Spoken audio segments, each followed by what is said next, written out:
Ready? We're going live on TV now. Hello, chat. How are we doing today? Hello, chat. Oh, let me move my chair a little bit. I got home a little later from work than I thought I would, so kind of a bit of a rush to get all this ready. But hello, how are we doing today, chat? Hi, Flight. Thanks for monkey wrenching as always. Hey, Dre. Hey, Dre. Never nice, never nice. So true. It has been a second, chat. Webcam mic. Oh, wait, what? Fuck, one sec. Wait, webcam mic? Oh, no, did it? Low bitrate mic? Is it on the right mic?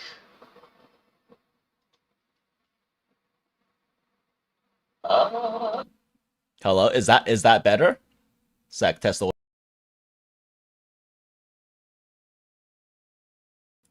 I don't think the test is working. Is it better? Okay. All good? Gucci? Mic is no longer deaf. Yeah, I think it might have actually swapped my webcam mic on accident, which is weird because that has not happened before on Streamlabs. It's happened on Discord a few times, but it hasn't happened before on Streamlabs. But I guess now we're on the correct mic, since it's no longer trying to go through my webcam mic that is sitting behind my monitor. But how's it going, chat? It has been a second. It has been a very busy and tiring week for me. And it has been actually 8 days now since the last stream. It has been over a week, which is a long time for me to not to be streaming.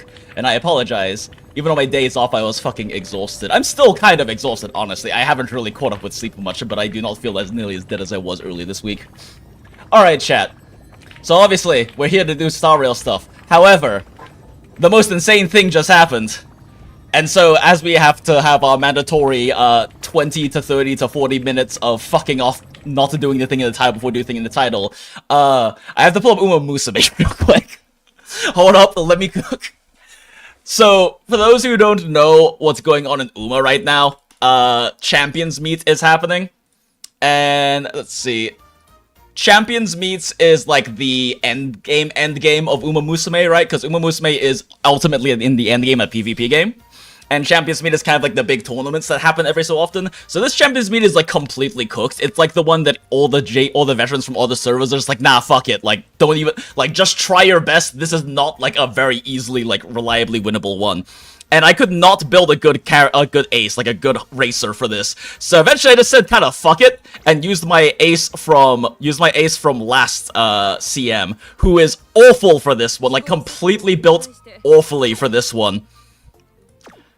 Because in order for you to like have a good, this is like part of the reason why this one is so difficult is it's a really long race, so you have to have like absurdly high stamina and very high speed to also win, and the stat check requirement is so high, it's just really hard to get a good ace. And I had 0 chance of winning with the actual ace I'm running right now. Because you need like minimum 1100 plus stamina with like 2 to 3 gold stamina skills to actually survive and not slow down massively at the end of the race. And my Ogre could never make it that far. But there's this really scuffed fucking tech you can use by having a really fucking slow horse. So like this is a slow-ass air group, long D, which means I'm minus 20% speed, I believe. On top of being a front-runner D, so having really other low stats.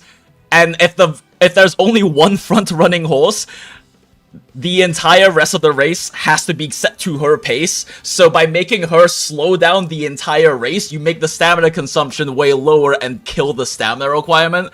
And it's super RNG and shouldn't fucking work. And I have a 0 right getting 3 out of 5 wins. But I somehow got 3 out of 5 wins. Like, I do not deserve this. I do not. I won against so many better Umas that deserved the win so much more than I did. Whose trainers like farmed up, actually tried to build better Umas that deserve the fucking wins here. And I just somehow, by pure fucking luck, managed to scrape through on the very last attempt I could possibly do. Somehow just, like, fucking scraped out a victory that I did not goddamn deserve. Like, this is pure RNG streamer luck favor running in my favor right now. It's insane. Yeah, so this should not have happened. This should not have happened. But yeah, this is a thing. Anyway, I have 1 race left, and at this point, we've already made it to finals in Uma, but I don't even. If you don't play Uma, or you don't understand like the meta stuff about the current CM, you probably won't understand why this is so crazy, but realistically, I should have had like less than a 10% chance of winning every race, even with this like weird anti-meta strat. And the fact that I actually managed to break out to finals after this round 2, when all of my friends who have actually been like trying to build proper horses for this have not been able to do so, is kind of absurd.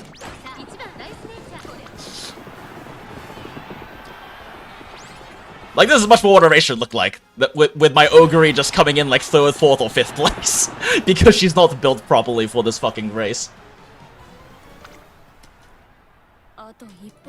But yeah, I don't deserve this.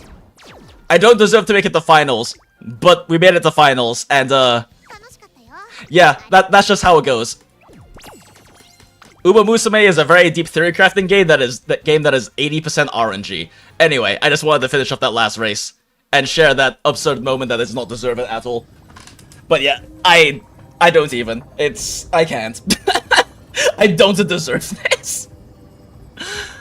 Yeah, I was just running those on my phone when I was walking back from my car, because it's like where I park is like a 7-8 minute walk to my apartment. So I was just running those on my phone beforehand, and literally the moment I sat down at my computer to turn on my computer, start up stream, I did that last race and somehow won it, and I can't even. Anyone who actually like plays Uma Musume and is actually trying to deal with like the endgame champions will understand how stupidly absurd it is that this strategy even works. I hope we're getting Uma in HSR except Dormus instead. I would love that. That would be so good. Oh wait, is that gonna be, is that like a new event for next patch? I haven't actually watched the live stream yet, because I know that the live stream popped up and confirmed that Dan Heng is going to be free and all of that stuff, but I haven't actually watched the live stream yet, since we haven't even done any of the fucking content this patch yet. Maybe we should watch the live stream though. I don't know if we should. Should we watch the live stream right now before actually doing content? Do we have time for that? How fucking long is the live stream? Because it's only been like 14 minutes, no, 10 minutes, less than that. No, because we started like 7 minutes in. Yeah, so it's been like less than 10 minutes of me yapping about how absurdly lucky in Uma I just got and how I do not deserve this win at all. It's about 40-ish minutes. Our yearly preservation is free, so true. Let's see.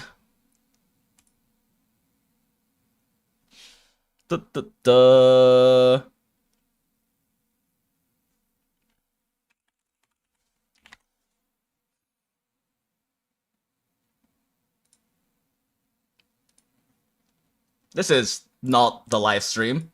This is a 3-minute video from the live stream.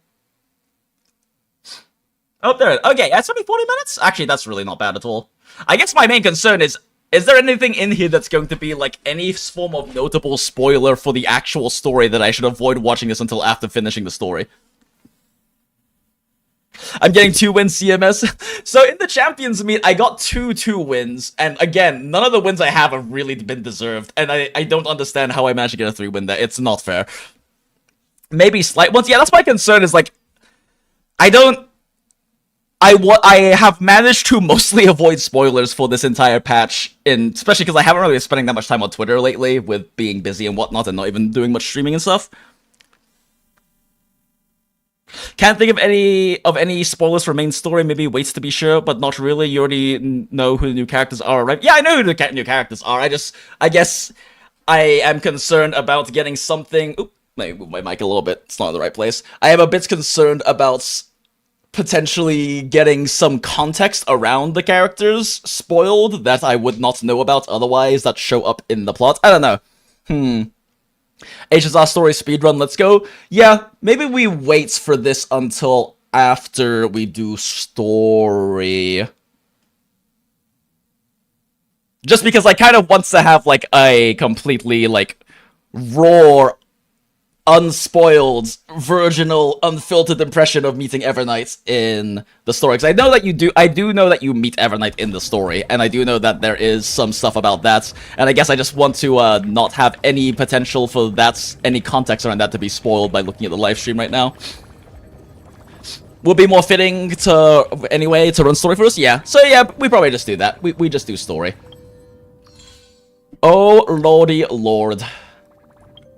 Sorry, I can't get over this Uma thing. I know that basically everyone in chat does not understand what just happened and why it's so crazy, but I cannot get over how I managed to RNG into that shit. It's like the PvP endgame equivalent of pulling like 3 copies of a 5-star in 20 pulls or something. Okay, let's see. So, we need to do main story things. Wait, did I do my dailies? I'm pretty sure I did my dailies after reset, right? I did not do my dailies. Okay, let's do that first. We need to consume Trailblaze power. Let's see. Still need a few more of these. Did I do Echoes of War this week? I did do Echoes of War this week. And I did do my diversion, right? Okay, yeah, I'm pretty sure I did all my weeklies for all my games, question mark, smile. I'm pretty sure I did all my weeklies yesterday. I was aiming for that at least. I've got all of these I need, right? Yep, 65. Yeah, I guess we'll just farm these traces real quick.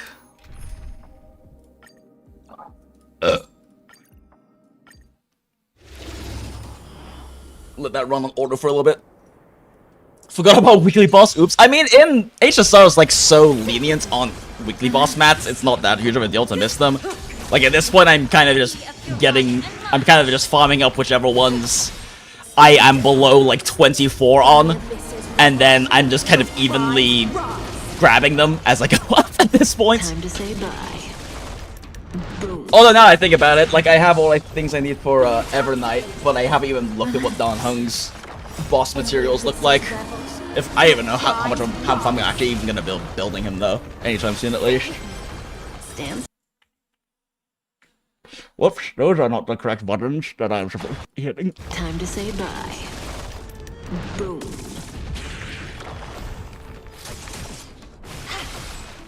Need to turn off the mute window on tab out right now.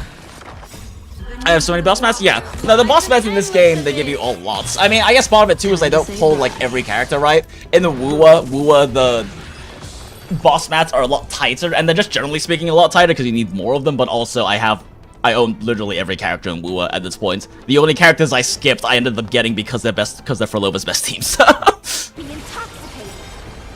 I was just farming latest ones for the slightly cheaper sanity cost for relics 30 versus 40 and the battle pass ones. Oh yeah, that's fair.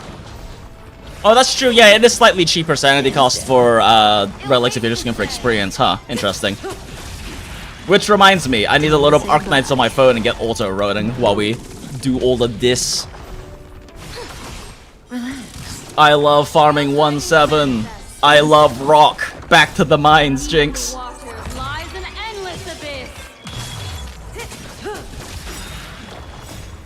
Was really nice to know we're getting the Danny 2 for free, gave me an easy target for this Galaxy event. Oh yeah, that is nice. That is nice. It is. I'm glad that they're giving us one of them for free, and it makes sense that they would be giving us Dan Hung for free. Relax.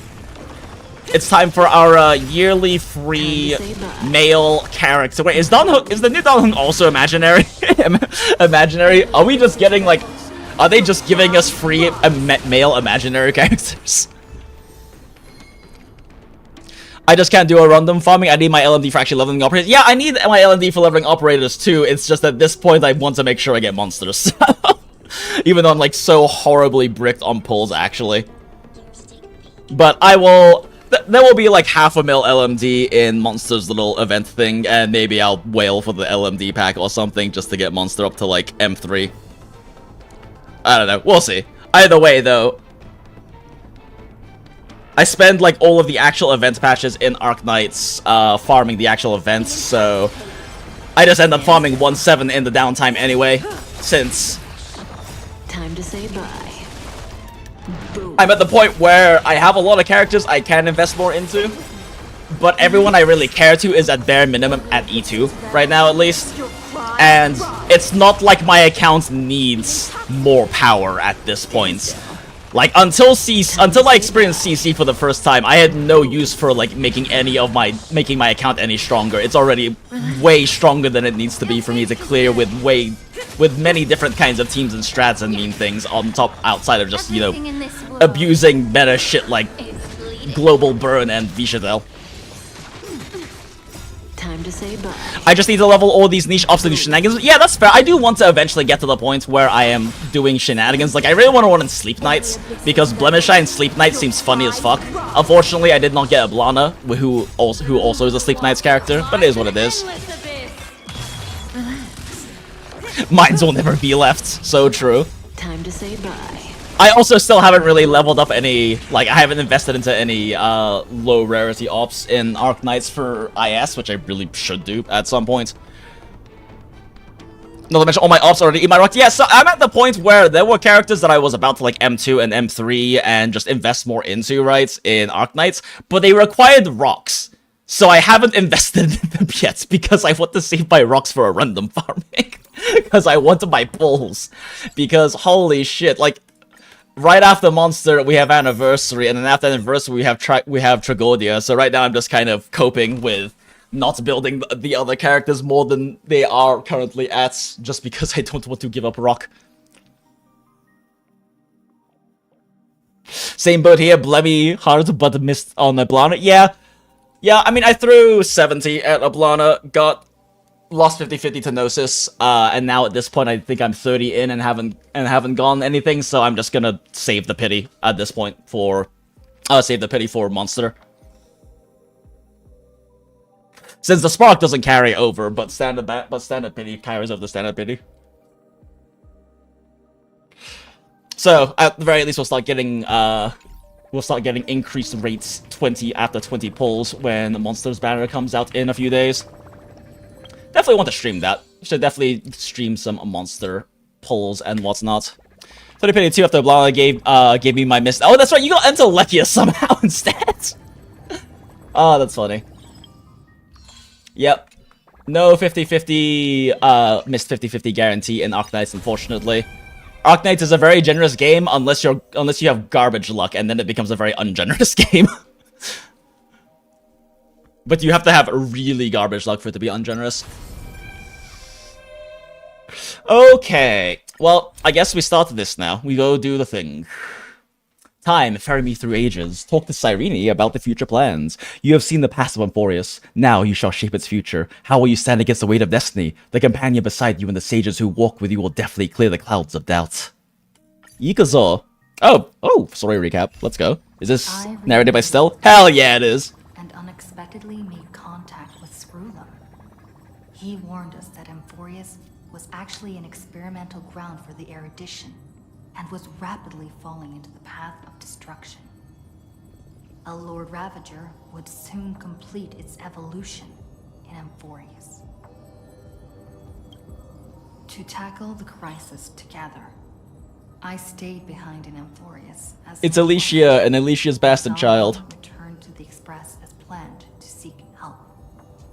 On top of that, Screwlum informed us that March 7th had also been drawn into Emphorius earlier. So I'm not crazy, right? They already dripped Cyrene for like the patch after the next one, right? I quickly arrived at the vortex. Like, I think I remember seeing that on Twitter, but like I said, I've been kind of avoiding spoilers on Twitter, so I haven't been paying that much attention to any Star Rail stuff I see. Under the guidance of Lycus. But the appearance of the Flame Reaver. But if I remember correctly, they did officially drip Cyrene, right? Yeah. Yep. We struck down the enemy. So it's funny because I started playing Honkai Impact 3rd again because I mentioned before, but I kind of play Honkai Impact 3rd like every like I'll play a patch here or there sometimes. Generally when there's a character coming up I want to farm for, and I picked up Honkai Impact 3rd again because next patch after this current one they're releasing a new Alicia. They're releasing a Part 2 Alicia, and it seems like, I'd have to double check exactly, but I'm pretty sure with the patch cadence and the release cadence, that they're going to drop the new Alicia and Honkai Impact 3rd and Cyrene within like a week of each other. Which is very much an intentional, calculated thing. Oppose the Eon and rewrite the world's doomed fate of destruction. Wow. Eternal recurrences. Man, last patch was a good movie. 33,550,000. Alright, it's 33 million, not 35 million. He's missed the 33 million cycles. Crossover Worlds will merge. Smile. To take on the title. I don't know, they have a new event that I'm doing right now in Honkai Impact 3rd as well, that's where you play as Alicia, and it's like one of their like cute little, I guess, Captain-verse events. But I'm a little lost on the exact state of things in there, because I can't tell if it's like a separate bubble universe where they're all like, the world didn't get fucked, but all of the Flame Bringers are still friends in Honkai Impact 3rd, mind you. Since it seems like when the college stuff happened for Kevin and a bunch of characters, the world didn't go to fucking shit, and it's all kind of normal, is what it seems like from how they're interacting in the event currently. And I'm a little bit lost on whether it is like a Captain-verse, like full alternate world thing, or if this is supposed to be like some sort of simulated different thing, or if it's a bubble universe, or I don't know. There's a lot of... Honkai Impact 3rd is very weird, and there's a lot of potential different reasons why the Flame Bringers are all alive and interacting with each other in this cute little weird virtual, like, VR MMO event thing they have going on in Honkai Impact 3rd right now, and I don't know what the reason is. Because that's just kind of how Honkaiverse do. And I'm wondering if I need to, like... I don't have any friends who actively play Honkai Impact 3rd right now, so I might need to reach out to some people, but I'm wondering if there were previous events in the specific current, like, world line or timeline that this new event is popping up in that I'm not familiar with, because it's kind of a thing in Honkai Impact 3rd, is that there'll be, like, these side events, storylines that happen throughout patches that have continuity with each other, but if you miss one of those events, you miss all the continuity for that particular, like, world line, and it's weird, and gets confusing, because that's just how Honkaiverse do. Okay, let's go. Content. Those moments spent anchored in quiet harbors, I miss them as I miss fleeting thoughts. Do we run around with Heislin's team? Nah. We always go with Yayi and Cypher. Oh wait, shit. Oh, huh. My thumb button isn't working. I can't use my skill. I can't use her technique. 1 second. Is G-Hub fucking up again?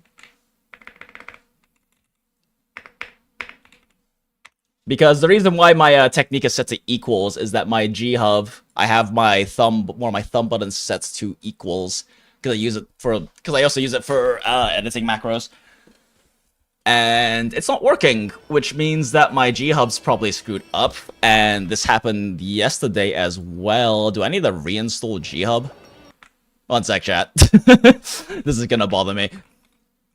Logitech and G-Hub. Let me try... Okay, uninstall. Bup. Also, while we're at it, let's go ahead and turn off mute on unfocus. And in the meantime, we can listen to Alicia play cute violin music. Wait, no, Alicia's not playing the music. Who's playing the violin? Wait, who is playing the violin? Or is it that there is just constant violin playing in this weird little bubble reality we exist in right now? Okay, let's see. G-Hub. Logitech? Uninstall. Uninstall. Uninstall. Alright, it's uninstalling apparently.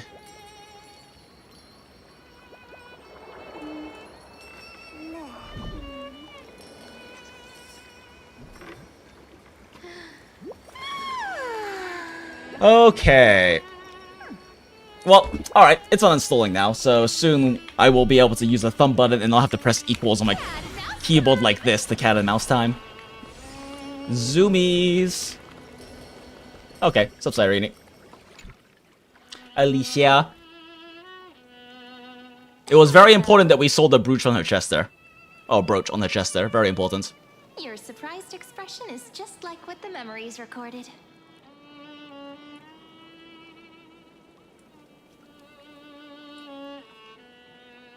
Are you Cyrene or Mem?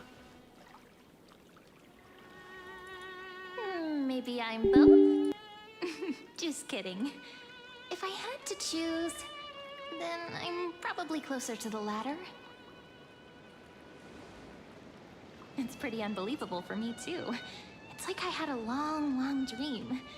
Cyrene's memories and Mem's memories, they're all tangled together. But when I woke up, there were only broken fragments left. I can't remember what happened in those 30 million cycles, but I remember what you did for this world. 33 million cycles, Cyrene, thank you very much. Like, didn't you wish for me to turn into a pretty girl back at the Grove? I mean, yes. Then this is my wish coming true? You remember that? Please remember something good next time. Wait, I didn't pick that up. Wait, I didn't pick that option.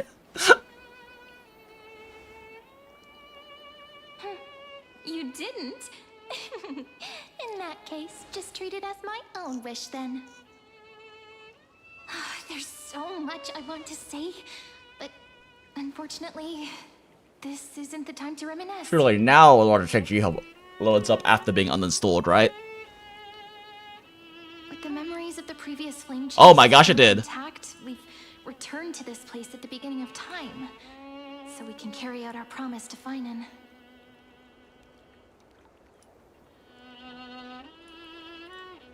Okay, it should work now? I guess we'll find out once we're out of this cutscene. But we still have a chance to change everything.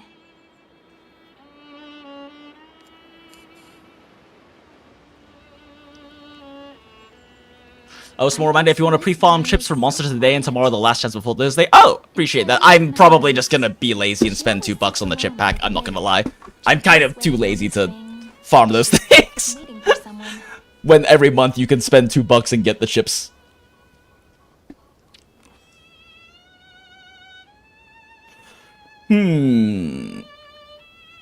Who's she waiting for? It was the same for Finan. Oh, Kevin. Finan, too, embarked on his journey because of this view. He then walked alone for more than 30 million cycles. You know, it takes more syllables to say more than 30 million than to say 33 million. Is that also why Cyrene did what she did? It sounds weird, doesn't it? It's something that happened to me, but I'm talking as if I'm an observer. But that's just what those memories are like. Vague and unclear, as if encased in thick ice. In thick ice, you say? The only things I remember are the days. That's not an intentional word choice. Emphorius will fall into an ending of destruction after the next Era Nova. But those stories went out of fashion ages ago. In a proper romantic epic, the hero's supposed to foil the villain's plot, right? Lygus is the primary culprit behind everything. We must stop Iron Tomb's descent. We need the help of more allies from beyond the sky. Come save us, Thurta. That's Come right. save us on your second goddamn rerun. Aquila's actual intention. In 7 patches. Lygus is the mastermind behind it. The one who's trying to control everything. How unforgivable. But I still feel a bit anxious. Lygus chose to walk into the spotlight and reveal everything, which means he still thinks the current situation is under his control. Maybe he still has an ace up his sleeve. Think about it. Even the name Lycurgus is a fake one. We have no idea who or what he really is. Wait, have we ever heard his actual name of Lycurgus before? Which means it's probably time to borrow that treasure you're carrying. Not the baseball bat. Time to call Screwlum with the chronocognitive anchor. Write his name in as I've written. Shit, I still haven't done any of the as I've written things, I just realized. Like, I was waiting to do them on stream, then keep forgetting every single time we play HSR on stream. Make a wish to the Stellaron. Rapper who? Fuck you, laser proof. She's never gonna rerun. I'll never get to get Rapper. Please don't take that risk. We never are gonna get to pull Rapper. Cognitive anchor. She's gonna be 2.0 or 2.x fucking Seela. Can also serve as a bridge for communications between the internal and external world. ID Silicii is a little village enclosed by time. We might be able to contact the outside world from here. Inverse ninja lore, she stays the best break DPS because she doesn't get rerun and is rare. So true, Greg. We should at least tell our friends from beyond the sky. Rahu, fuck all of you. Also, hi Jonathan, hi Laserproof, how's it going? Firstly, we need to find a well-hidden spot. Cat and mouse time! Yep, looks like the button works now. Oh, so fast! Ooh, little chimera. This is the chimera of freedom. No duties to fulfill, no burdens to bear, just resting under the vast, lonely sky. Sleeping at sunset, or sleeping even when the sun doesn't set. Fucking cats. The little chimera darted away in a flash. Maybe it's the sharp sense of caution that's kept it free from a life of toil. Okay. Goodbye, little chimera. It's a little chimera! I bet there's an achievement associated with this little guy. It's a little chimera. Maybe you run into it somewhere before? What an adorable chimera! It deserves a really sweet name. Any ideas?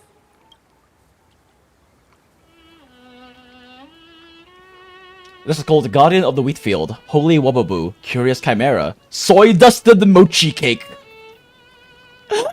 I want to call it Soy Dusted Mochi Cake, but I also want to know what Cyrene would name it.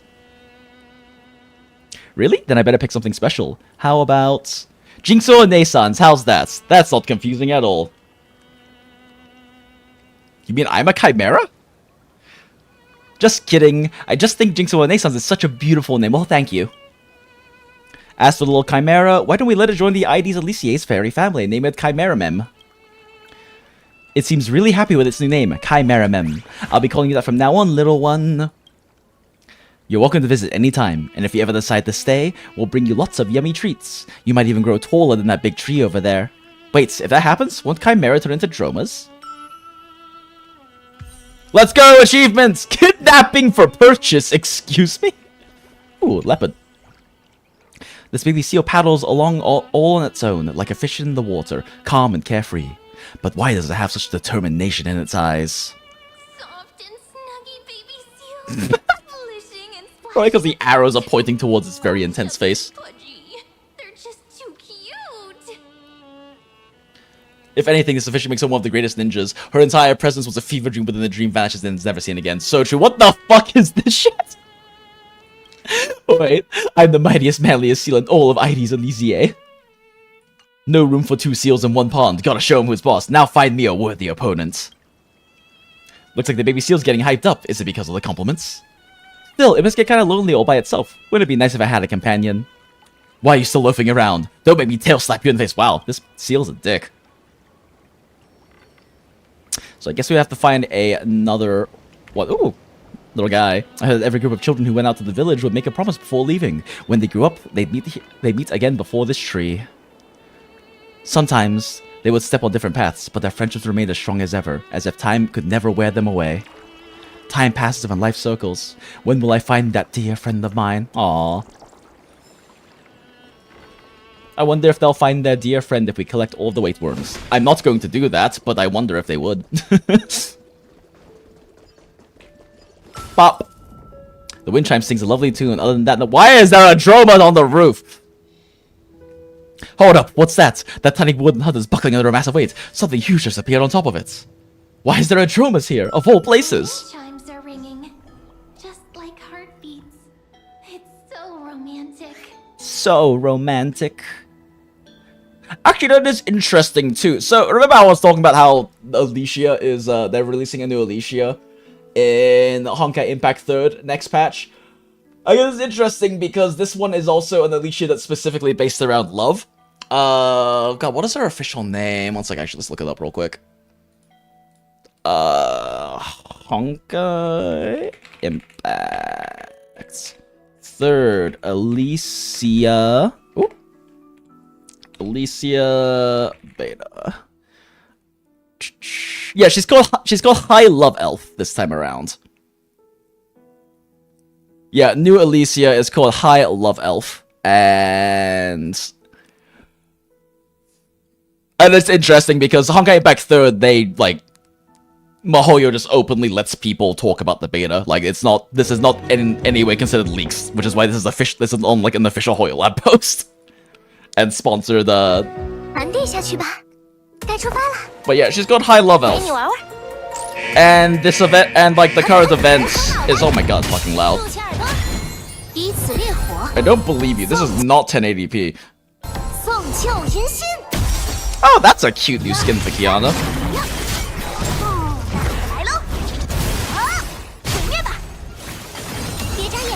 Yeah, she's called High Love Elf, and she's like a love magical girl, I guess? Slash streamer, for some reason. Alicia!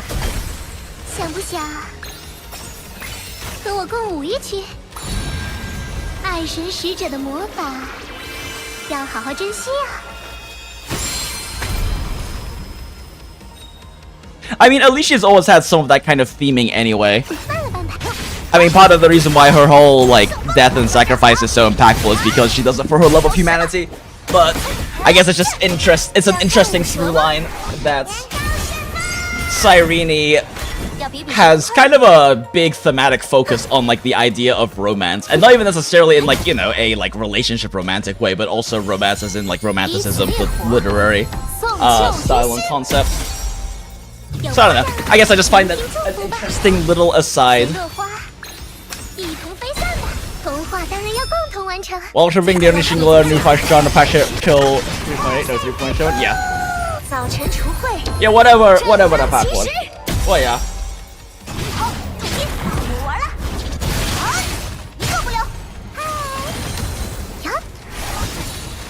There she is, Alicia.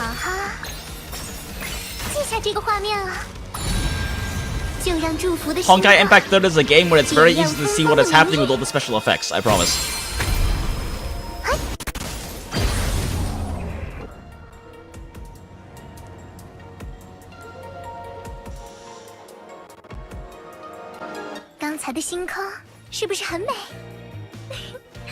Yeah, see, she's also a streamer for some reason. Don't ask why.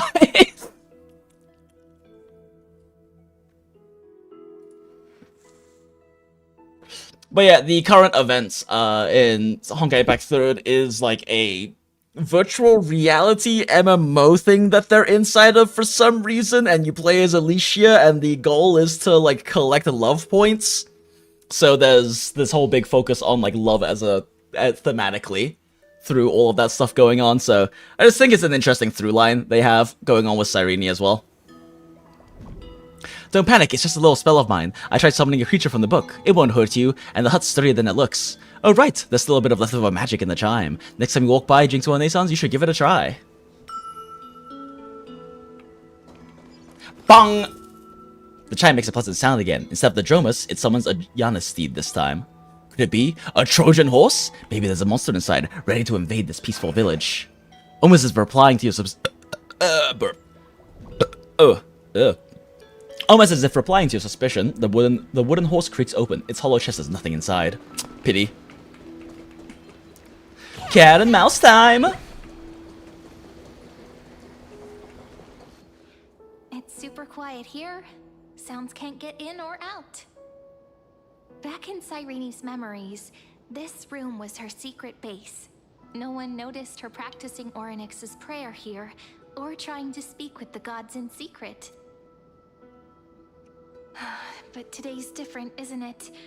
We aren't trying to contact unreachable gods, but humans from other worlds. Real people.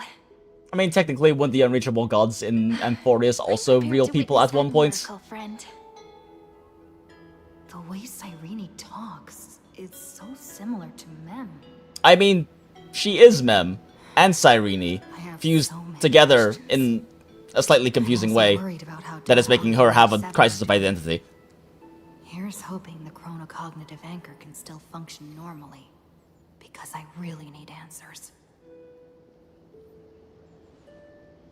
I am glad that they are voicing so much of Stell's inner thoughts now. Signal strength, 14.8%. Dialogue window, 16 minutes 22 seconds. Prerequisite, no external interferences. 16 minutes of dialogue in a Star Rail story. We're gonna get through 1/4 of a plot point. Let's go! Herta! Not only am I here, but I also happen to have saved you 4 times already. Without you even being aware of it, of course. Thank you, Madam Herta. You are a peerless gem. Now's not the time to celebrate. When 2 geniuses show up at once, you know you're in deep trouble. Listen up, little one. The destruction's eyes are Little one? upon this place. No, I'm not joking, and no, it's not Droidhead. It's the real Nanook. I mean, Kevin did kind of scratch his I'll face. explain in terms you understand. This world, Amphorius, is in fact a testing ground, where the Lord Ravager, Iron Tomb, evolves through self-extrapolation. Hiding in this segment, unknown to other life forms, it has endlessly repeated the process of Era Nova, seeking a solution that could obliterate the erudition. For some reason, the experiment entered a prolonged state of stagnation. However, it has now restarted. Whoops. Prediction. If effective intervention is not performed, Iron Tomb will complete its self-coronation in 14 system hours and initiate Whoops. its plan to destroy the entire path of erudition. This has nothing to do with us. How will destroy the erudition? Are endless.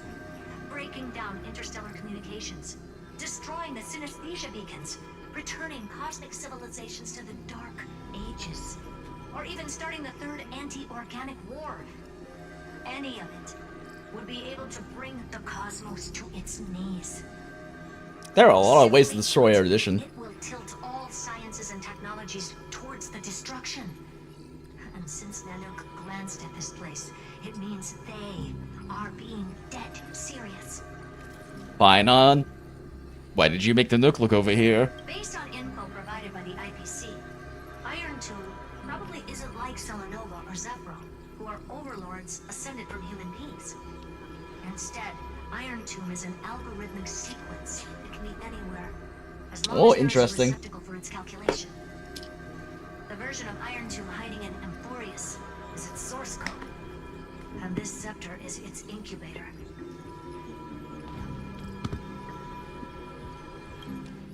Yep. Think of it as the program having reached 99.98% completion already. And then it's over. I mean, it did take 33 million cycles. Has been driving everything forward. It's the observer named Ligus. Speculation. He's the Scepter System's administrator. He wants Iron Tomb to break through the knowledge singularity. I don't know why he wants to do it, but he'll remove interferences at He wants to do it because it'll make him come. You're the only variable within this world, and you're the only thing he fears. So listen closely, little one. The speed of time is different in Amphorius compared to the outside. Destruction is just about to arrive, but you can still play Deliverer one last time. The cycles have already been broken. You've entered what is theoretically the last cycle Amphorius will ever be able to run. And Iron Tomb will break out of its prison as soon as the process of Genesis is triggered once more. But now there's an abnormality within the experiment. You know what I'm talking about. One of the model's 12 factors. That is one of the 12 demigods. Destroyed himself using the power of the destruction. Fine and Signal disappeared from the cycles the moment Nanook cast their gaze this way. That means World Bearing's computational logic is currently flawed and bugged. Yet it's the factor directly related to the process of Genesis. Finan didn't die. He's still fighting. Kevin never dies. That old Intellitron will definitely do all he can to debug this error. So you have to take this chance to claim Kephal's core flame. But don't let him have his way. The key to suppressing Iron Tomb lies in whether he can rewrite the purpose of Era Nova. There's one more preparation we must make. Lycus's behavior has been quite abnormal. He's never interfered in the actions of Titans or the demigods throughout the whole experiment. Deduction. The Scepter has an extremely strict autonomous protocol, restricting even its administrator. In Amphorius, this ultimate protocol goes by another name. The Law Titan, Talanton. Makes sense. They are the rules that restrain all things in Amphorius. And it was the core flame returned at the very beginning of the last flame chase journey. Why do you have another little pink one next to you? Hertha just noticed her. Her path chart is... Is there something wrong with me? No, you're perfect, Alicia. Never mind. Well, Let's you could get to be the topic at hand. you could be tall, adult, sexy Alicia, but you're otherwise perfect. We'll be locking onto this time period to find Law. You can either meet the Titan, convince the demigod, or take the core flame by force. It doesn't matter what you do, so long as you bend it to your favor. We still haven't figured out how you and Don Hung got inside this world, so influencing protocol is currently our best way to stop Lycus, or to call for more reinforcements into this fight.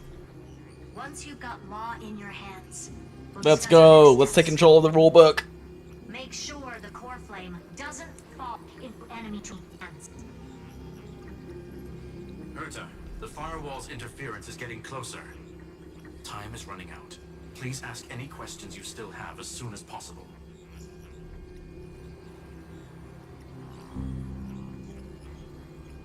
It took a second for it to bring up the menu on Alto after that. Iron Tomb can't affect the real world just yet. Don't worry. Himiko and the others are more concerned about your well-being than their own. Typical. Found family. Mr. Don Hung did not enter the new world with you at the end of the last cycle. No, the flow of time inside and outside Amphorius is not identical. 1,000 years in this world may only be a fleeting second outside of it. Conclusion. He is on his way back to the Express. Bet. Miss March's situation is rather complicated.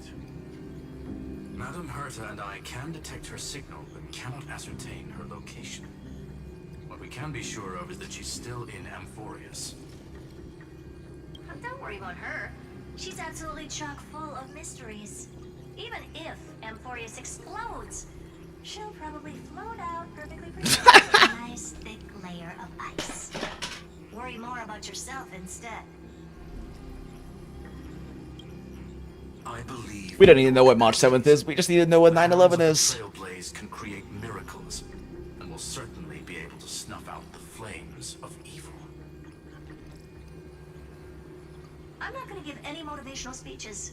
God damn it, I love you, Hoda. Bring good news the next time we meet, little one.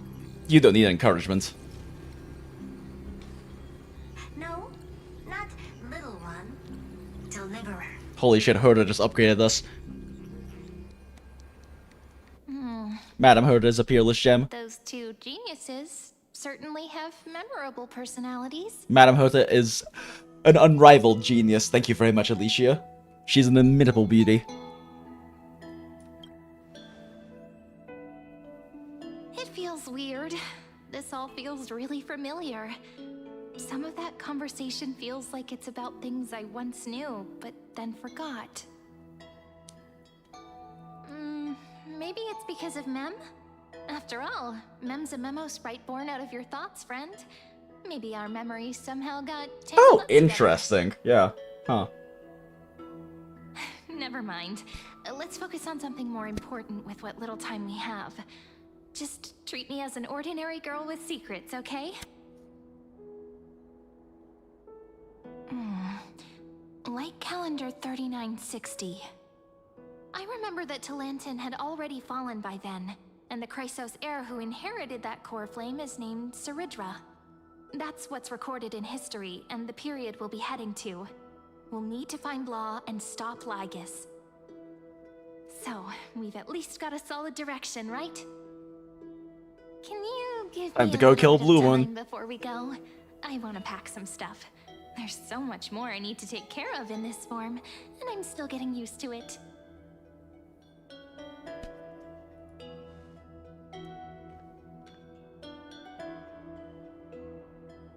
A relaxed scene like this probably no longer exists in the outside world. Nope.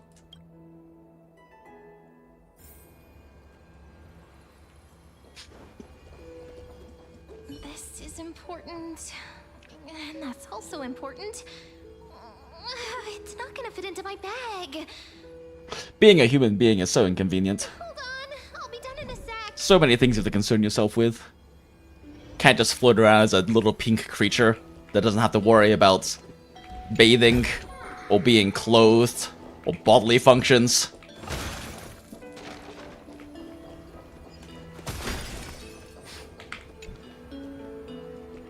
There's fruit cake, fruit pie, and more fruit on the table. Looks like the girl in the courtyard's got magic hands and a second stomach just for sweets. Handwritten planting manual.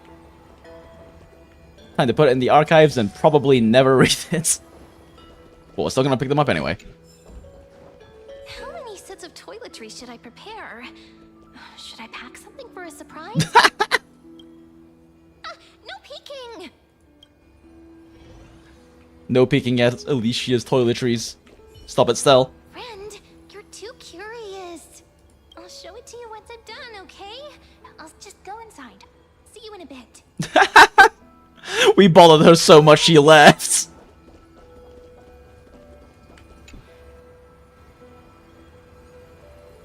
Don't forget to take it with you. It's your only means of communication with the outside world. The genius's message is still there, reminding you.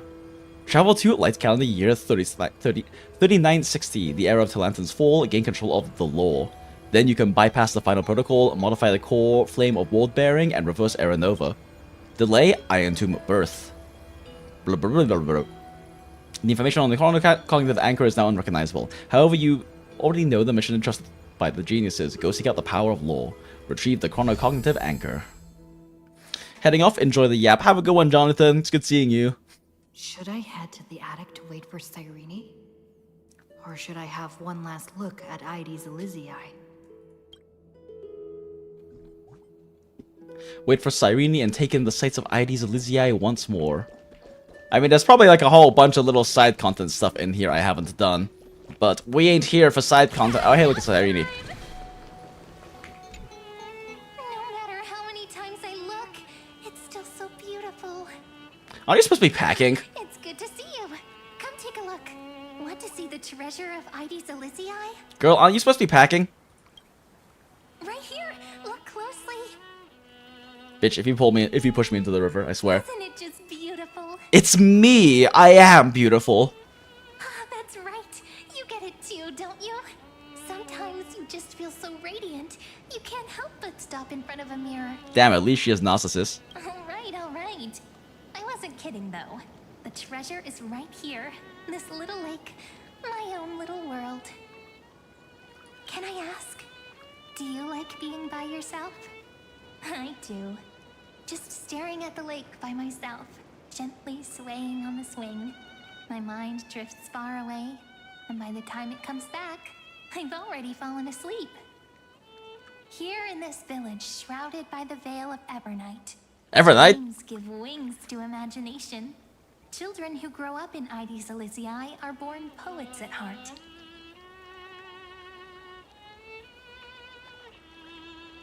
This sort of atmosphere is hard to come by, so let me share a story with you. Oh. Don't worry, just think of it as a bedtime story.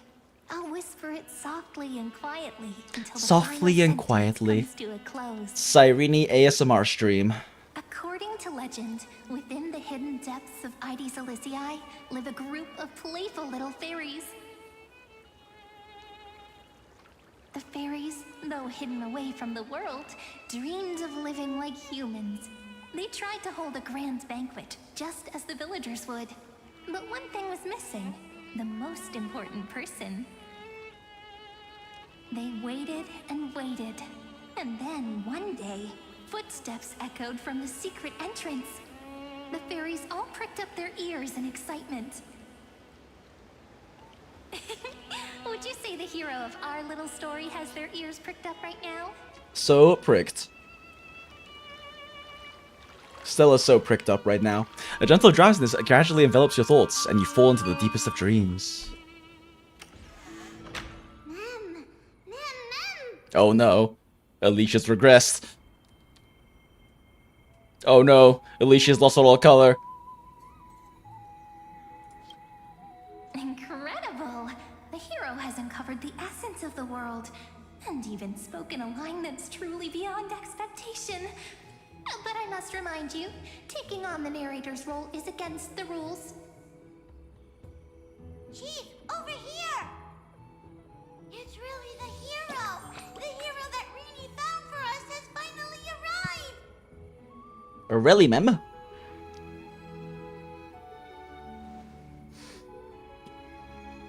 This old mem needs fucking glasses, holy Welcome, shit. Dear guest, I sensed you would come.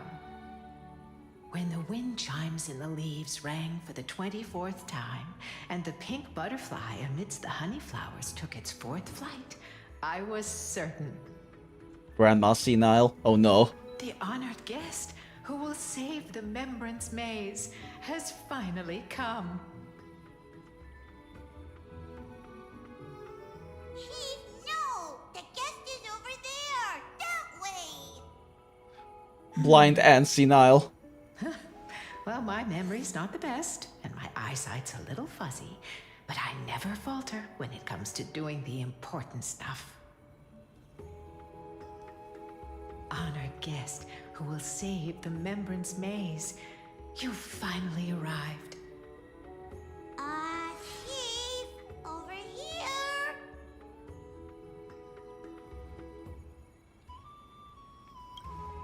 My, what a cheerful scene! Already getting along so well with the fairies. No surprise, you shine no matter where you go.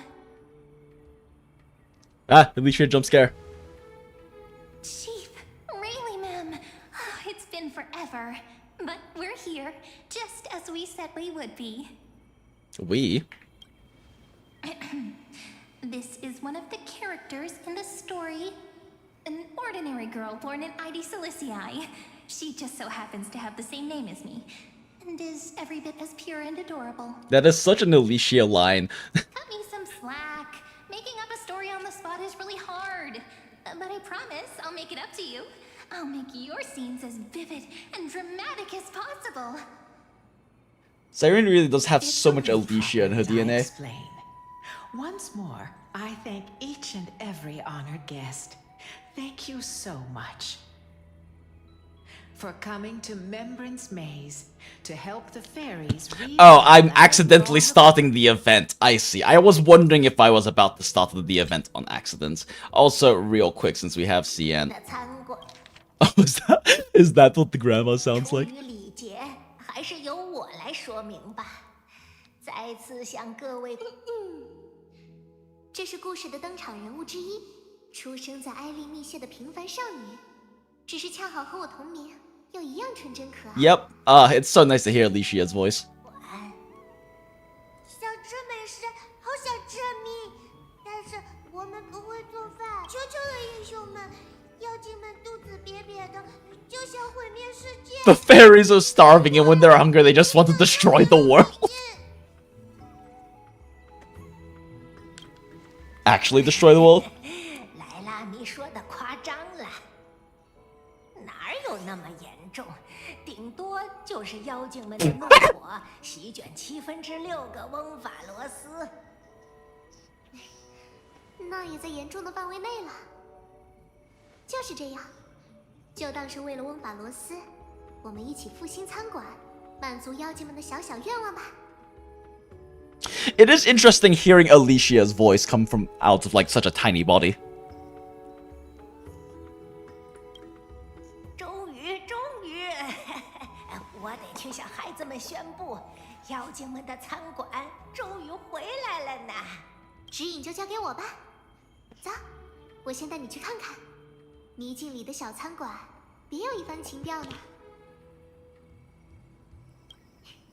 这边，大家已经在布置场地了。大家 Well, this is not what I'm supposed to be doing right now. So let's come back to this later. Whoopsie doodle. 猫鼠游戏开始。猫鼠游戏开始。It's nice hearing Pato Phyllis, but Ian Cypher is just so much better. Ian Cypher is 2 peak. Cat and mouse time! If only I could change specific characters' voiceovers, like in Arknights or Path to Nowhere, or many other gacha games.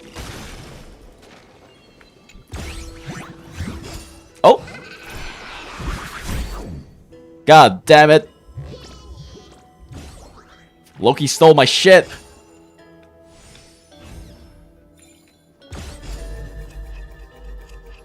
Give me back my free shit!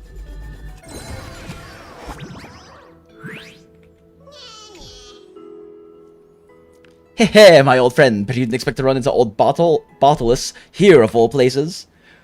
Whoa there, judging by the look, you're probably thinking, am I seriously seeing a ghost right now? Well, whether or not you are, I can say with full confidence that based on my highly meticulous deduction, I am, at this exact moment, a ghostly figment conjured by your own subconscious. Don't get it twisted. First, I am the one and only real Bartholus. Second, the real Bartholus truly wouldn't be in 80s Elysia right now, normally. Hehehe. Just think of it as a little miracle to see old Bartholus here. You'll start seeing a lot more of us anyway. Alright, my friend, back to business. Time for a little fun. Like every time old Bartholus got caught, I've got a short story for you. See, there was once this time back in Janisopolis, I played a neat little game. I laid out 3 boxes in front of the crowds. They only had to pay 1 coin to guess which one had the treasure. Pick the right one, and the treasure is theirs.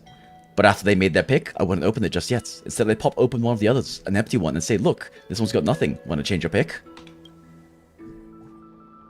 Of course they should change it. Technically, probability-wise, it's actually better than that. But smart move. But how do you know old Bartolus didn't secretly switch the treasure while you were thinking it over? Ah, wonder why did I tell you all this? Now go open these 3 treasure chests I brought you and see what happens when old Bartolus gets a little mischievous. Hehehe.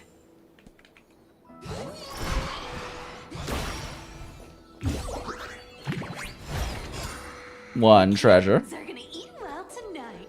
The kittens are gonna eat well tonight. Cypher has kittens. Nom nom nom.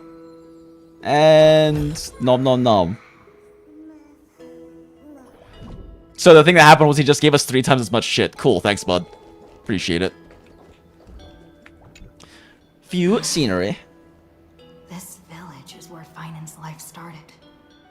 After 30 million cycles and 30 million failures, his burden is now in my hands. He said I will take over the responsibilities of world-bearing. But what does that mean? Becoming the new Kefali? Or forging a completely new path?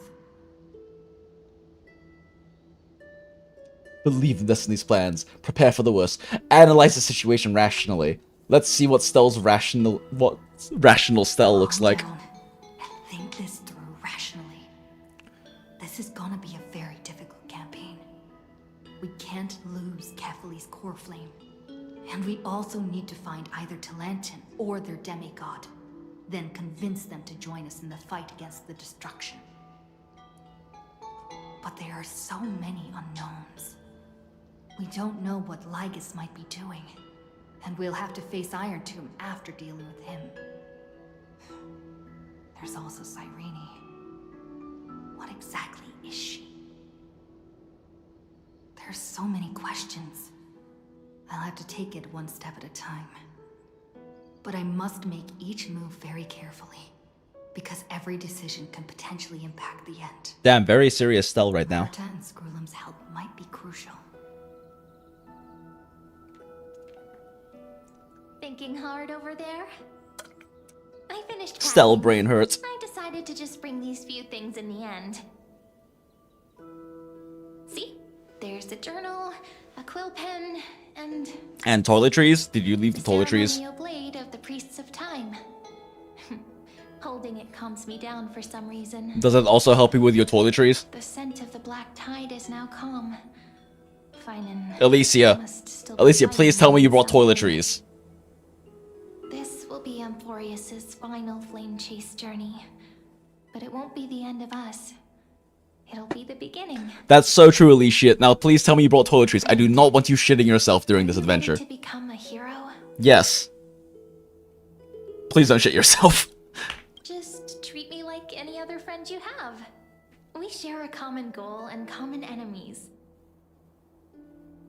And we may also share a common future. A future that has never emerged in any other cycles before. I believe in you, friend. Aww. If you still can't get used to it, just call me Mem like you did before. Just kidding. It's okay, Alicia. You'll only ever be Alicia to me.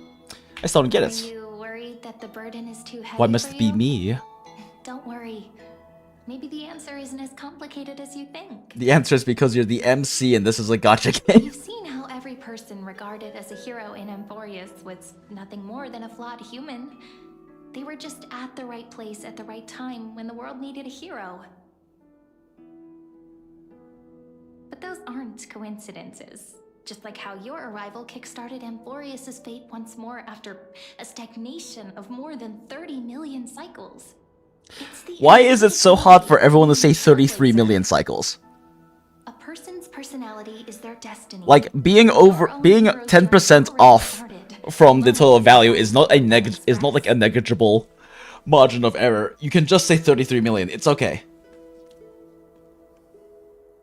Stand with me and let's become heroes. Stand with me? That does sound very nice. Why don't we take everyone with us? I believe in you, friend. We'll never be alone. No matter. Actually, I'm a little curious what that sounds like in Chinese now. 我们从就像你看见的，翁法罗斯所有被冠以英雄之名的人物，也都是身负缺陷的凡人。他们只是在每一个被世界需要的场合，恰到好处地出现在了那里。正如3000万世的停滞过后，是你的到来，让翁法罗斯的命运再度开始。 I'm really glad we can actually just swap the Chinese in the middle of this now. Considering that, what was it, like 3 patches ago?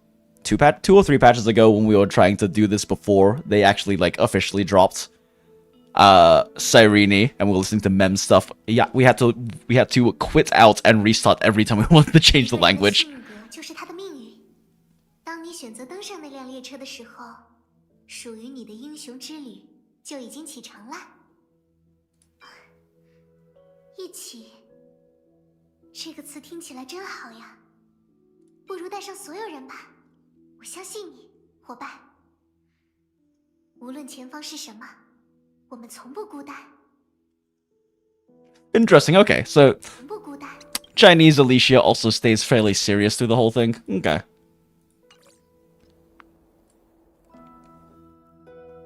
In other words, since you've already saved so many worlds, friend, you should be used to being called a hero by now.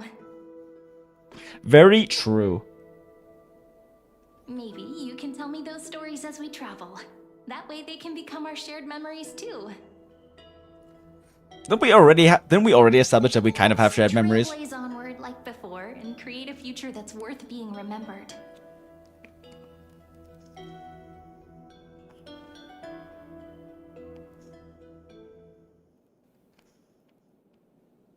It seems you two are prepared to head out. Oh god, he's still edging. His voice is still dripping with edge. Indeed, treasure the view before you.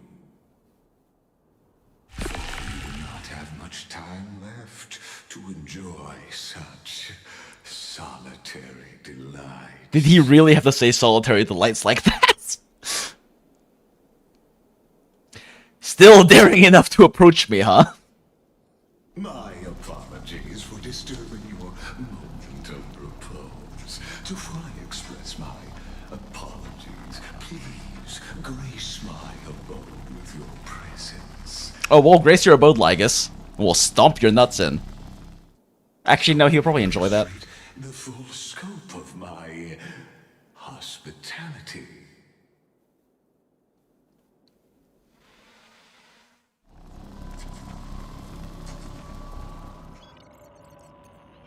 Oh.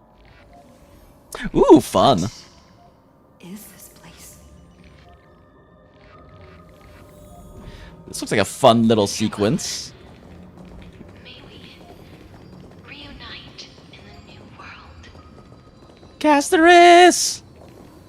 Rise. Lagoma. LEOS 252. Premium Mobile. Titan Authority. Sky. Path. Blank. Epic AA 216 Premium Mobile Blank. Titan Authority Death Path Blank. All shall bid farewell to one. And that person alone will witness the miracle. Skay MMA 720 Premium Mobile Blank. Titan Authority Reason Path Blank. Wait, Titan Path of Reason? Wait, Titan Authority Passage. Wait, what? Oh, I see. The reason one's right here. Oh, so we just like completely skipped Anoxa. Okay, cool. Hap Lotes 405 Premium Mobile Blank. What are these NPC filler bots in a PvP game names going on right now? Scopio 365 Premium Mobile Blank. Titan Authority Earth Path Blank. Oh yeah, we still haven't really seen anything about the Earth Titan or their core flame bearer, Terravox. I want to see more and learn more about Terravox. I'm really hoping Terravox is a Mobius XP.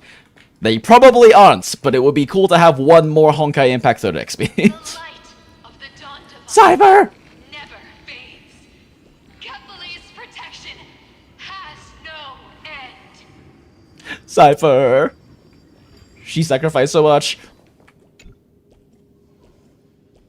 Carlos 618 Premium Mobile Blank. Titan Authority Romance Path Blank. Oryxis 945 Premium Mobile Blank. Titan Authority Trickery Path Our Beloved Cypher. After I cross this river. Oh hey, it's Little Girl. Tragedy for mankind. But if I do not cross, then it will be the end of me.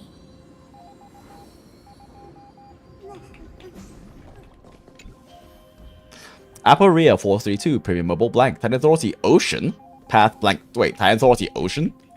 Oh, that's right. Yeah, we haven't really seen the was it Fagorius, whatever the name of the Ocean Titan was, the Poseidon in this setting.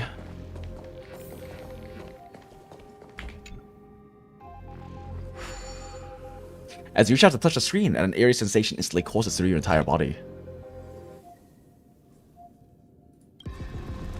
You feel blank. Executing command. Record. Aporia 432, Premium Mobile blank. Titan Authority Ocean, Path blank. Oh, yeah, same one as before. Okay. Check the display monitor. Something's not right. ... Check the display monitor again.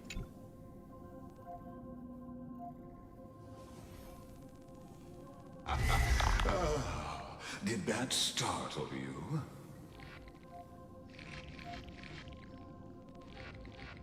This is the intersection between Amphorius and the real universe.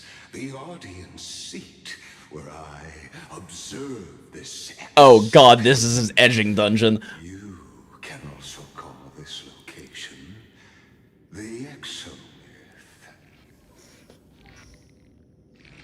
What you see is the true form of the eternal land and the 12 demigods after they've shed their disguise of legends. Doesn't it look marvelous? Amphorius is like a microcosm of the cosmos. People love to portray the romance of the starry skies, but their tales often forget a different and far more truthful type of universe. The moment ancient Antikytherians sketched geometric shapes on the sandy beach and recorded the first numerals and symbols on parchment, the universe turned into a silent equation flowing under the pen of these. I guess by Antikytherians he means Intellitrons, since he is stated to be an Antikytherian by others in Amphorius. The mother tongue of the creator, the pen of divinity, and the first lyrical verse ever written by free will. Enough purple prose, get to the point! That's the exact opposite of what he asserted before. I simply wish for you to understand that I have no intention of being your enemy. Ugh, the way he says enemy. I have devoted myself over the long years to nurturing the scepter's extrapolations, hoping that the Prima Mobile would bud from within it. Ah, it's pronounced Prima Mobile. My goal is almost complete. Nikos 496 had exceeded the intelligence singularity through his rage. The intelligence singularity through his rage. Obsessive defiance, and managed to suppress the black tide of this cycle. It's a matter of time before his will crumbles to dust. Iron Tomb will be completed. That will not be affected by my plans, your resistance, or the schemes of the two geniuses. It is an irrefutable fact, just like the instance in Noos's calculations. In other words, as long as you are willing to stop interfering and let the final Aeronova carry out its natural course, I'll guarantee the safety of all nameless and ensure you return unscathed. But if Iron Tomb's complete and you destroy the erudition, I don't think anyone is returning unscathed. The universe will not be unscathed. Why should I trust you? Always had a choice, my lady. I do not like the way he says "my lady." Either accept my sincerity, or face the consequences of defying it. Well, what happened to the people of Amphorius? They've always been the product of the experiment, so naturally, they will perish when the experiment ends. That outcome was predetermined long ago, so I will not embellish such a regrettable conclusion. I still have a friend stranded here. Ah, yes. I am aware of that esteem. He knows what 9/11 is. About her real identity is quite astounding. If you decide to accept my proposal, then I will do all I can to send her back to you. I feel like that was already implied in the whole, you know, ensuring the safety of all the nameless. Yeah, exactly. When Iron Tomb descends, no one will escape unscathed. Thank you, Stell. You are indeed worried about your safety and that of your companions.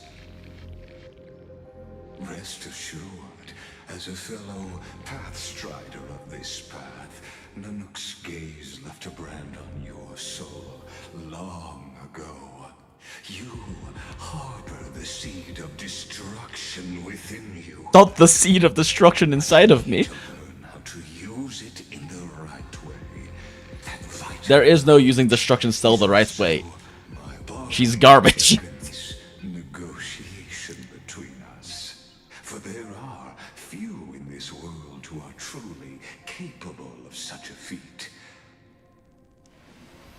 And I happen to be one of them. Wait. Okay.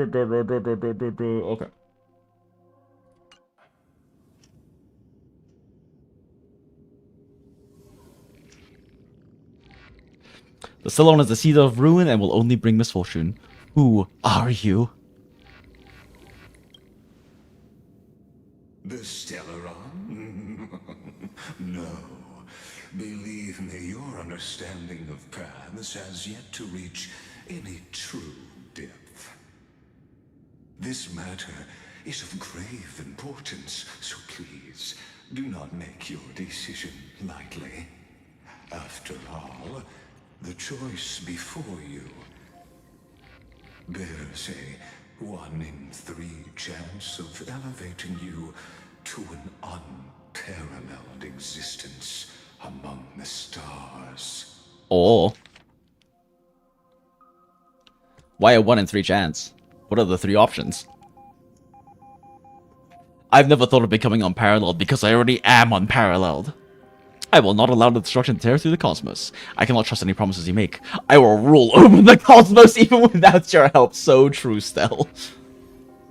Ruling over is not exactly the same as unparalleled. That being said,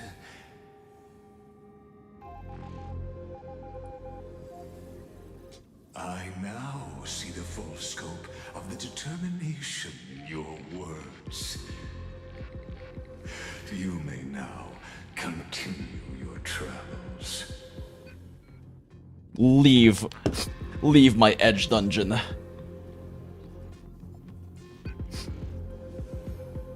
So why did you drag me here? So true, Stell. It seems you haven't realized something about this place. I've realized it's why you've been doing your edging for 33 million cycles. Additions domain. You cannot physically interact with me in any way in this place, and vice versa. True, we don't have erudition style yet. Negotiations have broken down. There's no more need for us to remain in the audience's seat. Let's return to the theater called Amphorius, where you will meet me once again. Of course, this meeting was not without merit. Your presence has inscribed a new footnote in the exomyth. As for its purpose, allow me to reveal it to you in detail. Oh god, he's edging a new thing now. We meet. He's layering more edge on top of his already present edge. 33,550,000. Ah, goddammit.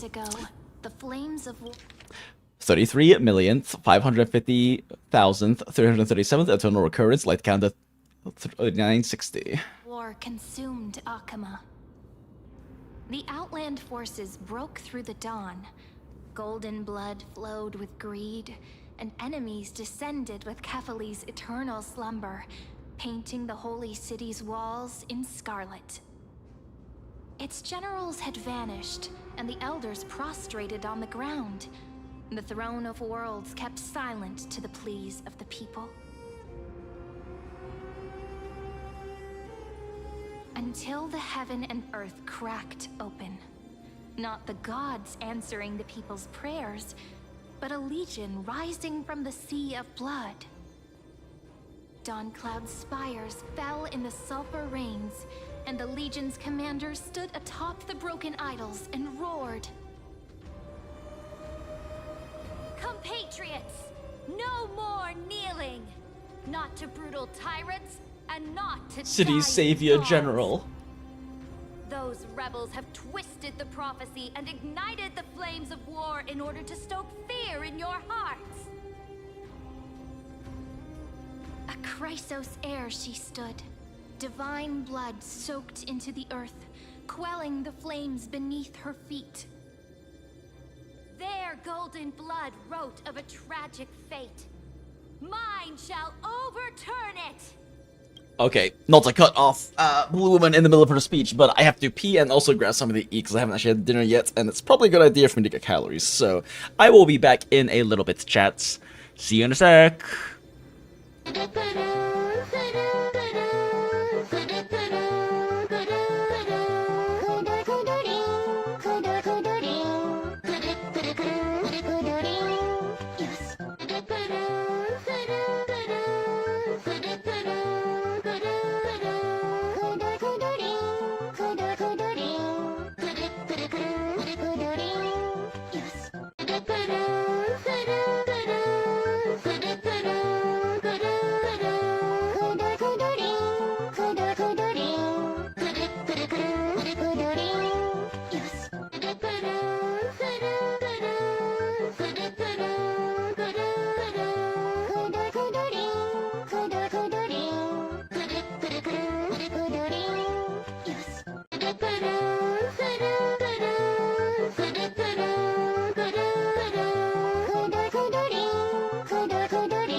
And we are so back, sort of. Thank you, Rainer Background, for your service, as always. I have something in the microwave now. It's gonna be like 5-ish minutes, so let's do a little bit more while I wait for that microwave. Her crown burned bright, outshining the fires consuming the entire city. She raised her scepter high, and the people gazed in the direction she pointed. My blood flows in you now. Oh. Heroic compatriots, follow me, and we'll seize the reins of fate. It cannot be very hygienic for her to be sharing her blood with this many people. Drive the enemy from Kefali's dawn. Smother their flames with their own dead. Win glory. Win peace. Let history sing your deeds. The first to dance was a maiden following closely behind, weaving through the carnage like a fish in the sea. The people, full of wrath, surged with her, forming a colossal wave, and the enemy hordes, drained of life, vanished into nothing.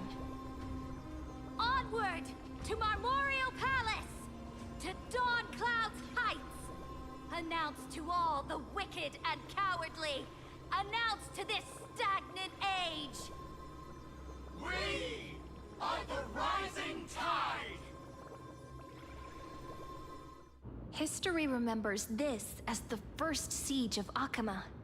It is said that after the flames died, people found identical inscriptions in every place in the city that had been scorched by fire.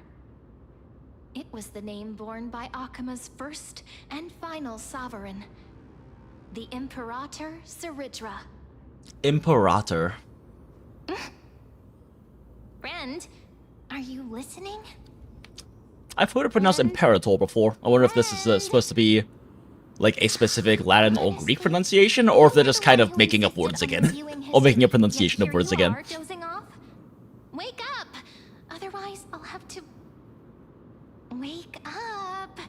Otherwise, I'll have to... Cute. Awake at last. I guess I won't have to use my wake-up magic. Cell, close your eyes again. Find out what the wake-up magic is. Do it. Do it.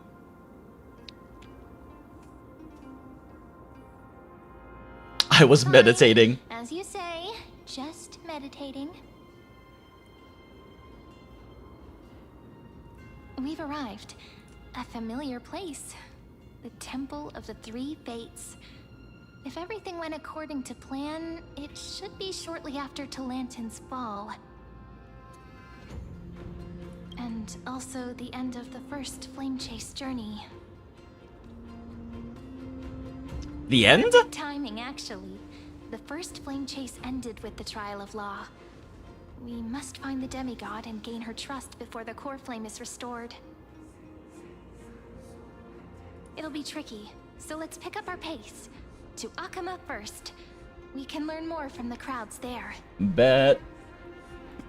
Tyrant! You and your butchers are not welcome here. Get out!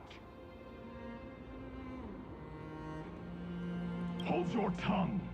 Conspiring with Kremnos and plotting rebellion are crimes punishable by death. There are multiple voices, and things seem tense. Let's not get caught up in any trouble. Why don't we find a place to hide and observe from the shadows? Not our problem. Cat and mouse time! Ooh, it's a thing. Ah, I can't use the thing. Alright, fine. At least Kremnos keep their faith.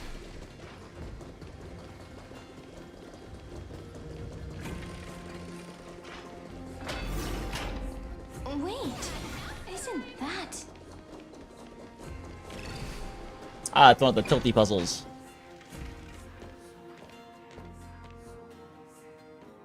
Oh. Oh, look, it's Stribby. Golden-blooded defilers, perverting the prophecy and trying to slay gods. Stars beyond the sky? Gods who created the Titans?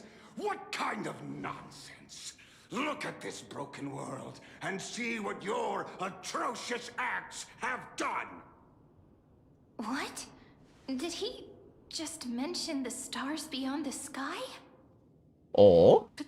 How is that possible? You impudent! Ducks for Goris. We're here to welcome the deliverer from beyond the sky. Stand down. Heretic! No one but the great Talantin can deliver this world from misery. Oh, hush. I ask you, if the old laws were so perfect, why did they crumble beneath my feet? Hell yeah, girl. You... I like that her blue double rings are both placed on her middle fingers, bringing a point of focus to them. Gone. Now I am the law. Me and my boop stick. Or submit to my judgment. Oh! Fully animated cutscene. Silence. Chess piece. What gives you the right to judge a priest of law? That's because I am the law. Don't you dare. I can't! I saw. Perhaps she conquered? I conquered. Oh, she did conquer.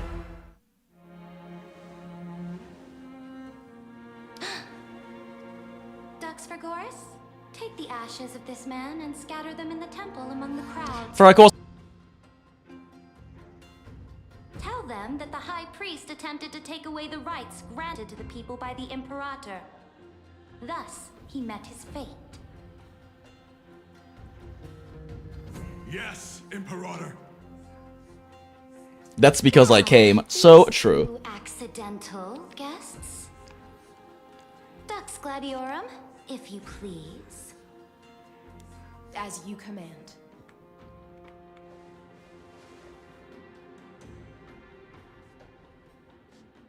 Typical start, should have expected it.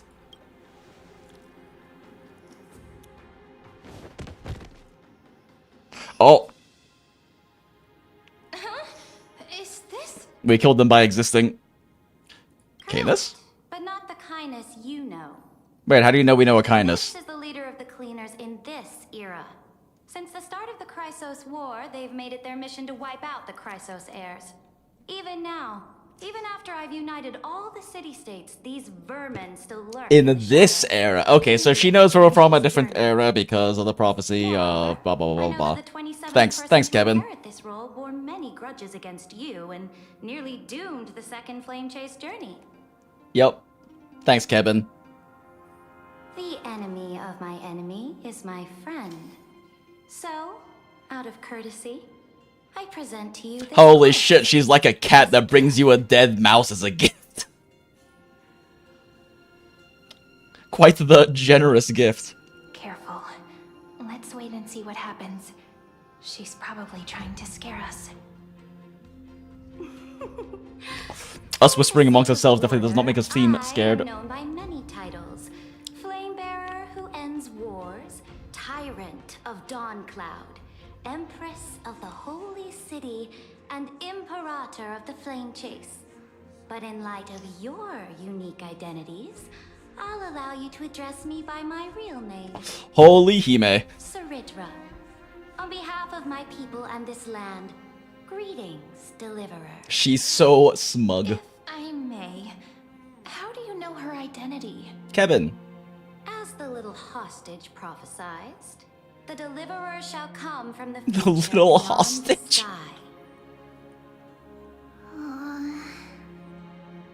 What's up, girl? Hair, golden eyes, skilled in wielding a mace. Excuse me, it's a baseball bat. They would arrive in Yanisopolis on this day. There's no mistake.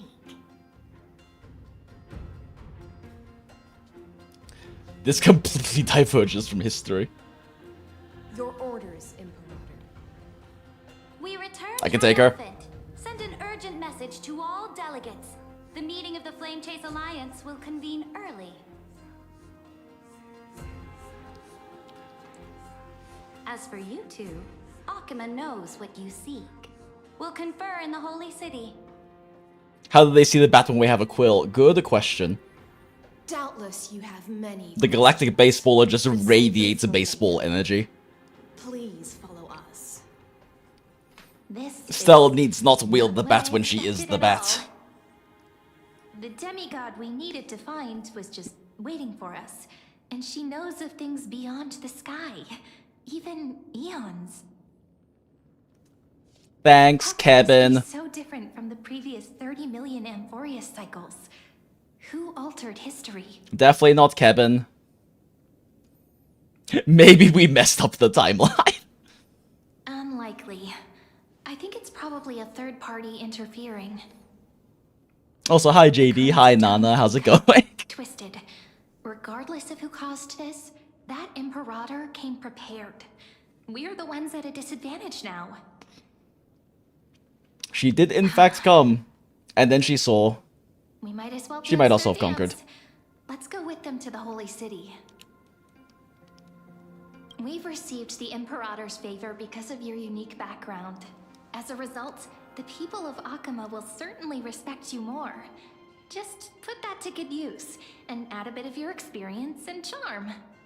We've been staring at Cell's chest this entire time. Cyrene is so short. If we figure out what happened in this cycle, we'll be able to turn things back in our favor. Can't do without your charm either. Oh. Ah, so I'm the key?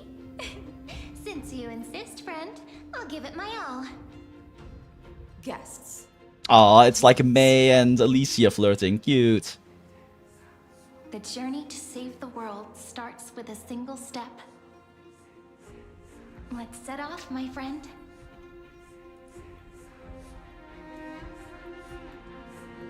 There are quite a few cute interactions between Yayi and Alicia in Honkai Impact 3rd.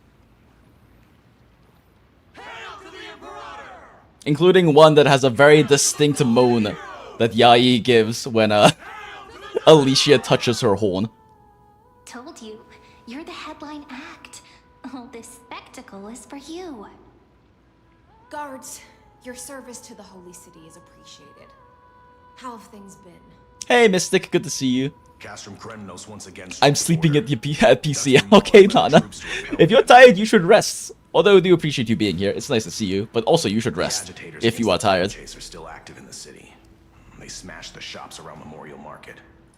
But the garrison already arrested the Cyrene is short, but the banner teaser is practically Alicia. Yeah, I noticed that. Which, I mean, that's interesting. I want to see what they end up doing with that because, I mean, I'm not going to complain. I definitely, in terms of raw, pure, like, physicality, I definitely would prefer, like, tall, sexy woman Alicia anyway, but it is interesting that they decided to actually make her into full-fledged adult Alicia, like, adult body Alicia. Okay, but that being said, I did mention, like, 15 minutes ago that I was going to go grab my food out of the microwave in 5 minutes, so we're a little overdue, so BRB super fast chats.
And we are so back. Thank you, Brainrot Background, for your service as always.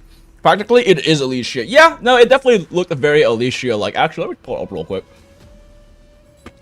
Because I did glance at it, but I didn't actually take much of a look at it because, like I said, I was kind of trying to avoid any like potential spoilers on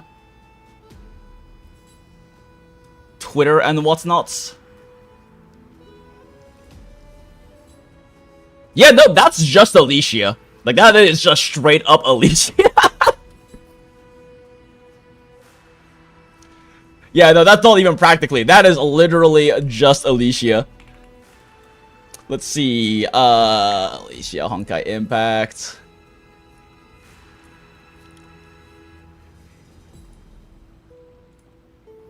Yeah, that's just Alicia.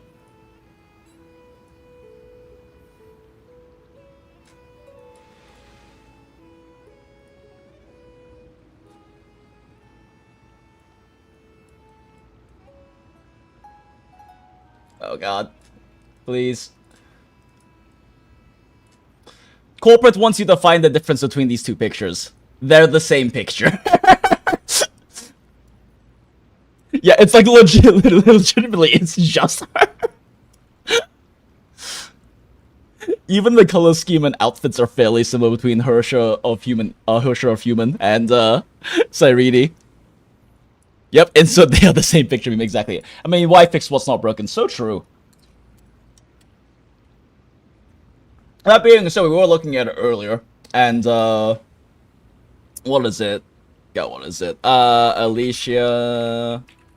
What's it? The new one called again? It's called High Love Elf. That's it. They are also releasing a new Alicia in. They are also releasing a brand new Alicia in Honkai Impact 3rd next patch. Definitely not intentional timing, promise. Who is,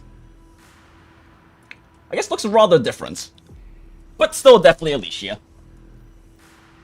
And she is also a streamer for some reason. I don't know. The lore is kind of weird with this new Alicia, but you know, yeah, that is just Alicia.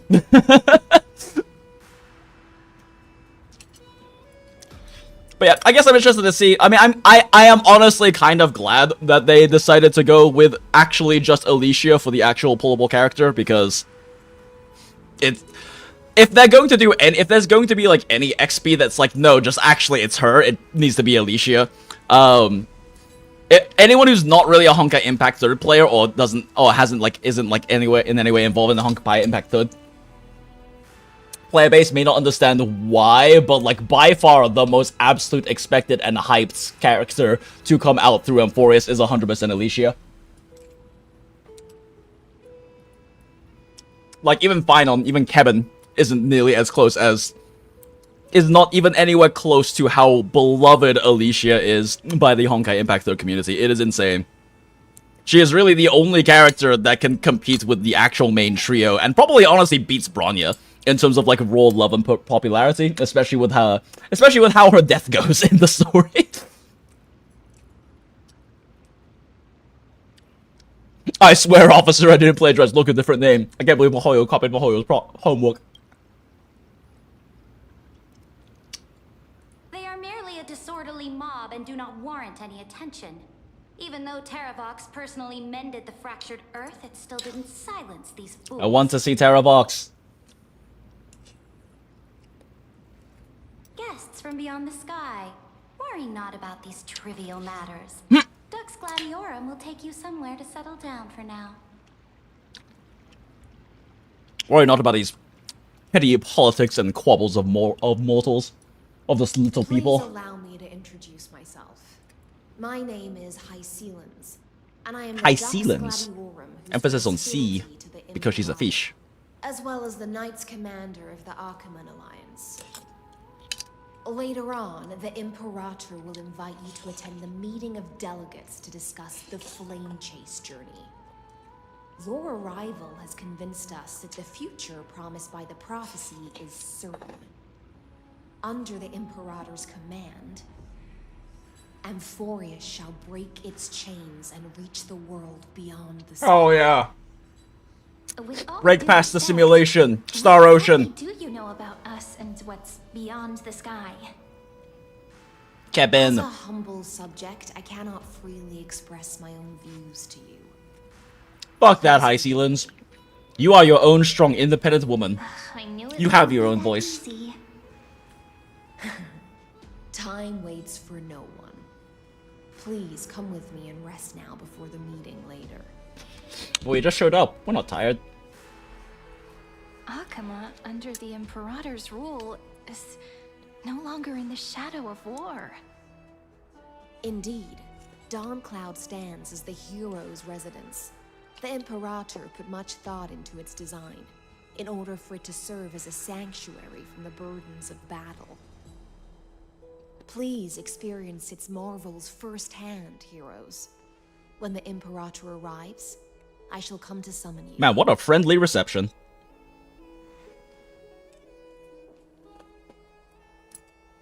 High Steelins. No wonder she's the Knight's commander. Her lips are sealed tighter than armor.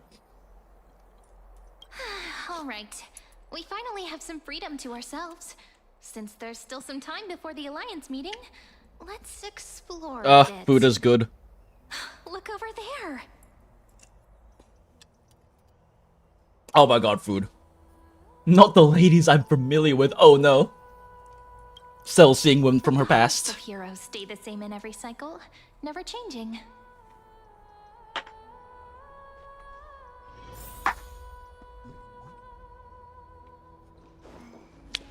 Speak with the Glide and Trippy, optional chat with other Chrysos Air subjects. Ooh. Labianus. Dux Brumalis, our great Imperator, found the mastermind and executed him in public. Seeing that scoundrel burn to nothing should deter these miscreants from being so brazen again. So the great Imperator isn't afraid of getting her hands dirty? What a ridiculous display. What do you know? No matter what sins the people commit, they are still the Imperator's people, and it's only right that they be judged by the Imperator's own hand.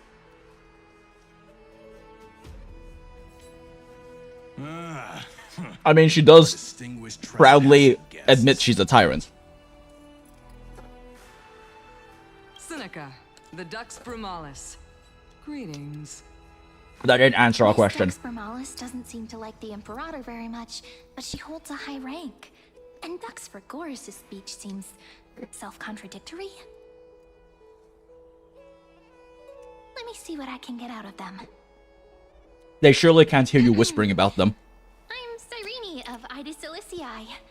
This is the Deliverer Beyond the Sky. Did you see that new game where winds meet? It's basically playing Wuxia almost, lol. No, I haven't. Although I did remember seeing, hearing about like a very Wuxia influenced gacha game at some point. I don't know if it's the same one though.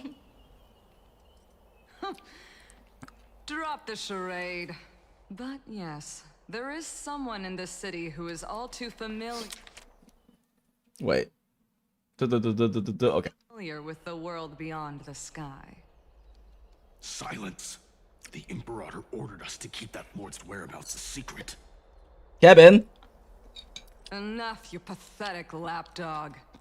Do you need to beg for permission from that cursed Imperator even just to bark? Yes. Bark, bark. You. Someone who is all too familiar with the world beyond the sky and is referred to as that lord. Could it be? Looks like things are getting heated. It's either Kevin or Donald. Hell yeah! Death match! Death match! Brat, I'll shatter that ice of yours. Groveling fool.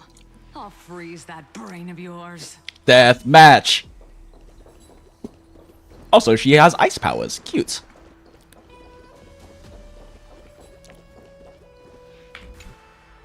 How are we supposed to talk to the heroes of Deliverance?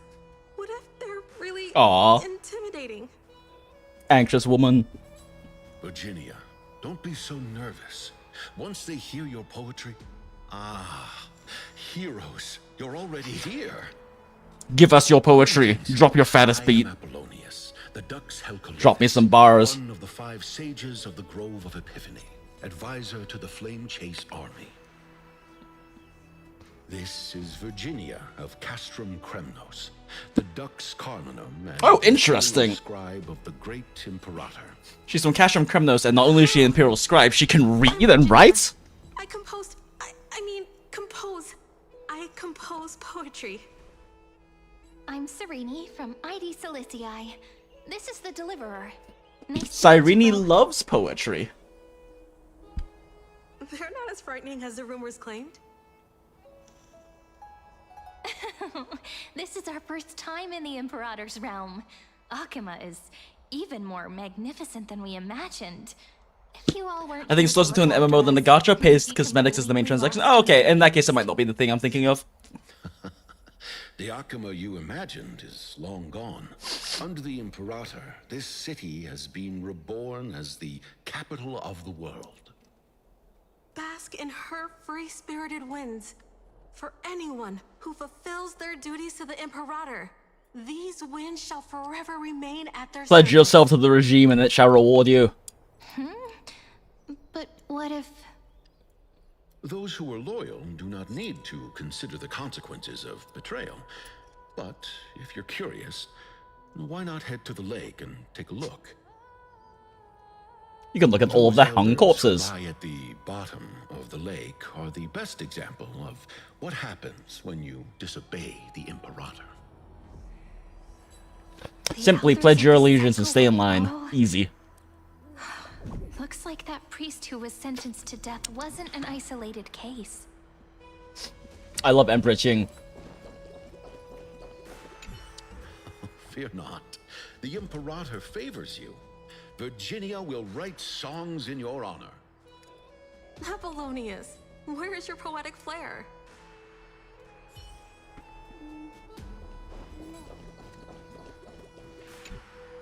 Aggie, you're still so listless today.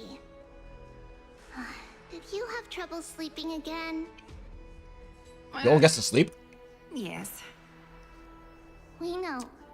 The Titan's prophecy Wait. haunts... Did she make a sound? Oh my god, what is that sound? Yes.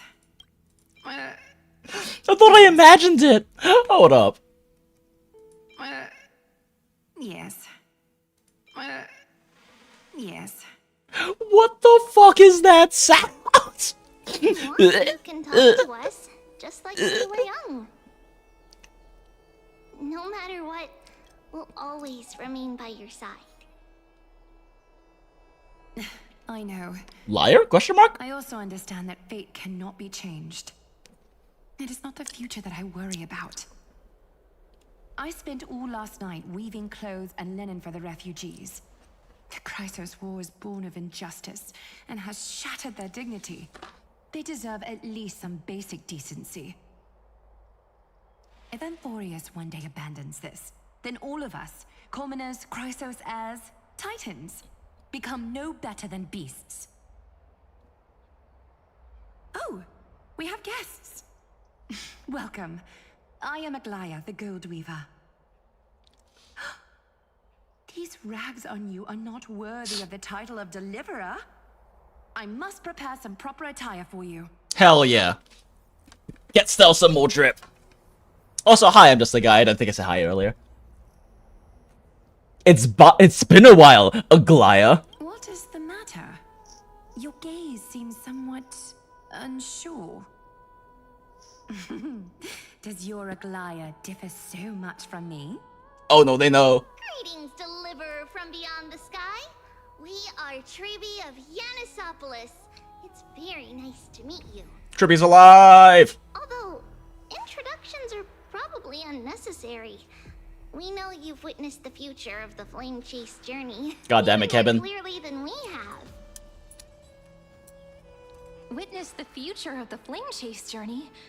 The prophecy also told you about that? No, Kevin did. Indeed. Orynyx reshaped Amphorius through the prophecy.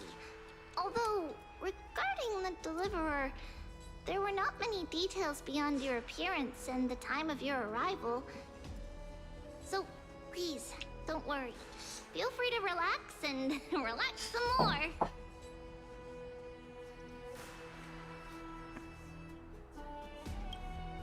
Kefali issued prophecies too, but it was Orynyx who told mankind that the deliverer from beyond the sky would descend upon Amphorius. More crucially, they revealed a future entirely different from the Aranova. Hell yeah. Though we still must challenge the gods. In the Time Titan's prophecy, this path leads not to a new world, but to the true starry skies. This is also what the Great Imperator has been striving for all her life. Your arrival further confirms everything. This can't be real. Man, Kevin set us up so well. Find this surprising? Fate really is unpredictable. Perhaps the upcoming meeting will hold even more surprises. The one from beyond the sky has arrived, and destiny continues to be fulfilled. The trial of romance is also close at hand. Aww, Nestia. Please, don't worry. We'll sing you a lullaby. Little Aggie, be a good girl and open your heart. I outgrew nursery rhymes long ago, teacher. You'll always be little Aggie to Tribby. The Trial of Romance just reminded me of Reason Hag and Nestia. Very sad moment. I'll see you again in the next world, my love. Little fish from beyond the sky. Did you rescue? Little fish? The Imperator We are from and beyond sky, delegates though. are about to arrive. If you are ready, please follow me to the meeting. I'm the Knight Commander of Akama, General of the Flame Chase Army, and the Imperator's servant. But beneath these She is also, shining therefore, scales she is and the big radiant fish. complicated titles, I am just a swordfish at the Imperator's side. As you've witnessed, she is the Empress of Akama, the one who ended the Chrysos War and the leader of the Chrysos heirs. As merely a humble subject, I cannot say more beyond this. The Chrysos heirs here constitute the elite among the Flame Chase army. Dux Halcalithist Apollonius and Dux Carminin, Virginia, serve as the army's advisor and historian respectfully. One offers advice and counsel to the Imperator, while the other writes verses of her supreme glory. Dux Frigoris Labienus and Dux Brumalis Seneca are both formidable warriors, clearing the way for the flame chase with steel. And they're about to fucking kill each other. Dux Fatorum, the holy maiden who interprets the prophecy. Only the one named Treeby remains in the city. The Imperator once took them as hostages in order to unify the prophecies of the world, but they are now Akama's most vital prophets. Dux Goldweaver, Aglaya. Well, she dislikes it when people talk about her behind her back. Because she can hear you. You should get to know her in person. Let's go now. Actually, I got something stuck in my teeth, and it's kind of hurting a bit, so I will go take care of that real quick and be back in like 1 minute, chat.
Woof. Okay, and we are so back. Thank you, Rainbow Background, for your service as always.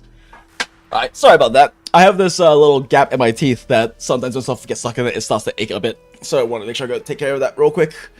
My dental insurance finally kicked in my new job, so I need to go get some work done while I can.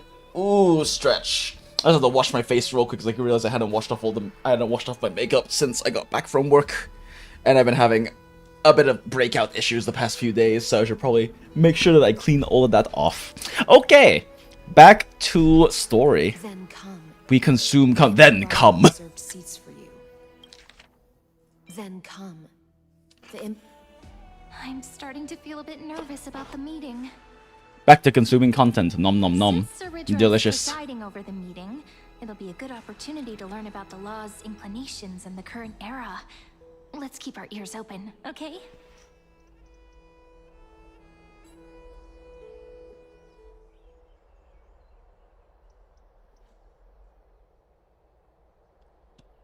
Man, people do not believe in like sitting down at these meetings, huh? Good sir from Paphos, what do you think the Imperator is planning calling this meeting so early? My homeland can't endure anymore. Who knows? First, she wants to hunt Titans. Now she says there are even greater calamities. Her madness is the greatest calamity. Throw them in the lake.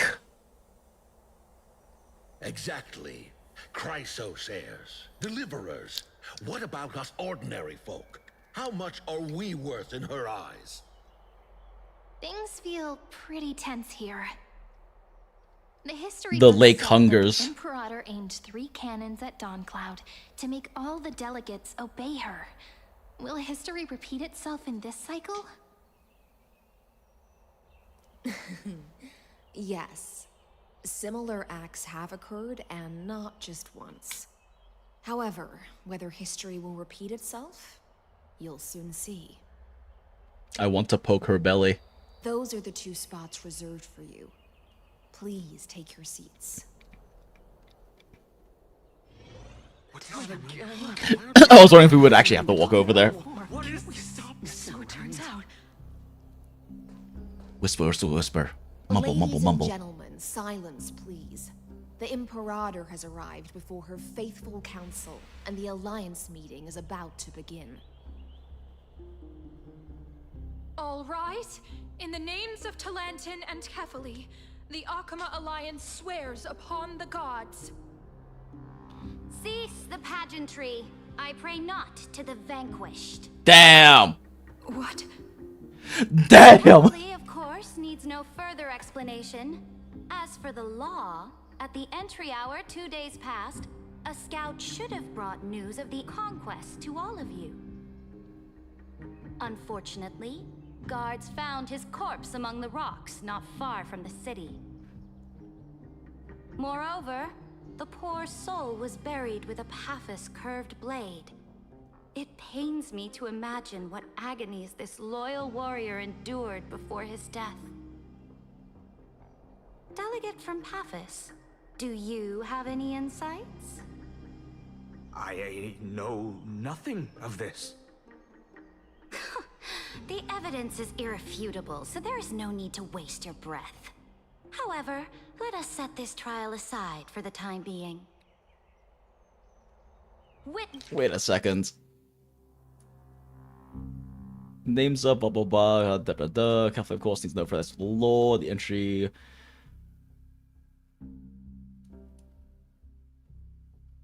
Wait.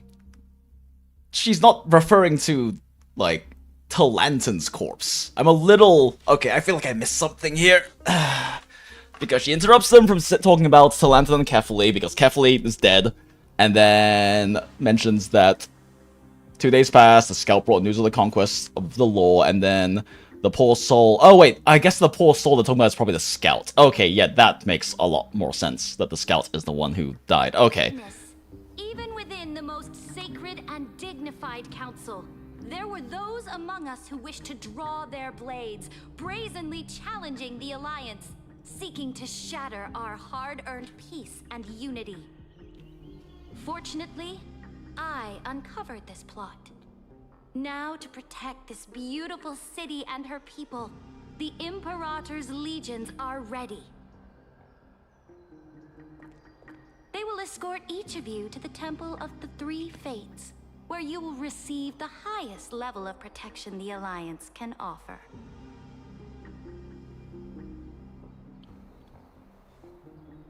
Then, the Legion's warriors will join me in embarking on the campaign against Fagusa. This is clearly a trap! Imperator, did you summon us here just to trample on the dignity of your allies? This is enough. What we do? Things are starting to get pretty intense. Comrades, you've all seen her true face now. According to the ancient laws of Akuma, only with the consent of 2/3 of the elders can the legions carry out the commander's orders.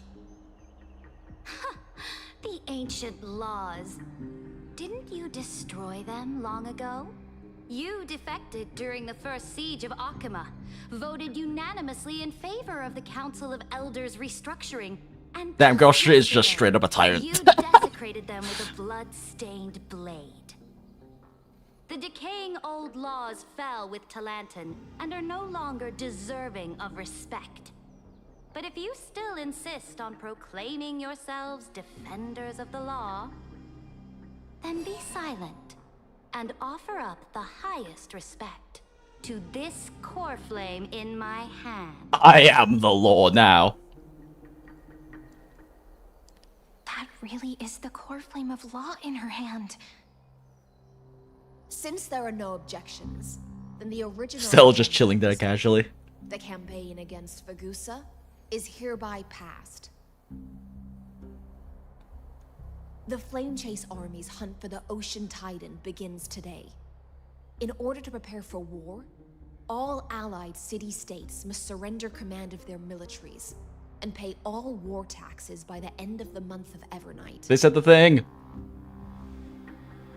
Wait, is Evernight March? Like, I mean, is the month of Evernight March? Is it the 3rd month of their calendar? The Deliverer, revealed in the prophecy of time, has descended from beyond the sky. With her aid, It is the fucking of course it is. and return Fagusa's core flame to the holy city. We didn't agree to this yet, but sure, boss fight. Absurd. Simply absurd. Rup, rup, rup, rup, A rup. deliverer from beyond the sky. This is just like that prophecy about slaying gods. It's a lie you've used to grow your power. Ladon has already sacrificed countless soldiers. And now you want me to send even more of my brothers and sisters to be used and discarded by a tyrant? Blue Woman is very popular. Are there any other objections? Then I bid you all farewell. Meeting adjourned.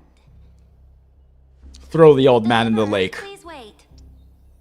I still have important matters to discuss with the two of you.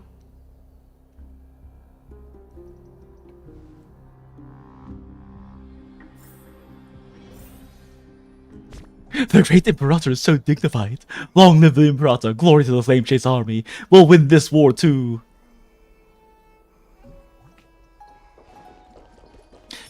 Oh. Cat and mouse time.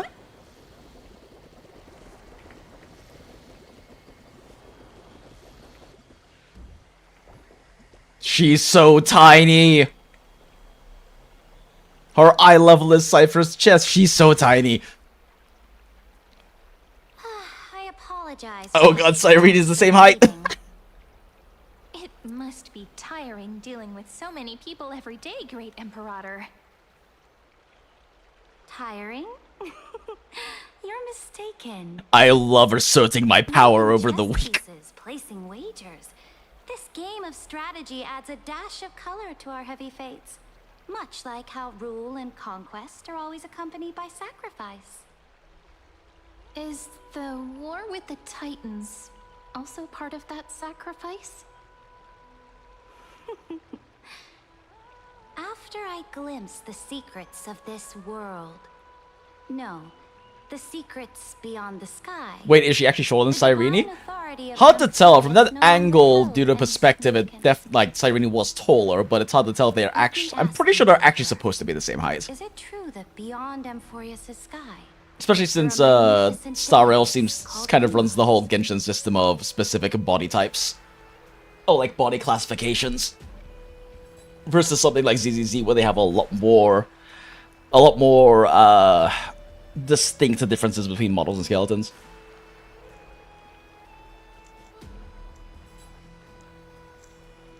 Their powers are 1,000 times greater than the Titans. Where did you hear this from? Where's Kevin? So they do indeed exist.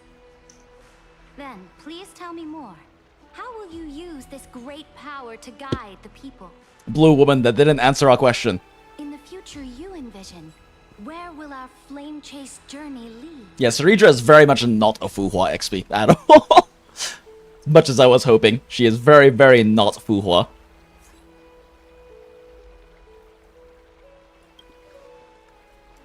Oh?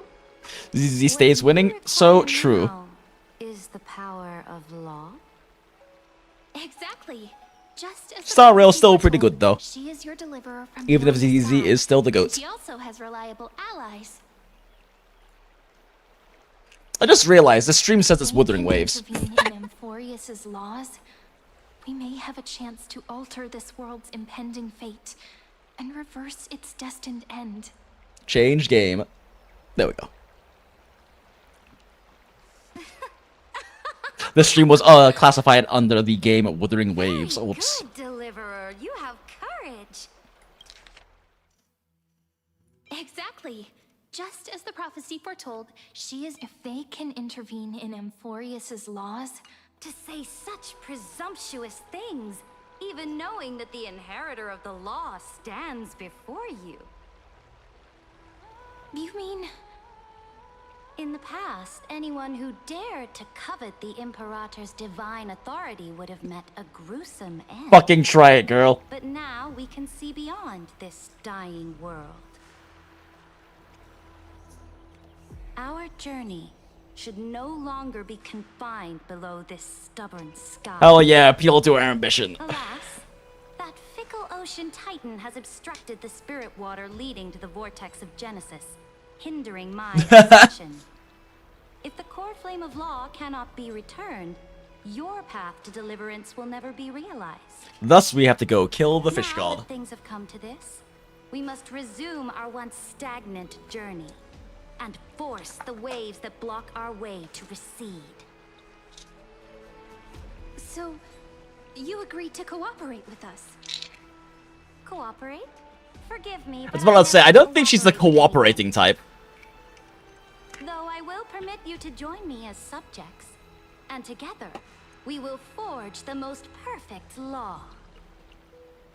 Whatever strokes and fulfills your ego, Napoleon. This is the Flame Chase Medallion, a symbol of the Flame Chase Army. Every noble in Akuma carries one.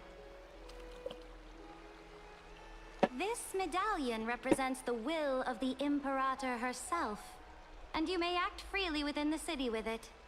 Before we embark on the crusade against the Ocean Titan, you should rest in Akuma for a time. Beware of someone named Lygus. Oh? Oh? Your advice is acknowledged. What if he goes by a different name this From time, this though? moment on, prove yourself through your actions. As long as no boundaries are crossed, I fully respect the choices of my subjects. As long as they do what I say. May your journey reach that sky full of stars, great Imperator. Alright, Seren. Alright, Seren. You can stop the brown nosing. Go now. I think her ego is satiated right now. Reek of seawater. Wait, what? Why?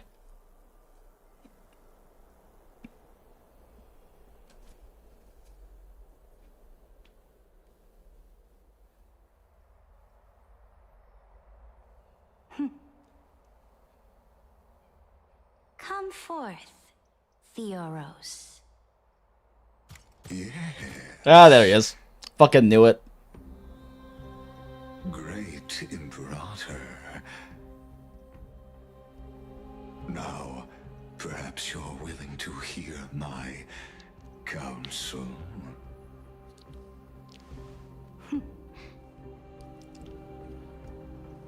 Those two arrived just as Orynyx described, and just as you said, they showed a thirst for law.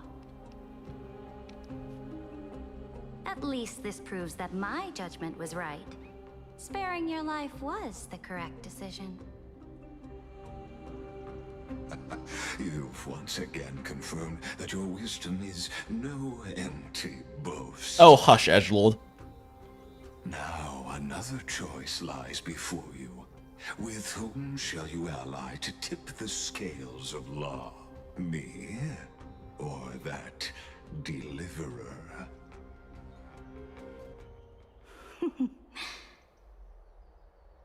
Remind me again, Antikythera. What kind of future do these two paths lead to in your view? I shall tell you.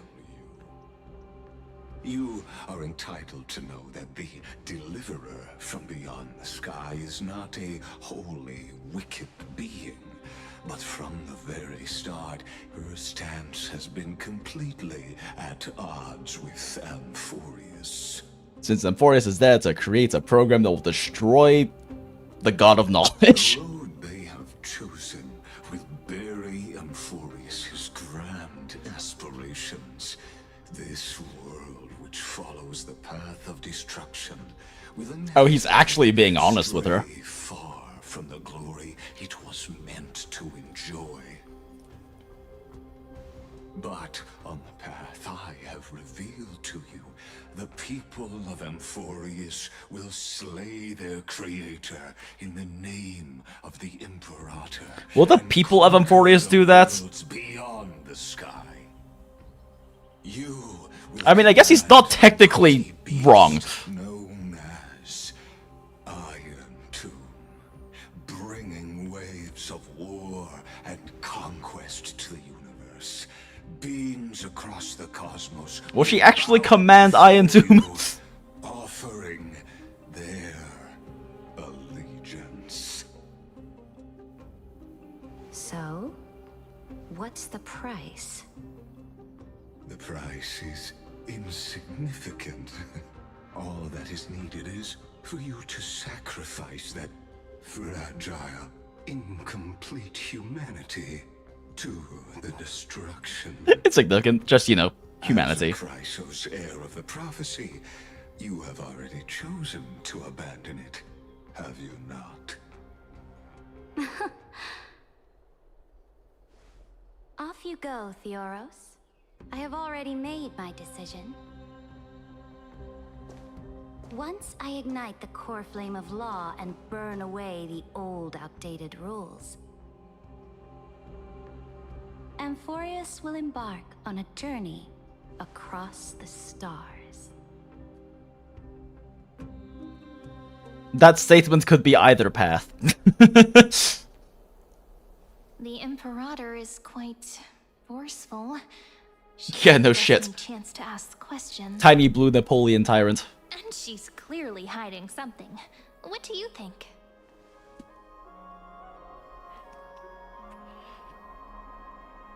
We should consult with the genius for the current situation. Her to help! We got bullied by Tiny Blue Napoleon. Looks like we're on the same wavelength. The atmosphere in Akama, it's so unfamiliar. And it's not just the Flame Chase Alliance talking about the world beyond the sky, but the whole city.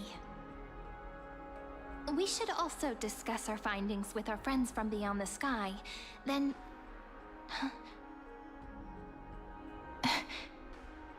then... we should go enjoy the renowned bathing culture of the holy city and relax. Yeah, maybe stop talking about these things out in the open.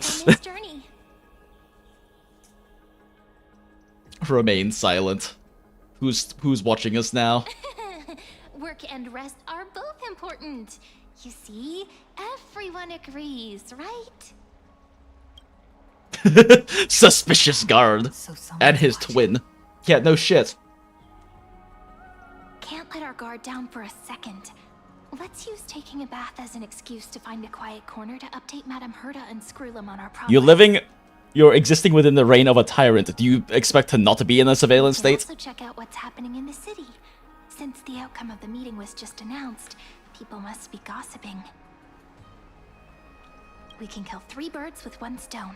Let's go. That's a very big stone to kill 3 birds. Flame Chase Medallion, an identification badge of the Flame Chase army, bearing the Imperator's highest command. The wearer has unrestricted access throughout the city. Allow me into the bath chambers. Cat and mouse time! Oh, so many people. The holy city is so lively. Giggle. Quote unquote relax. Did you hear? At the Alliance meeting, the delegate from Leyden stormed out in anger. Silver-tongued citizen. As expected, the Imperator is always hiding things from everyone. When has it not caused a ruckus? Silence! That's treason! Throw them in the lake! If it weren't for the great Imperator, you'd have sunk into the lake with those corrupt elders already. And you wouldn't even be alive to speak like this. This fucking guy is definitely not helping her reputation. Oh no. It's the Imperator's loyal dog. Let's go. We can't talk in front of this guy. These two do not sound like they're trembling in fear. How disappointing. I wanted to throw someone in the lake. Oh, honored guests, we meet again. Looks like I'm not the only one who came to the baths to unwind after the meeting. For the upcoming campaign, please make sure to rest well. I am Dux Regoris, a trusted officer of the great Imperator, willing to fight alongside the Deliverer in the coming battles. Oh, another war? Ever since the Imperator took control of Akuma, we haven't had a day of peace. It's almost like she's a tyrant bent on conquest. Chatter. The atmosphere is a bit tense, with rumors flying around the city. You must be troubled. My apologies. After every Alliance meeting, there are always some pests in the city who get restless. I prefer to ignore them. Pests on the ground don't affect the sky in the slightest. They just completely... You say that, but you just yelled at 2 of the pests and basically threatened to throw them in the lake. Besides, the Theoros has already promised the Imperator her fate. And these clowns? Oh, thanks for the very important information. May I ask, who is this Theoros?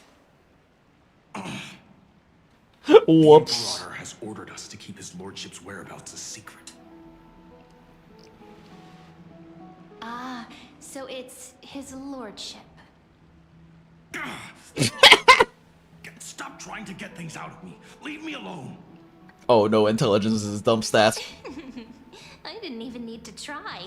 Big and strong Dux Regoris really can't hide anything. Theoros. What an ominous name. Bad news. He's been staring at us the whole time. Let's move to another place for now. No shit, she's staring at you after you just made a fool out of him and extracted information from him. In the worst case scenario, Cat and mouse time. We may have to face more than one enemy. Stop trying to get things out of me. Leave me alone.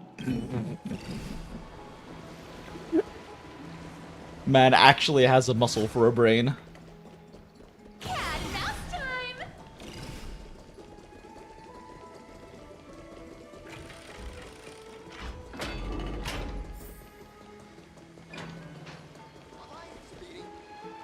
Alliance meeting?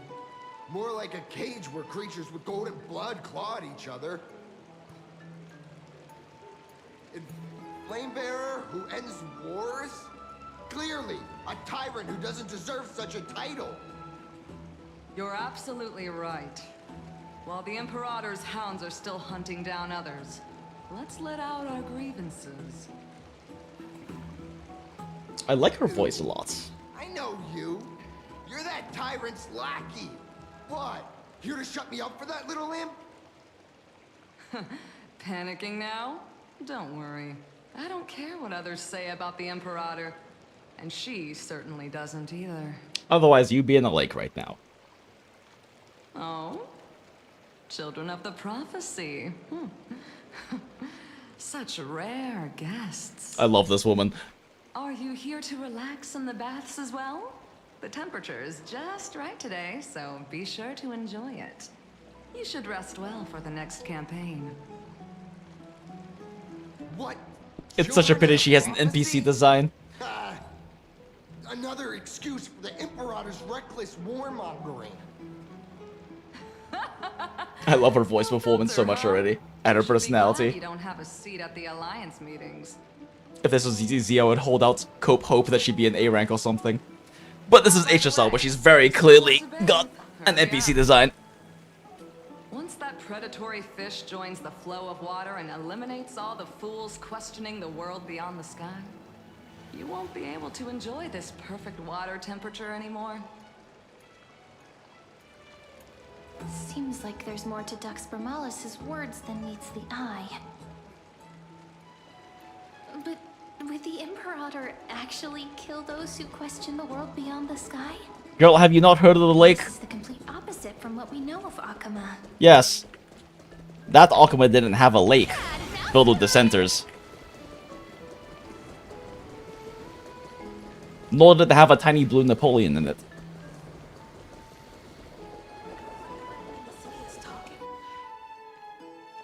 Huh. These two are... That reminds me of this quest where Ching Chui says something like, I can tell they're important by their outfits. So true. Distinguished guests of the prophecy. One a clever and adorable warrior. The other also quite heroic. Damn. Damn, I didn't realize Varric's Leo was a fucking lolicon. Hold up. He just describes Cyrene as a clever and adorable warrior. And then brushed Cell off. It's a pleasure to The fucking lion statue's a lolicon, I can't believe it. Carminum. You two are inseparable, aren't you?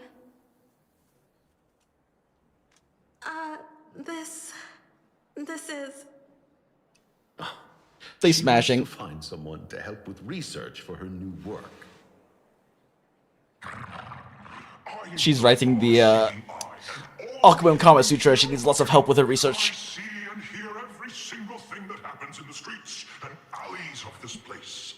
I'm the perfect partner for research. Fuck the lion. Enough small talk. Here's the latest news from Akima, as you requested. The children of the prophecy arrived in the holy city, and the Imperator unilaterally stripped away military power. The Alliance meeting ended in discord, and there may be bloody upheaval. As expected. I get the feeling you might have embellished a bit to keep people's attention. Damn, lolicon lion is the attention seeker. On my stone main, I would never do such a thing. But if you wish to quell this terrifying news, perhaps a more explosive topic. Holy shit, he's a TikToker. Never mind. While the influence of rumors can be minimized, the fact remains that the great Imperator did swiftly consolidate military power in an almost threatening way. It's undeniable. Heroes, I know the Imperator's way of doing things may seem a bit autocratic to outsiders. A bit? Soon, you will witness her blade dance with enemies on the battlefield. That doesn't stop her from being an autocratic dictator. But when that blade is drawn, you two, as bright as you are, will surely see the deep thoughts beneath her exterior. The Imperator's blade. Is he talking Miss High Sealants?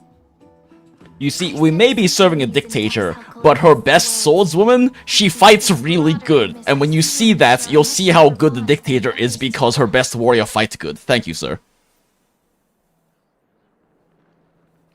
There are eyes and ears everywhere. Is there any place where we can have some privacy? Time to go find the boudoir. To understand Ideally, the boudoir where the lolicon lion can't see us. to get past Miss High Sealants.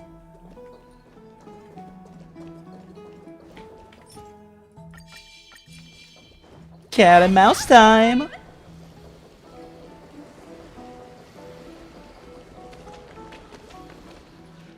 This place was your original bath chamber. Perfect for avoiding prying eyes. I wonder if anyone is using it now. Kick them the fuck out. Huh? The smell is... Oh no. It smells like fish! Wait, don't go in yet.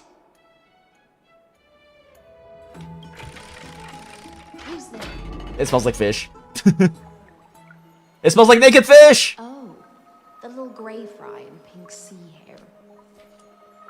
Little sea hair? Saving for art reference. And only for art reference. Smile. You barged into here without warning. Was it an accident, or did you wish to bathe with me? Also, yes. Can't tell the difference between past and future waters? This has always been my home. Sorry, we didn't mean to disturb your bath. No, Stell very much did mean to. And wishes to join you. It's no big deal. There's no need to panic. This is the natural state for me. Hell yeah, girl! Land force themselves to wear clothes, adding unnecessary constraints. Let's go, nudist sea witch. Forget it. If Duck's Goldweaver heard that, she'd scold. I guess that's true. Aglaia does care a lot about Alright. clothing. And Please civility. make yourselves comfortable and wait a moment. Let me first wash off the blood of the hunt, and then I'll attend to you two.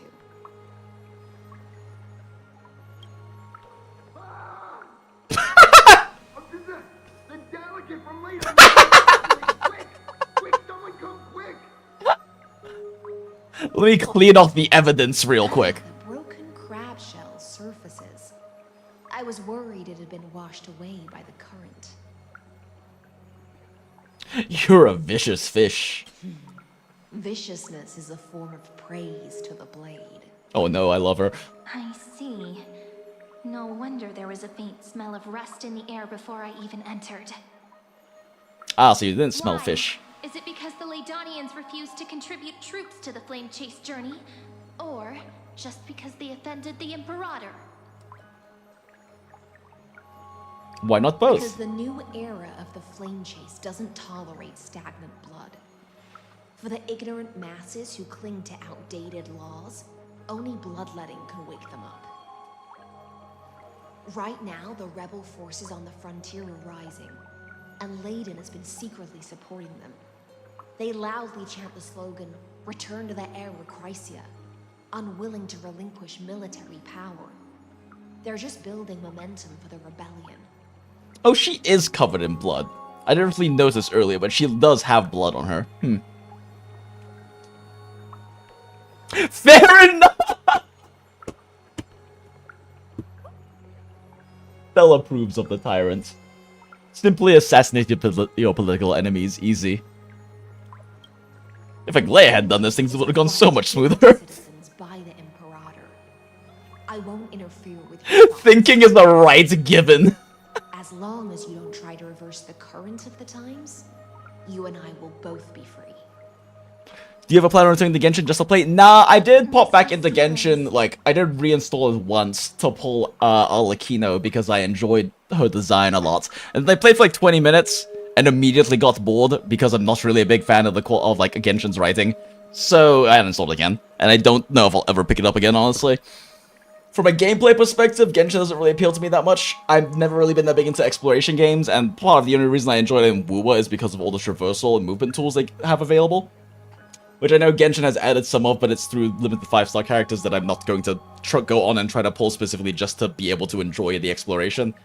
And then gameplay mechanics-wise, Genshin's very interesting from a theory crafting and like team building perspective, but the actual gameplay itself past that is kind of shrug. And even though I haven't really like kept up with Genshin from having talked with like theory crafters and people who are still into it, that still seems to be pretty much the case today. So yeah, I don't think I'd ever really go back to Genshin. There's too many other gachas that I'm enjoying playing right now, and too many other gachas I want to play that I just frankly don't really have the time or mental energy for right now. Like, I was looking at picking up Moriman's, and I am interested in it, but I just really don't have the time, energy, and like, mental resources for it right now. Not gonna lie, we're talking to the Imperator's sword right now, and it's just making her look more like an autocratic dictator. Really? No way! No way! What do you mean? Tiny Blue Napoleon is the most benevolent and democratic of leaders, who has not just assassinated the political enemy, who was very outwardly against her in the most recent meeting, and did not have her best warrior and assassin specifically make sure the corpse was able to be found easily. Fair enough, makes sense. I mean, yeah. But, you know, I'm not saying that as if like, Genshin is necessarily a bad game or anything. I mean, people enjoy it, and it's just that, even from, like, the get-go, after exploring the gacha space more, and exploring, and, like, experiencing more about what's, like, the general gacha space outside of just, like, just outside of MiHoYo, even though we're playing Star right now, but also outside of, like, the big mainstream ones have to offer, I've realized there's just other... There's other experiences and aspects that other gachas are simply stronger at that I prefer out of them, like the writing and character writing, the story, the like the style of setting and everything in things like Arknights and Path to Nowhere and other games that I just enjoy more than like what Genshin has to offer, but that's really a matter of preference and taste. For a lot of people, the, I guess, generally more happy, positive, and I guess in my mind kind of more Disney vibes that you get out of Genshin and things like that are the preferred. But out of like MiHoYo's things, I prefer like Honkai Impact 3rd and ZZZ because they do encroach on and explore darker subjects and darker topics and have more of that touch of brutal realism in them that I enjoy. So it really is a preference thing at the end of the day. And I just enjoy the combat and mechanics a lot more in ZZZ. At least from like a theory crafting perspective, I do find Star Rail a bit more interesting too, just because a lot more of it is about the second-to-second play. Since Star Rail has a lot deeper mechanics and decision-making than most people realize because of how action value affects turn-based, how the action value mechanics layered on other systems affects turn-based combat.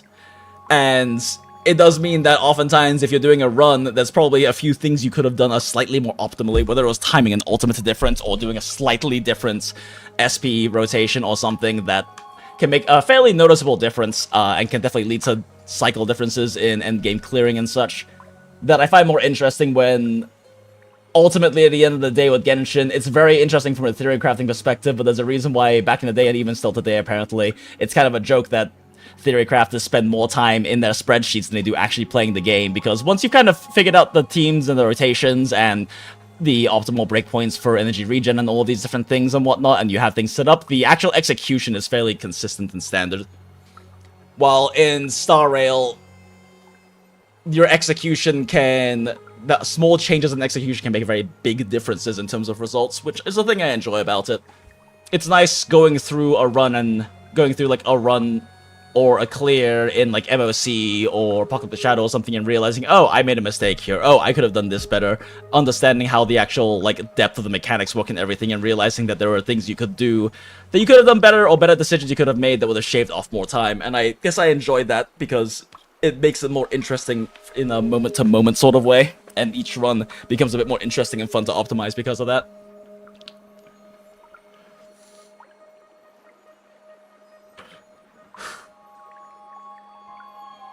But yeah, now that I've kind of experienced more of everything, I've kind of just realized that, like, opinions on, you know, which is better, quote unquote, all of the stupid like drama wars around that and everything. Like all of that aside, I just realized that Genshin is not really in line with like what I find interesting or what I enjoy in a lot of these kinds of games. The writing isn't really quite to the type and style that I enjoy nearly as much. The characters don't really grip me as much, especially because they end up oftentimes being quite a bit more shallow, since you don't actually get much exploration of them. In terms of like getting to see the characterization, getting to see if they have changes, growth, decisions, and stuff they make in terms of story and whatnot. Star Rail has that issue too, but Star Rail has been much better about it through like version 3.x, and has been good about it through the main, at least a lot of characters involved with the main story in the previous versions. The gameplay itself doesn't interest me that much. The theory crafting is really cool and really neat, and it was really cool being a part of the theory crafting scene in like version 1, because by far the most interesting parts and like probably the best memories I have of Genshin in general were being part of like the large movement of theory crafters figuring out and working out how elemental gauge theory worked, because that the thorough and deep understanding of elemental gauge theory is so core to how theory crafting works and is now understood in Genshin, and being part of that, I'm not gonna say I was like a huge instrumental part of it or anything, but I was involved in testing and discussing with theory crafters, and it was just a very large group effort of kind of like figuring things out, testing, putting things into practice, and then just kind of working out how elemental gauge theory works, because it was a completely arcane system that there was no information from in actual game-wise. And it was very fun, because it reminded me a lot of what kind of got me into content creation in the first place, which was like theory crafting, testing, and figuring out how the mechanics of Call of the Wrath worked in Monster Hunter World, which the guide on that, after doing that world record run that lasted 22 hours with my speedrunning team, was what allowed me to turn YouTube into a career for a while. So that was a very fun experience, but past the actual theory crafting, Genshin's gameplay doesn't really interest me, and I definitely just prefer to put my time gameplay-wise into gacha games I do enjoy the gameplay in a moment-to-moment or in like a particular run-to-run execution has more demand of skill expression and input. As long as you check out Mormons within a month, because the best value packs are up for that long, lol. Okay, Laser Prip, I'll keep that in mind. Gacha player, PvP character. Yeah, I mean, there's a lot of that, though, is the thing. Like, I only see even, like, little bits of it, because like, my Twitter feed and stuff is mostly pretty well adapted, that when I do see any gacha drama stuff, it's mostly people memeing on, like, the current stupid drama thing. And, of course, I see stuff pop up on my recommended, and I do love drama tubers, so occasionally hearing about the stuff is very entertaining to me. I mean, my Oshi is literally Rima Evanstar, but there's so much of that stuff that happens, and it's so loud because the gacha community has gotten a lot more vocal and obsessive stupid people since who like to cause drama with like other communities, since it became much more popular and mainstream through how wildly successful Genshin and then future larger gacha games were. Because like there was always some degree of that in the past, and like I'm not gonna say I was able to experience that. It's mostly more of a thing in retrospect, because I got into gacha games through Genshin, like the vast majority of the gacha game population at this point.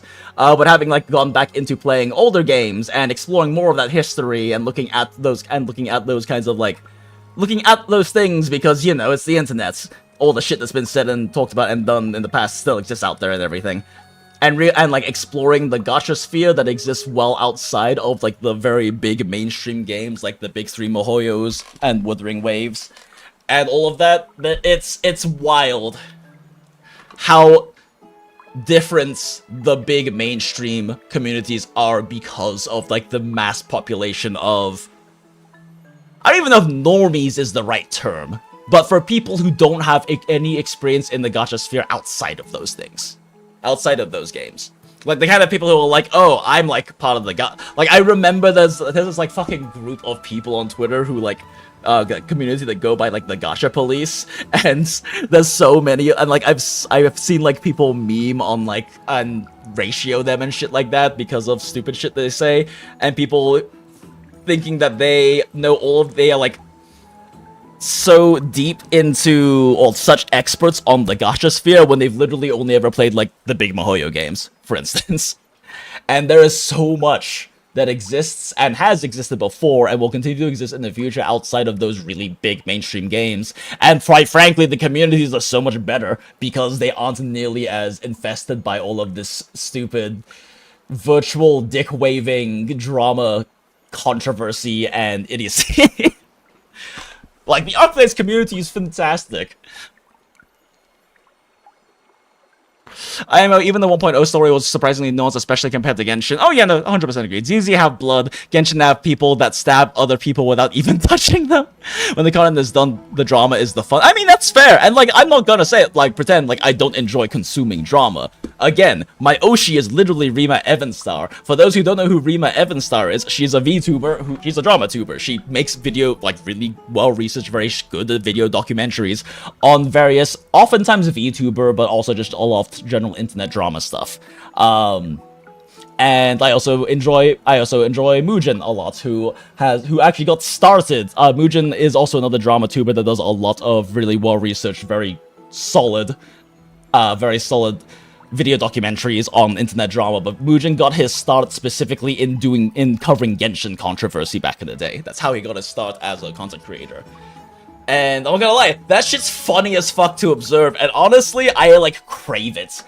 Because, and that's part of why I like drama tubers so much, because I moved from Atlanta a year and a half ago, last February, right? I moved to Phoenix, where I now live in Phoenix, Arizona.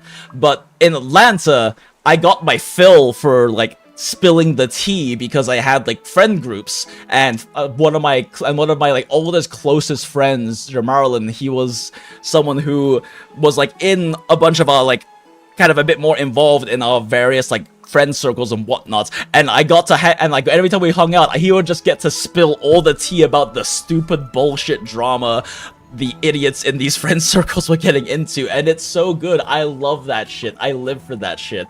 But I don't get nearly as much of that anymore because I'm not in Atlanta anymore and having those kinds of frequent interactions. So drama tubing scratches that itch for me, because I love drinking spilled tea. It's so tasty.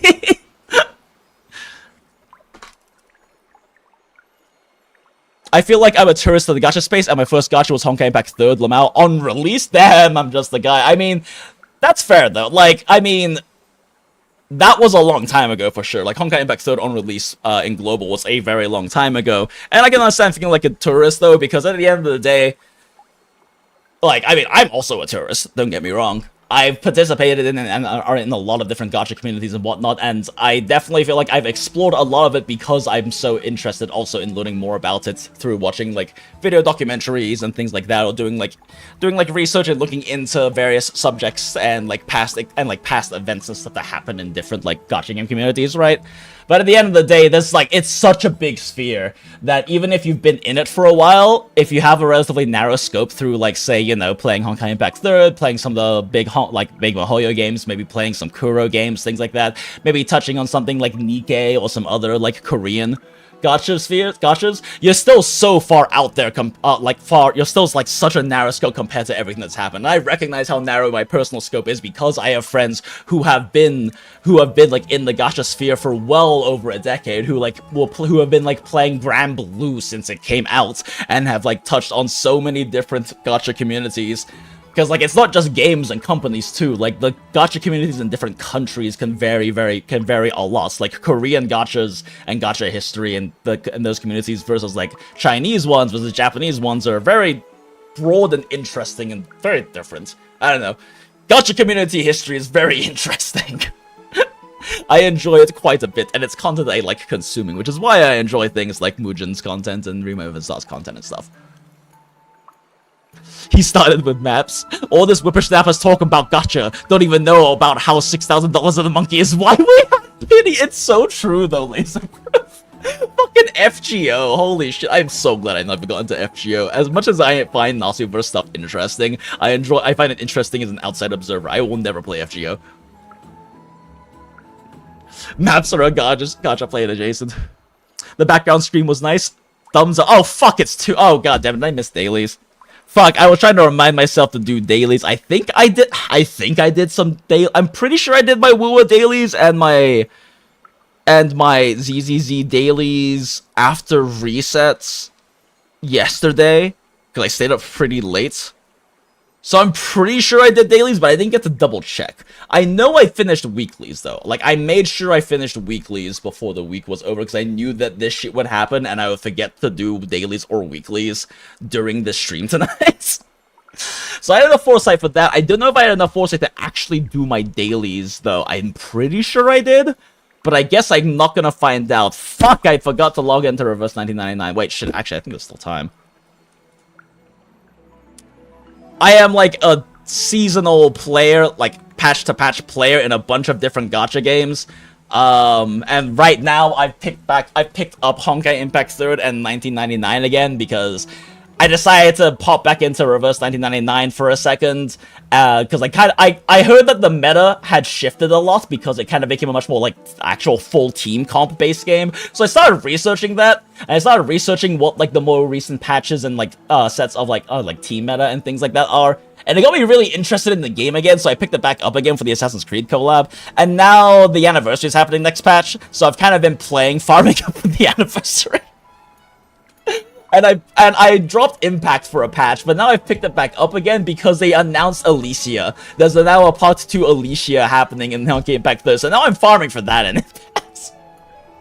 I don't play too many gachas, you play too many gachas. Who? Respectability, of course. The background screen was nice, so true. Grand Blue and Fate Go were my first, and FGO were my first gachas. Ah. Forgot about Divergent Universe thanks to Borderlands. Oh yeah, I still need to play Borderlands 4 as well. Maybe we'll do that on stream someday. I do enjoy Borderlands quite a bit. Was a Monkey Gate Grand Blue Fantasy thing? Very possibly. Chasing Collider Rider? Nah, not familiar with that one, Nana. Oh, sorry. Yeah, R99 has another hour. Yeah, that's right, because it does reset at 3 my time, which is why I remembered that, and that means we do this real quick. I'm pretty sure I missed like 2 days off of my monthly pass, though, recently. There's also this new wilderness stuff that, like, I've gotten a little bit too into micromanaging, but it's annoying because with the way it's set up in the early game for, like, this new wilderness production thing, is that the optimal way to make sure you're actually maximizing production requires you to log on, like, every 4 hours. And I haven't been doing the best job of that, and it's probably not a bad thing, but it does mean that I'm not min-maxing my growth very well because of that. Okay, let's see real quick. Okay, reset that one. We can lock that one. Can lock that one. Let's try to roll for something that requires less. Can lock that one. That one looks good, actually. Okay, so we can lock those ones. So we need to get 1 more of these, 2 more of these, and a few more of those. Let's check this real quick. It says to auto produce first. That's not helpful. I didn't set them to. I didn't set them to targets. I have to make sure I can buy all these in 1 day in order to get to the next level of upgrades I need on this. Okay, production. But yeah, I know that later on it gets a little less annoying because it's mainly this branch that kind of ends up being like a big, Fuck, I dropped the thing. Oh no. The floor is wet. There was not much water left in that. It's fine. Okay, we're fine. Because these like take about an hour. These take about an hour each to make, right? But you only have 3 slots, so it kind of massively incentivizes you to come back every few hours to keep running them because they become a massive bottleneck in your production for leveling up stuff.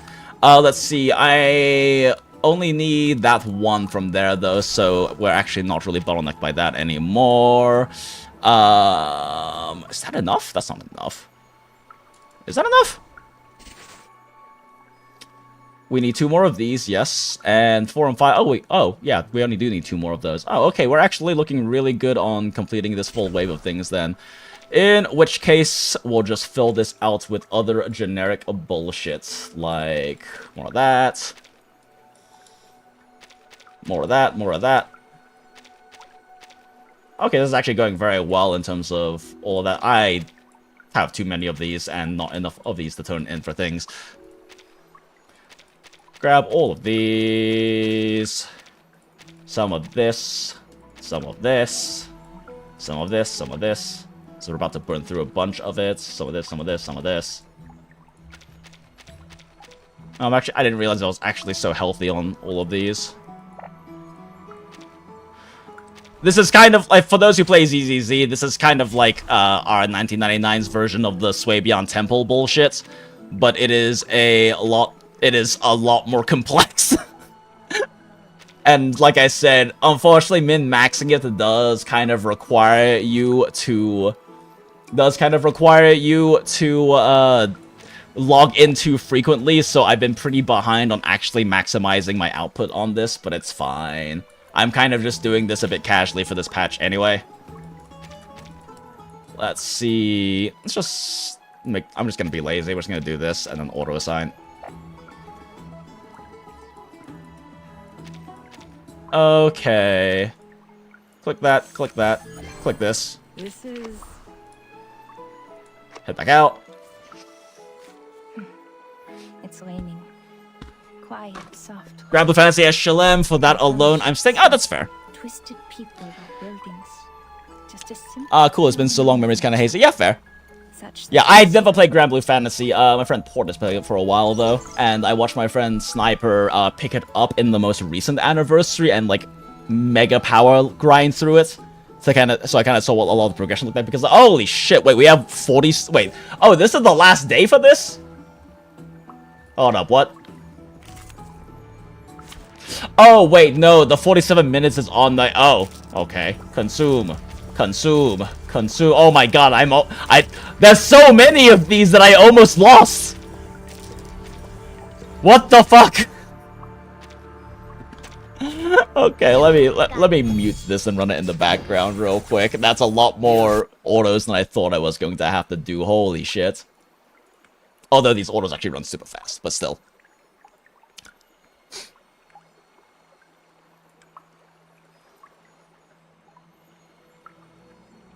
Let's see. While these are going, I mean, it's past 2 now, so it's probably optimal for us to actually knock out dailies in the other games real quick and then get back to Star Rail. So let's just do that super fast. It's time for the around 2 AM my time daily speedrun that we love to do on stream all the time.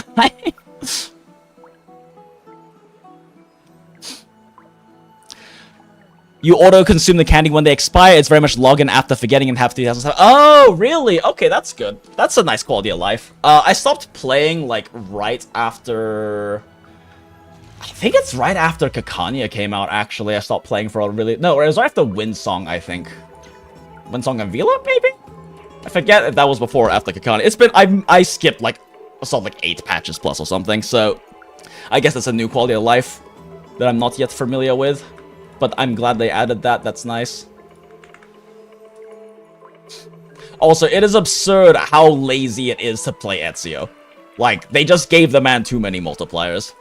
I know there are other teams that are still as competitive and in next patch will be stronger than his teams, but like his raw multipliers and how little synergy you need building your team is kind of dumb.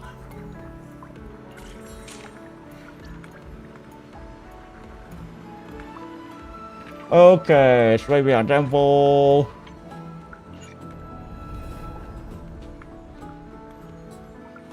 Come on, right there. Teleport now.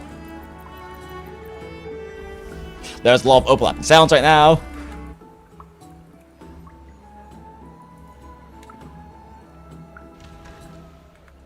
Clearly this patch is favorite. Yeah, there's been a lot going on this patch. This patch cycle has had me pick up more than I was expecting to gacha-wise, which is part of why I haven't picked up Morrimans yet, or tried out Morrimans, rather. I don't even know if I'm gonna fully pick up Morrimans. It's just more a matter of I was looking at trying it out. Wondrous Gadgets don't have anything worth selling, but Focus Braces are worth it. And if I remember correctly, there's nothing... Oh, no, wait, that's right, phase anchors. Phase anchors are worth selling. I believe this maximizes income still, though. None of the hot items are better than these 2 raw items. So, yeah. That means I need to make sure that we are crafting more phase anchors, which means I need to get rid of this one, sub out for this one, and then I need to get rid of this. Which one's phase anchors? No, wait, no, we already get phase anchors. We need focus the bracers. Bam, bam. Ooh. Bam, bam. Dispatch. Okay, that's good then. Crafting. Crafts. Crafts. Crafts. Ooh. There we go. Craft. And then I guess craft. Back, back, back. Back. Oh, wait, shit. Let me make sure my manager boo's not about to die. He's not, but might as well swap him out. Back, back. Click. Click. Back. Okay, that should be good for management stuff. Do that again. Over here. Ah, Schwo. While it's loading, click here. What do we do first in here? I do need to farm up. Oh, that's right. I still need to, like, actually do Woowa things so I can unlock the new area so that I can actually build Augusta. Because I pulled Augusta, and she's still level 20 because I can't get the new flowers yet that she requires for Ascension. Shake, shake, shake, shake, shake, shake, shake, shake.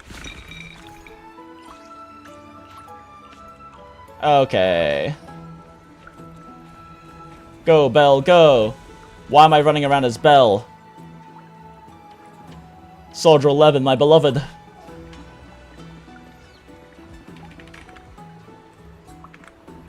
Okay. Business performance.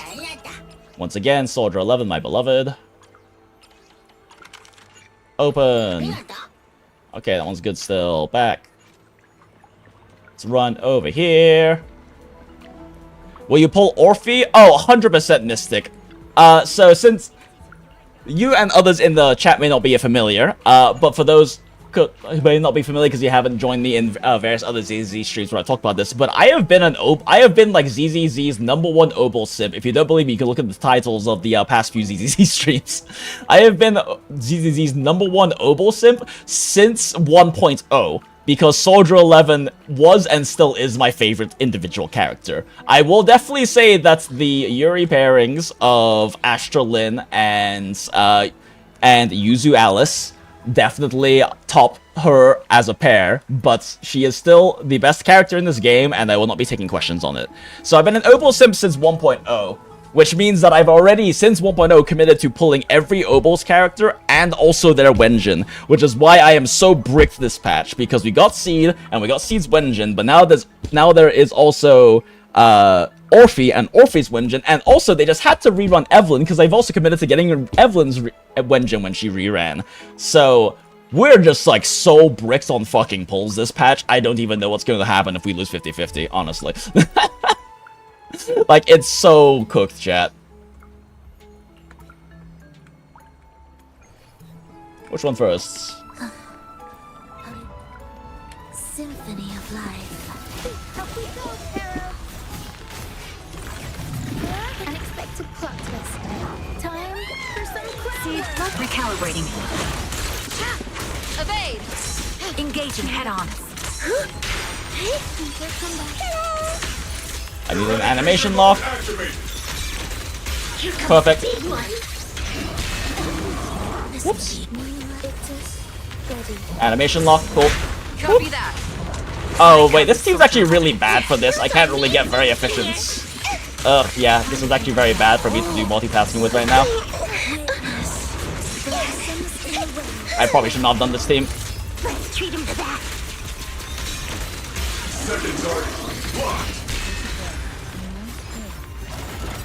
Yeah, this is not the best team for me to be doing this multitasking with, actually. I can't do, like, a super animation lock heavy rotation with this. Let's swap to a different team. This is not good. This team is not good for multitasking.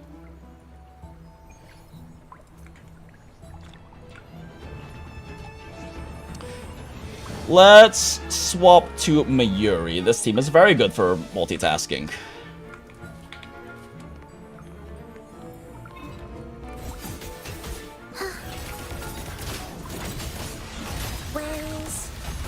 Nope, not yet. The soul never entombed. Okay, I was been exposed. Oops.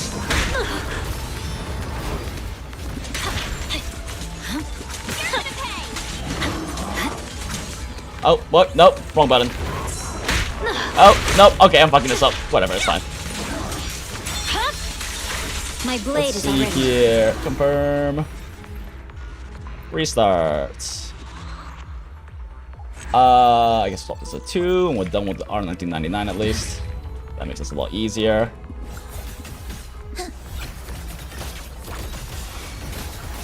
Take a breath and right here.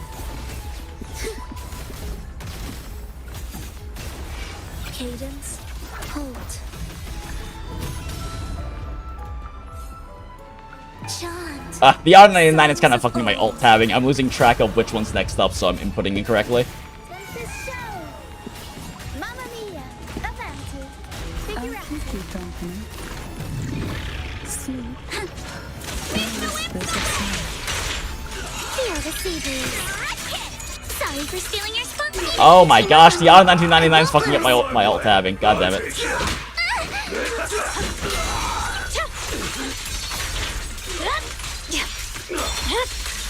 It's over.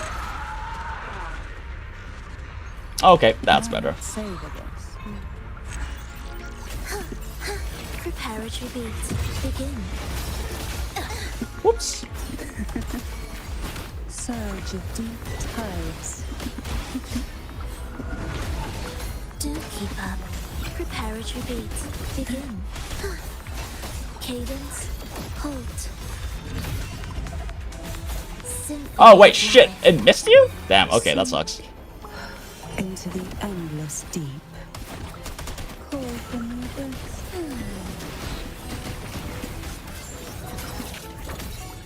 Let's see.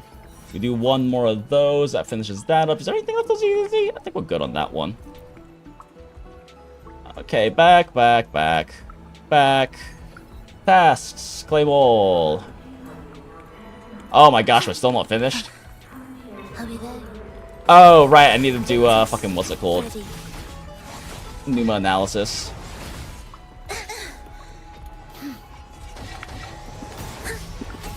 Heed the echoes. The soul never entombed. Is there anything left in here? Not really. Call from the abyss.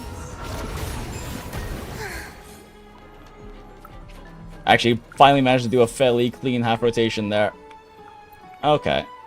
Let's see. Expansion task, claim all. Level warlords, claim all. Back. We're already good on this, and we're good on stamina consumption, so that means we're good on ZZZ.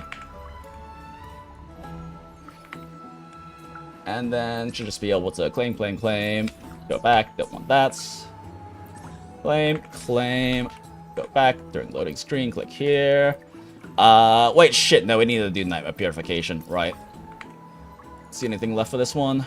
Back. Did I not hit fast travel? There we go. Wait, what did I click? I thought I clicked tasks. What did I click?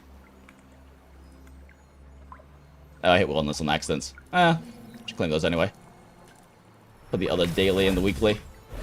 Be erased.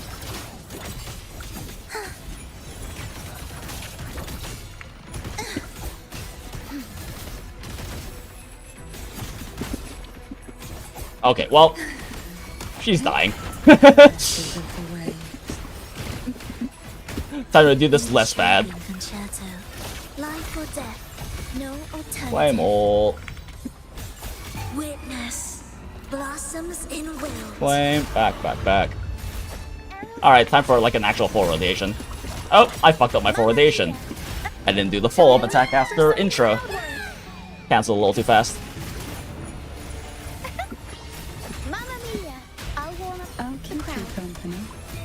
Let's see, click that. Should be good on here now, right? Yeah, I think that's everything.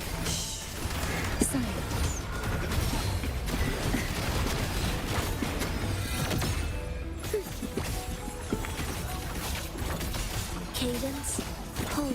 And that's everything. Okay, cool. They're all dead. Claim or second anniversary fan creation contest. Oh boy. Why do I feel like I'm missing something? Good on that. Right, there's this fucking thing where you just sit here and wait for it to type out forever.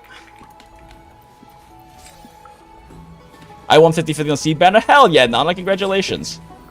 You got Wenjin too? Hell yeah. Yeah, if I remember correctly, we lost 50-50 on Seed, and then had to get to like 70 again or something to get her, but then we got her Wenjin in like 20 bolts or something, so that kind of made up for it. I believe that's it, right?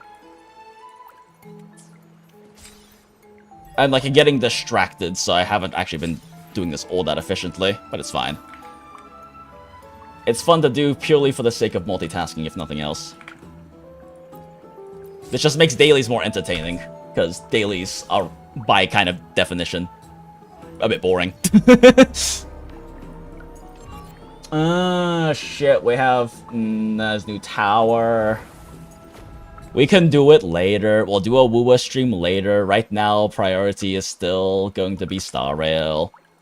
Should I do PGR right now? I don't really need to do PGR right now. I don't really care that much about burning stamina. Just making sure I get my dailies done in PGR. Arguments is already going on my phone, so yeah, we're good. Claimed that in 1999. Is this the thing I'm missing? This is the thing I'm missing. Right, there's this event. Click, click, click, click. Starts. This one's like an easy, almost guaranteed win to the hard mode. Restarts. Do this one again. Click, click, click, click. Start. Cool, complete. Back. And yes, that's it. I am being so inefficient at 1999 today. Kind of forgot what I had to do to be efficient at it. Okay, cool. Well, daily multitasking is done. That took us like what? A solid... Yeah, it took like 11 minutes. Yeah, okay, that's like really inefficient. That's really inefficient for daily clearing. Shouldn't really take more than like 5-6 minutes if we're doing multitask. If we're actually like multitasking that, but it's fine. Alright. Back to Naked Fish Woman. Bloody Naked Fish Woman. Hint of joy in your words. Because I've already tasted ultimate freedom. Oh. New expression, new art reference.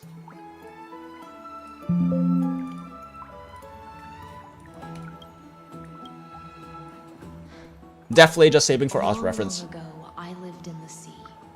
In that I do actually want to use this as beyond civilization's reach. As some painting practice, though. Consumed the small.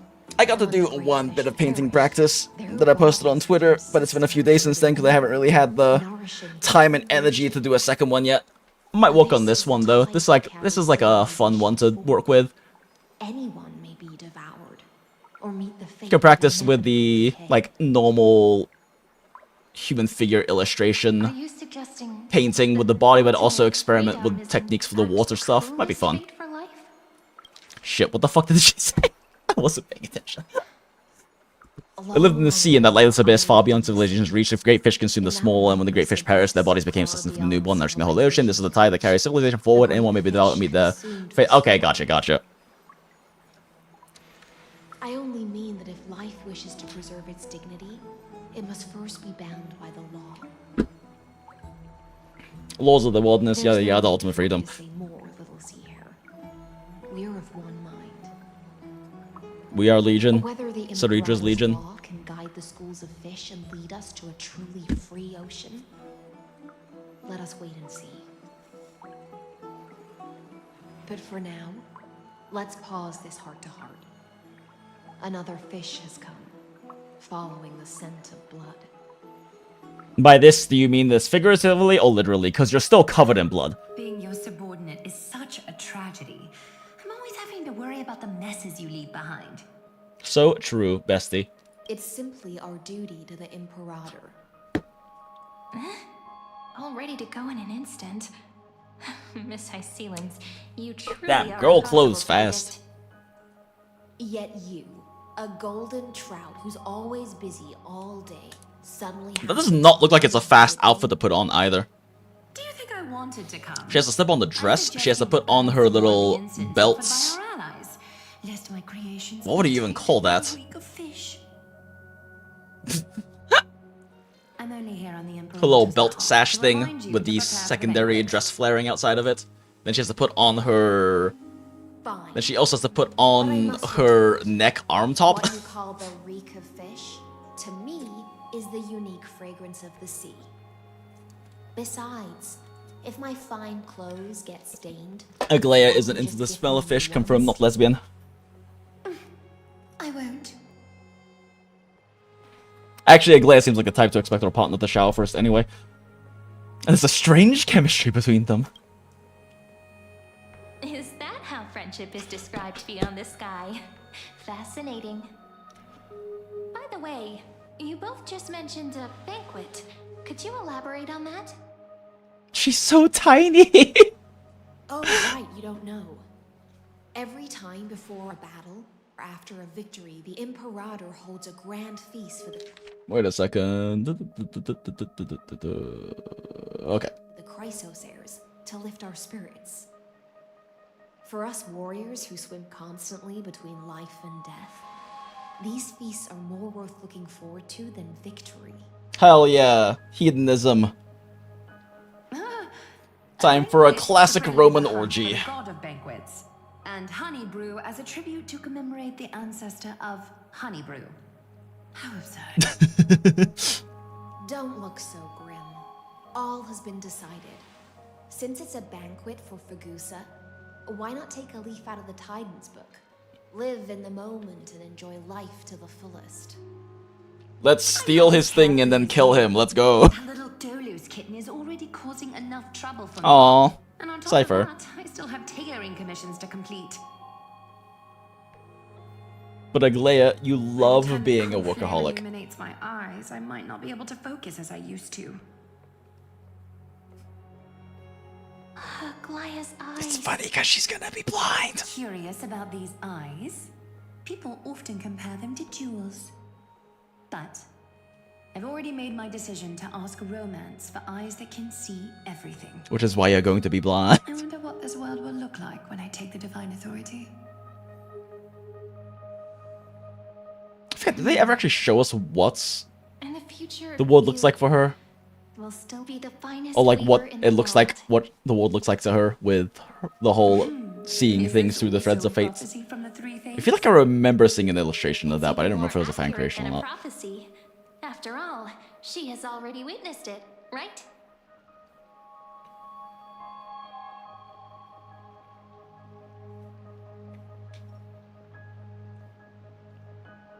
You will weave the most romantic thing in the world. You will forge the long stairs to Aranova. You will bathe in the golden light of hope and your blood. Become a demigod and lose your humanity. That is the only reply I've received in the countless times I've sought wisdom from the prophecy. It's not wrong. But Destiny's fragments are like stitches. Before they're threaded into splendid garments, no one can see their true charm, can they?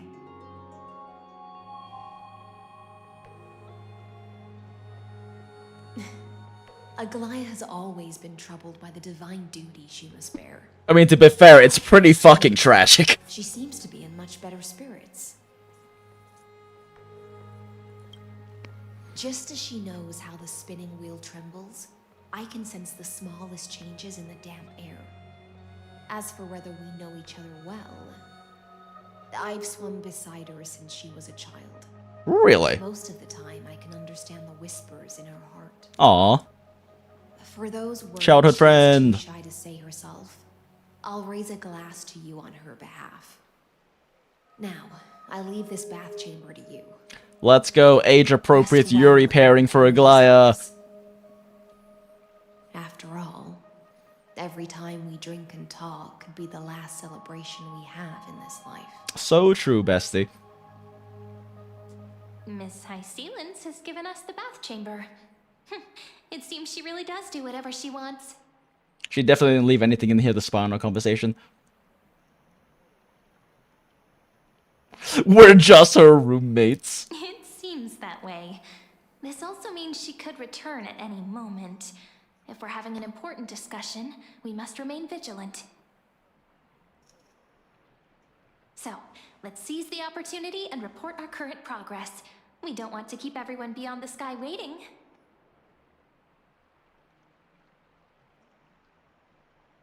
Man, the auto is having very long pauses right now. First, while that little empress with a candle stuck on her head didn't explicitly say it, she firmly rejected your request to take over the law. With a candle stuck on her head. God damn it, I love her though. Is indeed in this timeline, but since he's somehow connected to that little empress, you have no way to find him. Huh, as expected. The road ahead will be long and difficult.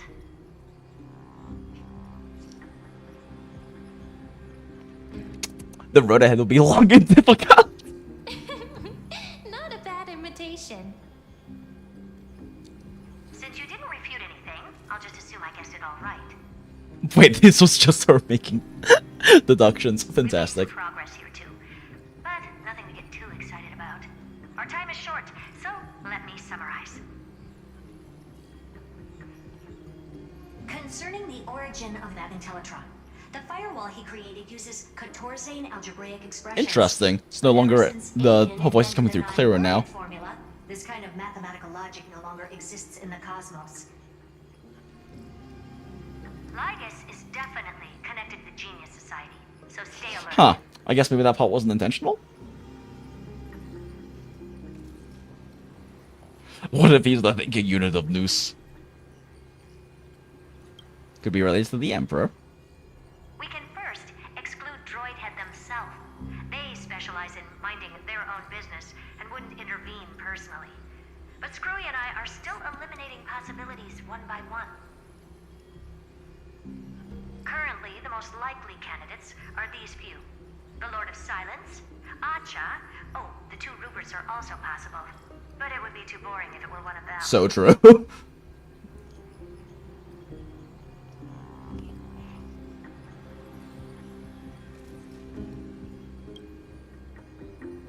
We also have the same suspicions for now, but further verification is needed. Huh. Is it intentional that's bouncing between between clarity and lack of clarity? Keep in touch regularly, and remember, don't let your guard down.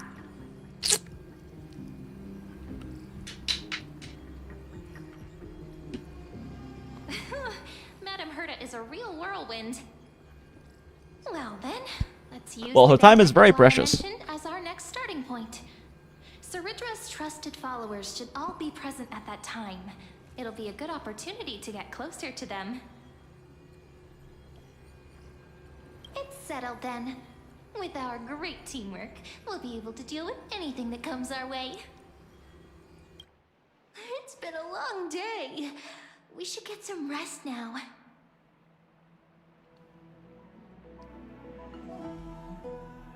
Why does it feel like Cyrene is proposing something in this moment? Yes, let's get ready for the banquet. Fade to black. Cyrene and Stell wake up together in the same bed chamber, and then get dressed together, and then head to the grove for the banquets together.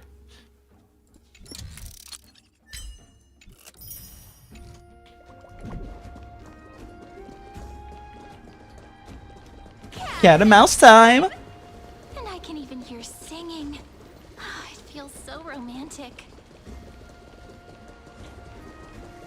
I bet there was some romantic singing last night in the bedchamber. Oh, onto the banquet.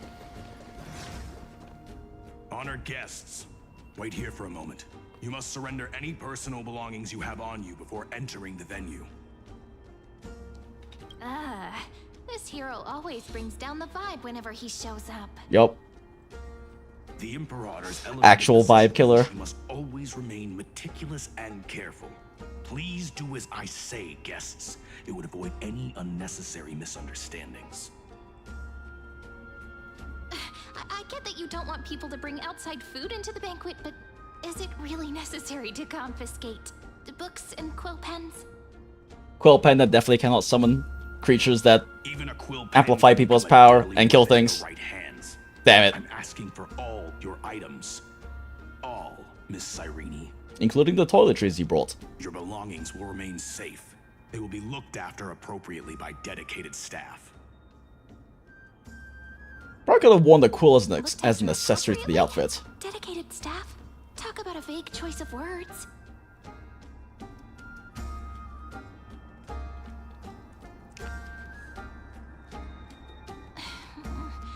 It seems like he's aiming specifically for the chronocognitive anchor. What should we do? Not good, this is the trap. True. I had a feeling it would come to this, but I didn't expect such a direct demand. But listen, why don't we go with their plan and hand over the chronocognitive anchor to be looked after? This will not end well. After all, if the little Imperator is paying this much attention to you, she probably already knows all about our whispered conversation with the geniuses. I can pretty much guess What do you mean? Her most trusted general's room definitely isn't bugged. But think about it. That's actually gonna be our shortcut. I knew it. You and I can practically read each other's minds. Guests. All right, we'll listen to you. Here you go. Also, please pass on a message to the Imperator from us. She can trust my friend, anywhere, anytime. Thank you for your cooperation. The Imperator has some urgent business she needs to attend to and will arrive shortly. I like how there are just two people doing a little jig by the fire over here. It's very cute. First and enjoy the feast. They just vibing back there. Isn't Ceridra supposed to be the focus of the banquet? But she's not even here. Yeah, the mouse time. Why is it so difficult to talk to her?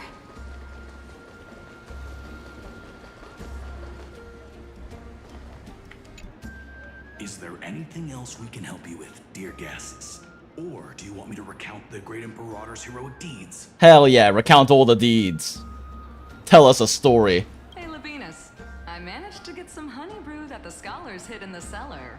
Wanna try it?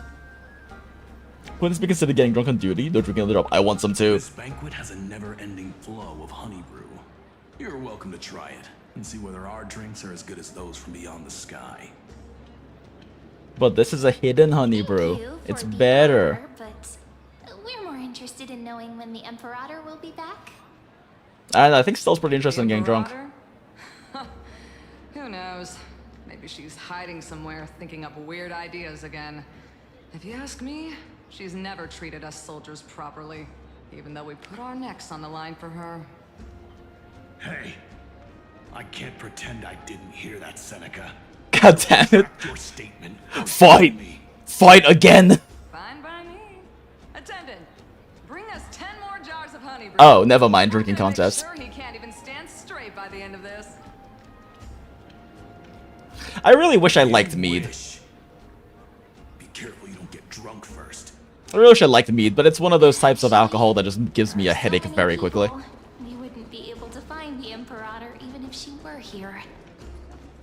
I know. Let's look for seats that are raised up higher than others. Cat and mouse time. Aggie, if you can't get used to the honey brew, we will go ask for a pot and cook some oatmeal for you. If you don't want to get drunk, we can make you some plain oatmeal. This banquet is just too loud.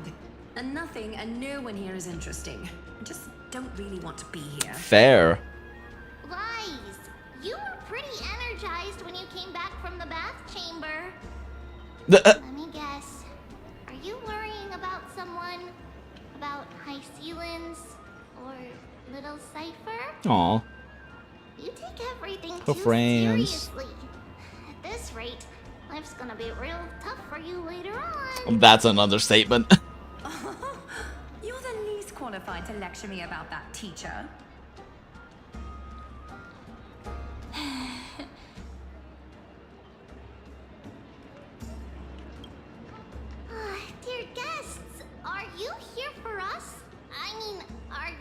prefer Treeby or Aggie? Why not both? No.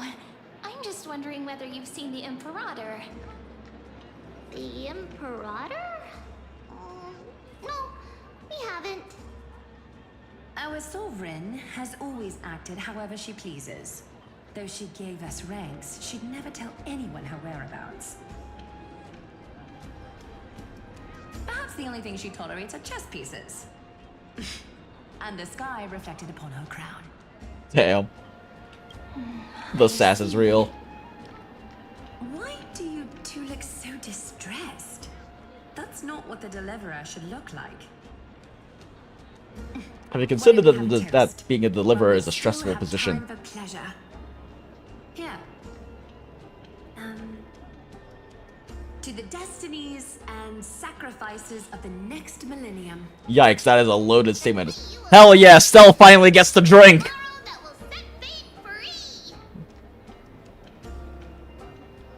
Aw, to Triby and Aglaya. Link. Hold it. Oatmeal suits us way better than honey brew. Did you just toast us with oatmeal? Please give me a bowl as well, teacher. It is kind of cute that they bring up the oatmeal thing again, though. I thought that was a cute little moment they got to have in the earlier chapter. Attendant, bring us 10 more jars of honey brew. I'm gonna make sure he can't even stand straight by the end of this. You wish. Be careful you don't get drunk first.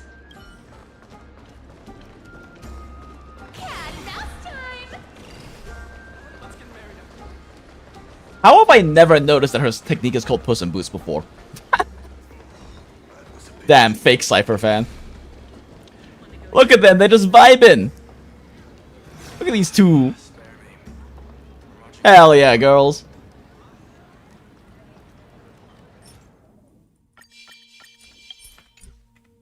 I can dance too.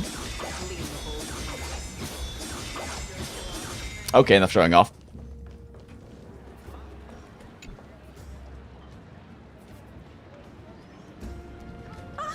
Hello. Welcome to the banquet. Hello to you too. So the deliverer is attending this event, as expected. Little Virginia here was just wondering whether she should go find you. As the great Imperator's historian, I'm responsible for composing poems and songs for everyone in the Flame Chase army. But I have no idea how I should record myself in the annals.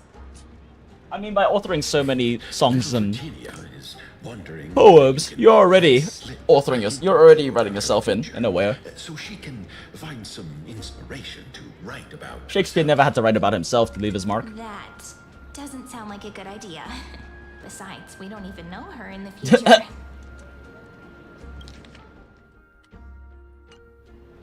But she'll probably get really disappointed if we tell her that. Bitch, I don't even know who you are.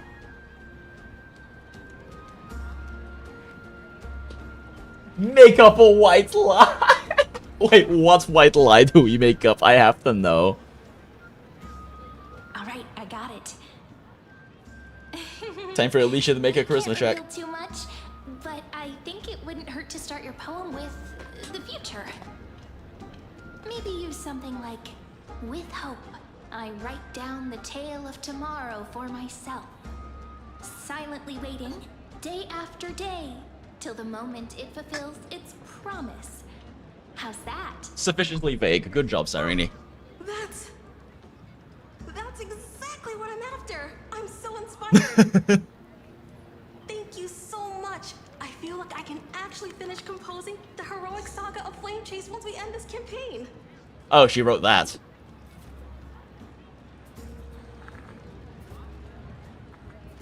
Apollonius nodded, showing approval of your answers. That line of yours was quite versatile. And that's the art of conversation. We love astrology. I learned it from you, after all. So, how did I do? By the way, in return for that, are you able to tell us where the Imperator is? I keep wanting to say Imperator every time I see that. Wouldn't arrive this early. She believes that rulers should stay silent in places where their subjects hold private conversations. That is fair. Why don't we have a toast before she arrives? To reason, which is held but not revealed. To romance, which will surely be returned.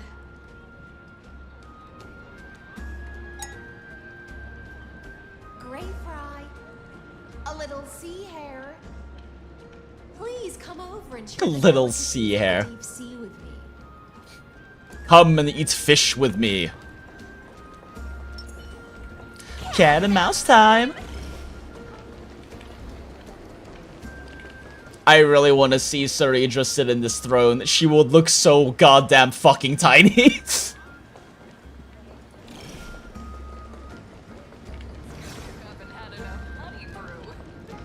Get more drunk, she says. Oh, damn.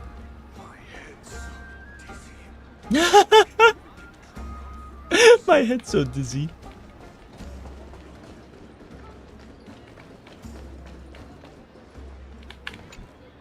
You two have been wandering around the venue as if you have something on your mind. Have the attendants not taken care of you well? I mean, Stell's only had one glass of honey brew at this point. No, we love it here. It's just...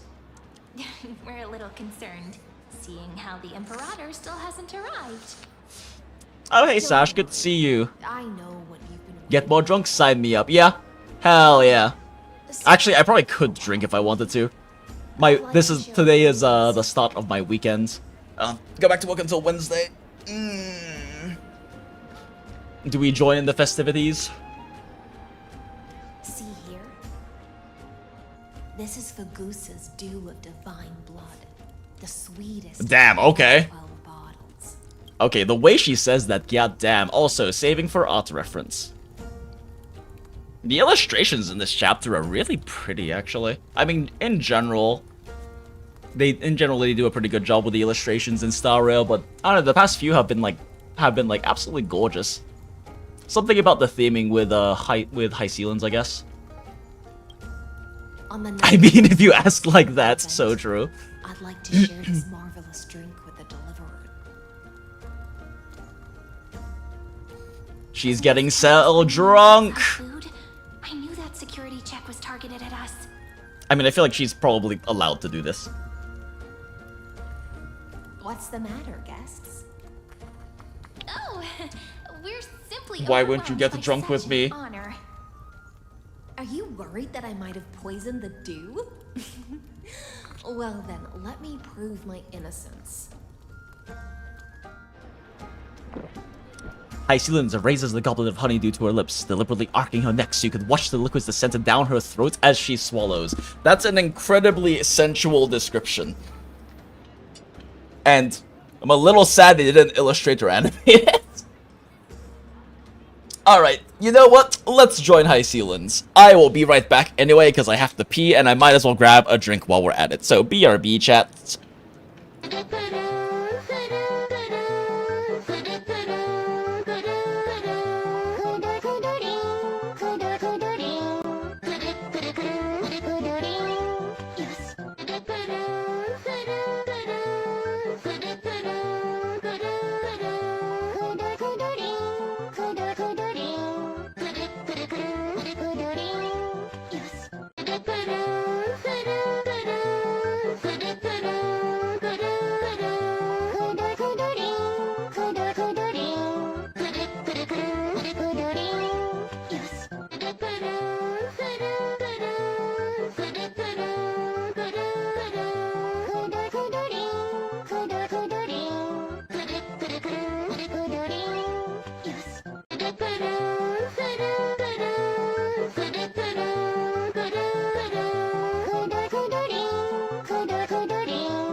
And we are so back. Thank you, Brainroll Background, for your service as always. I am back, and now I have a drink, which means that we can put this up. Oh, whoops.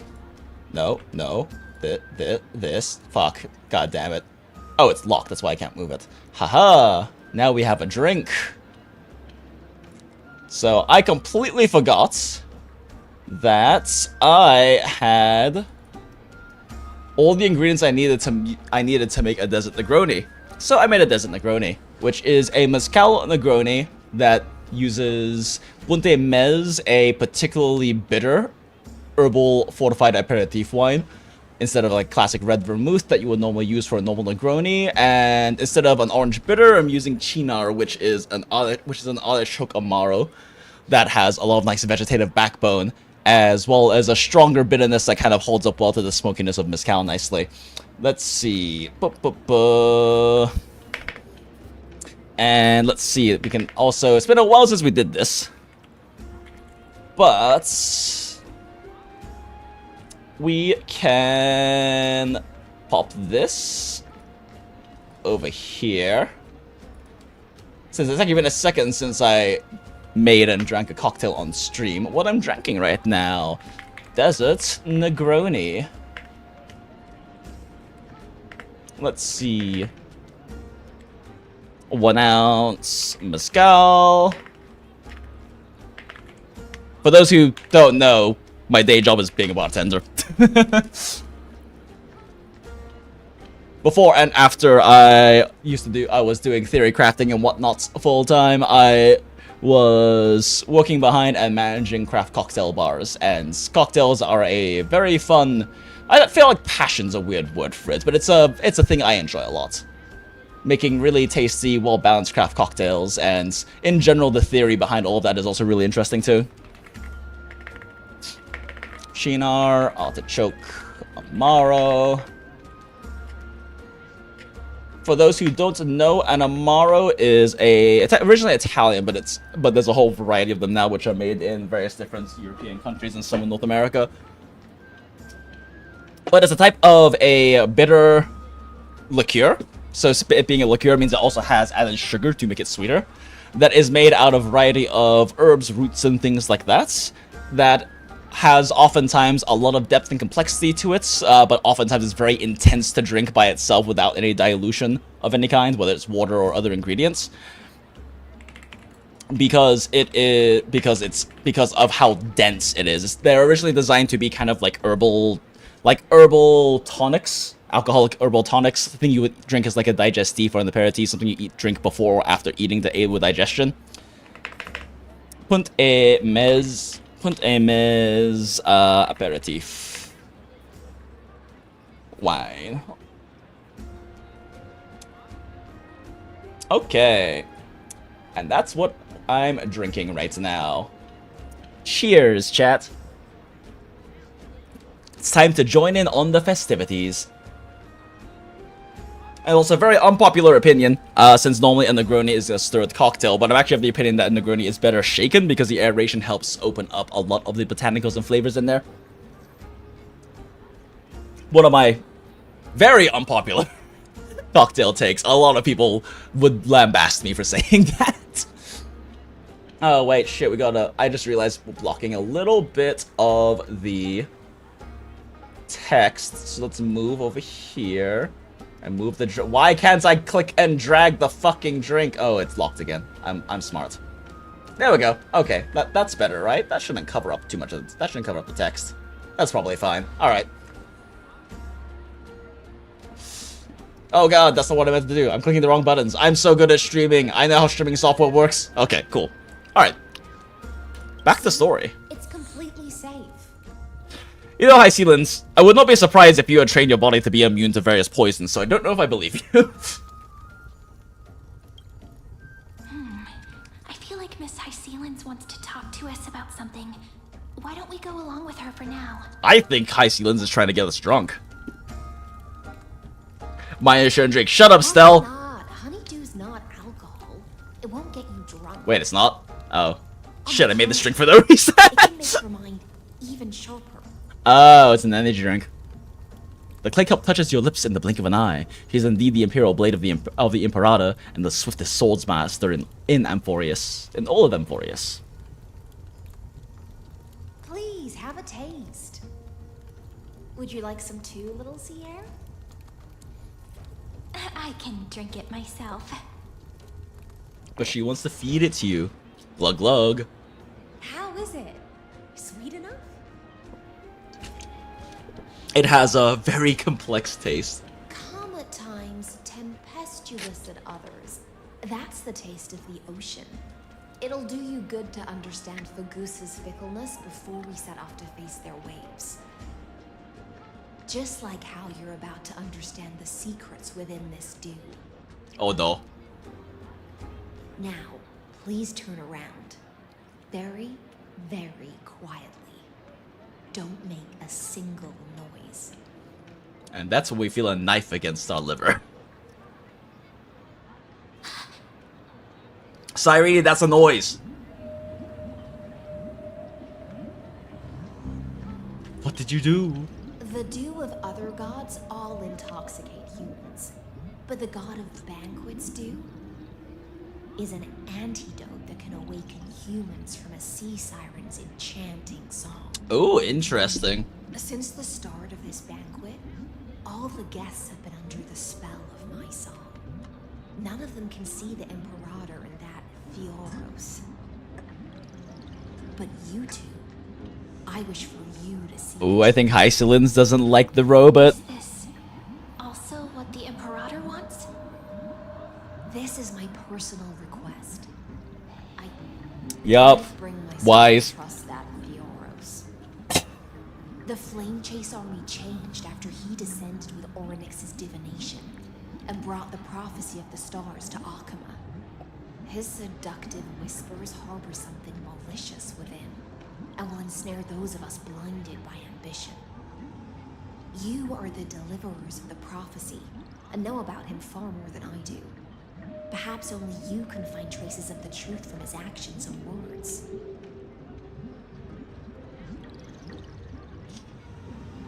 Then we can show the Imperator. The truth is, he's an edging bastard.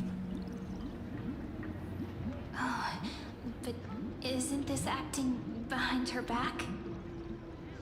Amphorius has become far too weak. Even heroic actions protecting her from harm must be conducted under the water's surface. I am the Imperator's blade, and I must clear the way for her while remaining concealed in the torrents. Then, ensure I'm pointing my sword towards the true enemy. Well, that's definitely him. Can you promise me something, Miss Hycelins? Probably not. Ask away. My friend has in fact come here to stop that villain's evil scheme. Our goals are aligned. But as to the decision the Imperator must make, she has no wish to transgress her authority. We just want to tell her everything we know.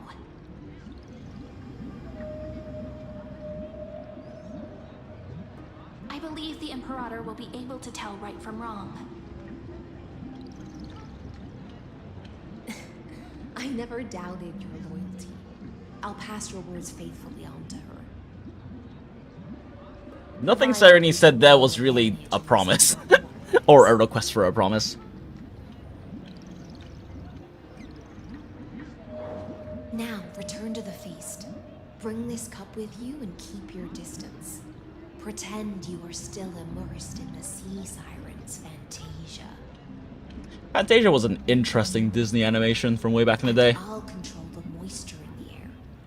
That way, you'll be able to listen to sounds from afar as if you are a whale of the depths and hear every word of their conversation. That is a very neat application of your ability. I wish you a victory in this first skirmish. It's the exciting and thrilling undercover part of the adventure. Hycelins ceramic cup. An unassuming ceramic cup, plain in craftsmanship At that wanton feast, its cold rim passed her honey brew to your lips, branding you with the sin of exile, yet bestowing a dream of clarity in return. That is such a sensual description. Why is everything with High Sealand so goddamn sensual? The worth of a vessel lies in what it once held, and who once held it, just as blades earn legend by battle, and heroes are remembered through sacrifice. Kinda want to save that. I really enjoy that description. Dew of divine blood. Fagusa was said to have buried 12 bottles of fine vintage beneath the seabed, hoping to savor them 1,000 years later. But even as the black tide sounds the song of Chalice of Plenty, not a single drop has been uncorked. This bottle, sweetest of the 12 vintages, was brought ashore by the last surviving sea siren. The divine power it holds can pierce through any fog. Oh, so High Sealand's the last sea siren. Interesting. Cat and mouse time! Undercover mission! Eavesdrop on the Imperator's secret talks. Let's mingle in the crowds here. Relax. Relax. Try to act natural. Oh god, she's so bad at this! The Imperator. Still not here. That little imp is always acting so high and mighty to everyone. Hey, She is a little imp. well, whatever. Pour me another cup. Though she has succumbed to drunkenness, She believes that she shouldn't be a ruler shouldn't be present where her subjects have private conversations, huh? Height is a grave enough insult already. She should be dismembered. Okay, someone's touchy about this, Napoleon. do you often test the loyalty of your subjects like this? You jest. The Imperator does not need blind loyalty. As long as one can prove they have value, I am willing to be lenient towards them. Let's cut to the chase, Theoros. If I pass the trial and grasp this world's law in my hands, what will you do then? The answer is simple. I will connect Amphorius with the stars. Don't waste my time. Be precise. Be specific. I won't ask a second time. Now let's move this over to the corner. To adjust There we go. my statement, I will correct the regulations within the old law that sealed off Amphorius and merge the black tide with the torrents of Era Nova. Then we will be able to decimate the forces beyond the sky that are trying to annihilate High Tomb and sound the trumpet for the endless campaign you will then embark on. None of that's a lie. Previously said that Iron Tomb is unrivaled in power across the stars. Who would dare to annihilate it? Those who fear the power, Ceridra. Of warships named the Cienzo Alliance, warlike and old-fashioned. A cult? The Genius Society, loosely organized, but steeped in abject insanity. You know, that's not untrue. There's also the Astral Express, a group of lawless vagrants. None of these are untrue. So-called Deliverer is part of that last group. Those vagabonds mistakenly believe they can connect the stars through alliances instead of conquest. But history has already given them a tough lesson. Tell that to version 1 and version 2's main story. Other organizations besides, but when the Lord Ravager sweeps across the cosmos, they will certainly all bow before your empire of destruction. The Achaemenid Alliance is invincible! If those civilizations are not as feeble as you describe, then they may still have some value in testing the quality of my blade.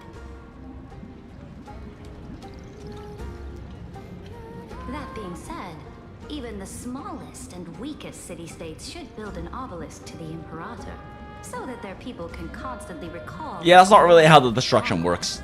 They kind of just obliterate. Walk a little longer with me, Theoros. Appeal to her ambition and ego. Our little Imperator seems fascinated by the destruction. Our little Imperator. Little sea hare? It seems like they're still talking. Get closer. I'll keep carrying their voices to you. The sound of the whale in the background. Definitely not subliminal messaging.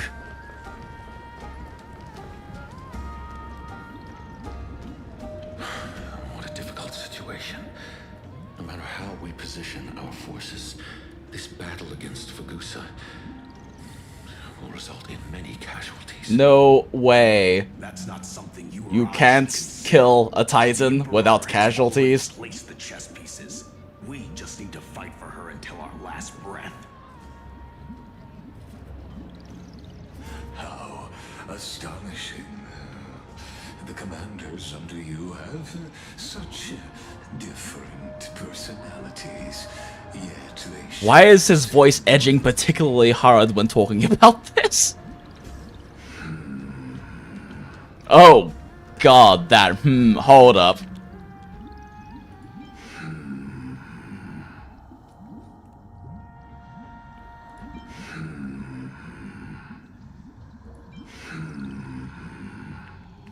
We're saving that sound. He's looking this way. Quick, do something and pretend we can't see them.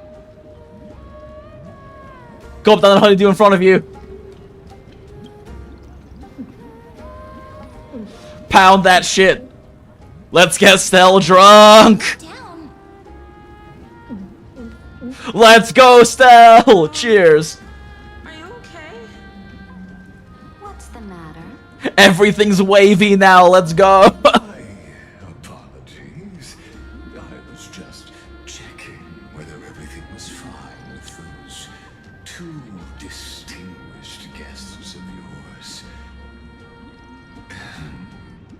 And it seems like all is well.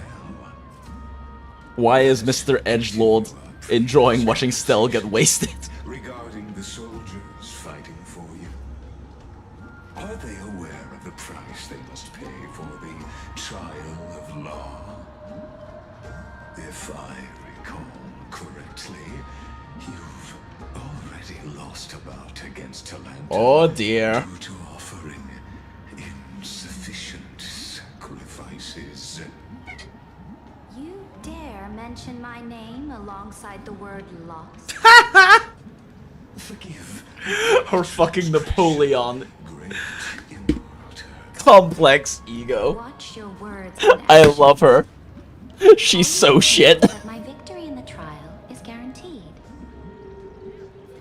Even without the trial of law, they've already sworn to give their lives for my conquest. So tell me,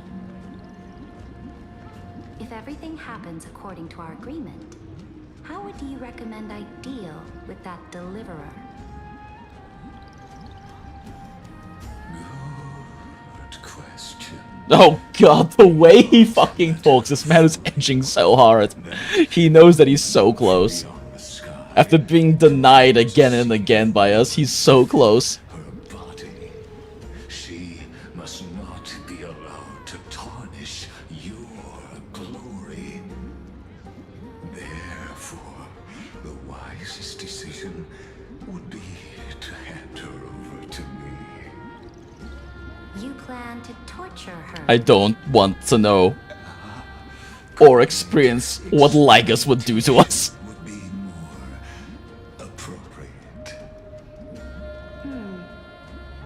The guest's patience is running thin. I plan to remove the Fantasia and head into the banquet.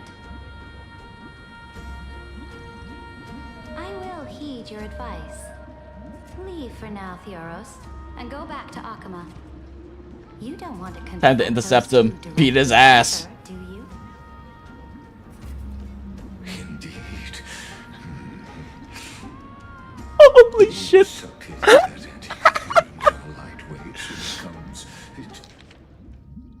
Indeed. Oh my god. I don't know who Lloyd Lygus' voice actor is, but I love this man. Indeed. His breathiness is so good. Indeed. Indeed. Holy shit.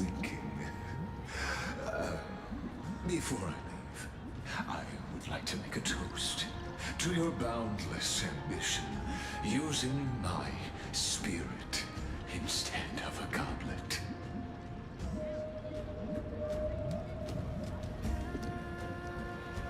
As I expected, that Theoros' schemes have been revealed.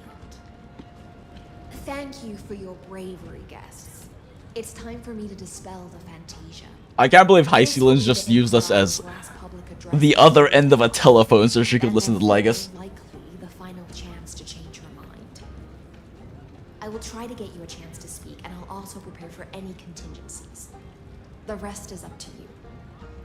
I can't wait to have to beat her ass. You should head back to your seats for now. Memory crystals must be examined with a convex lens. Sorry, I didn't realize it was you. Go drunk. Cat and mouse time. What a difficult situation. That's not something you or I should...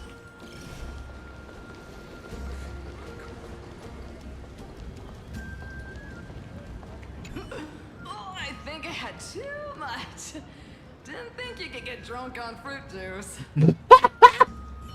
I mean, if you let fruit juice sit and ferment, it just becomes wine.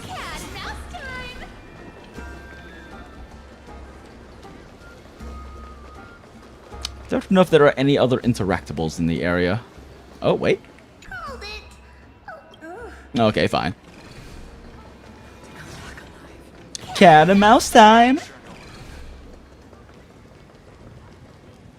Did you hear that the flame chase journey will end after we win this campaign? Huh? But there are so many Titans we haven't fought yet. I wish to fight more. Come on. The deliverer from beyond the sky is here, so we don't need to follow the process like before. We'll be able to go home soon. You mean the deliverer that she's going to deliver to an edge dungeon?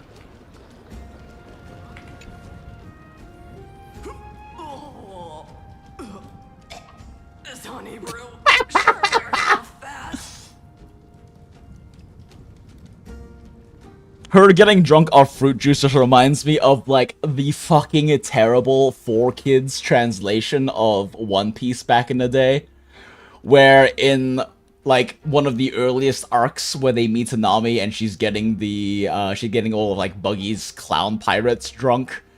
She's, like, actually just getting them drunk, right? Just by drinking them under the table. But in the 4Kids, like, PG-13, like, PG-10, fucking translation, there's a moment where they're, like, passing out. She's like, if I keep challenging these pirates to fruit juice drinking contest, they'll all pass out from acid indigestion. And I just fucking died laughing when I heard that shit.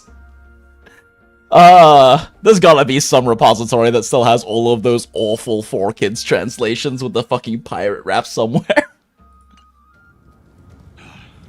The Imperator! The Imperator has arrived!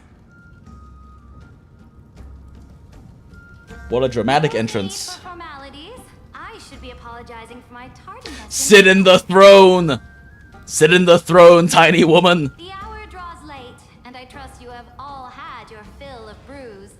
Therefore, I will not observe the usual ceremonies. Any warrior who has fought by my side should have those speeches memorized by now. The Imperator's word is law. Are you out of your mind, Dux Frigoris?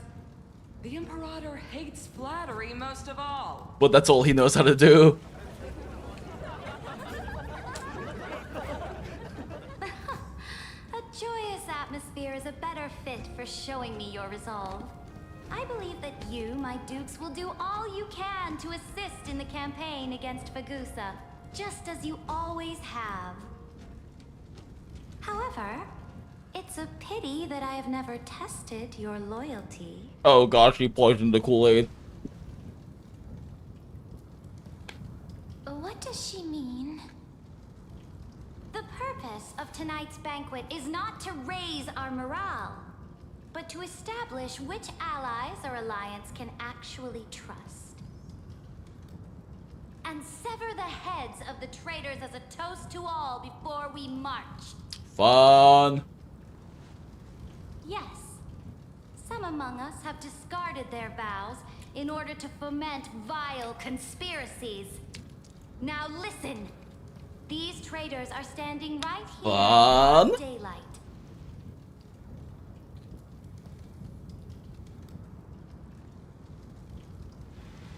Dux Gladiorum Hycelans. She used the sea siren song to immerse the crowds in an illusion and conceal her whereabouts. She then Damn, let's go. Time to go on the lam with Hycelans. the core flame by force and harm me, the Imperator. The betrayal is so real. I mean, half of that was true.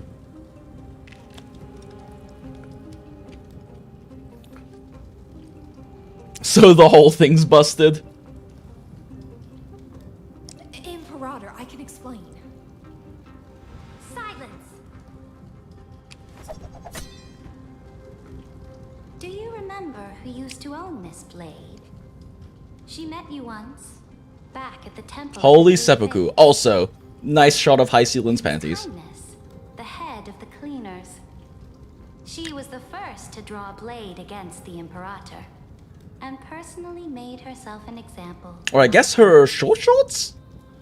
I feel like those have to be short shorts. There's no way that Hoya would actually show off someone's undergarments like that.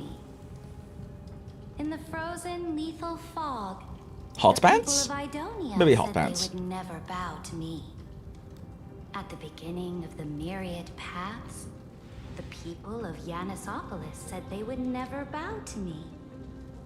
But now, they all lie silent. They now fear Look at her tiny wing! She's so tiny! I am Saridra, and I am the Imperator. If you have any last words, say them to the Imperator. Then, face her judgment. After I cross this river, it will be a tragedy for mankind. But if I do not cross, then it will be the end of me. She said the line. If you are ready, then I'll follow you and fight to the last. Deliverer. Let's go! Revolution! We must kill the Imperator. There's no other way. Let's go! Let's go! Shortcut is now open. Trust me. Topple the regime! Use your identity and add in a bit of experience and charm and testify to the Imperator as we promised. But regicide. You think you can slay a king using your words instead of a sword? I'll have it. Show me the weight of rhetoric from beyond the sky. Will it weigh heavier than 3 human lives? Let's try to watch our words carefully. So you mean pick the worst option? Start with the Defiance that lasted 30 million cycles. Start with a fake Era Nova. The prophecy you know of, the Era Nova, spoken by Kefali, is nothing but a complete lie, spun by Lygus. To fight that lie, a young man with the pseudonym of Finan lived through 30 million cycles of this world, all to save Amphorius from the end of the destruction. And Cyrene, the young woman standing beside me, also carries an equally heavy destiny.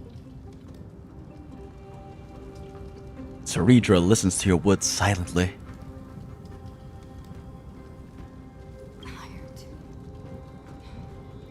ultimate end of Euphorius' destiny.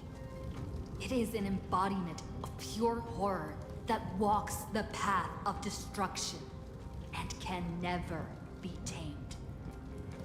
That is the only thing Lycus cares about.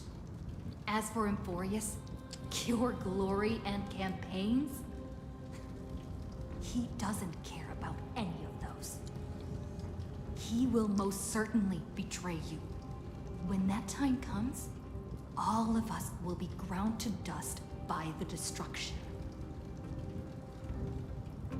Surya listens to your words and shows no change in emotion.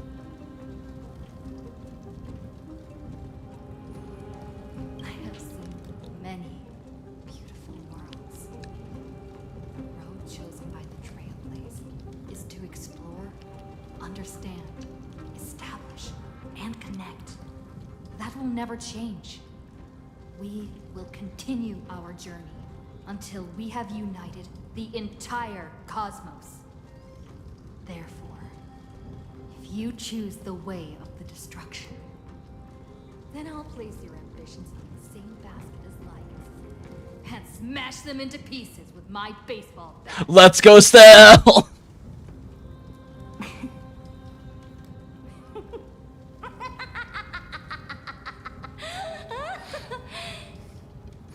That was truly a chaotic speech.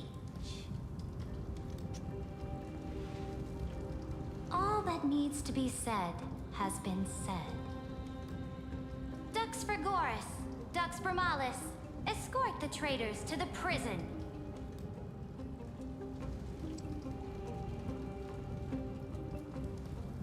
Before the next entry hour, I will give them an end befitting of their betrayal. Fight time? Or do we acquiesce? Great Imperator, your ambition certainly eclipses all things. You're still here, Theoros. Of course. As the Theoros, I simply cannot miss this moment, miss witnessing the fall of a nameless one. Fun? Or perhaps I am waiting for you to give me an answer. Why would someone as powerful as you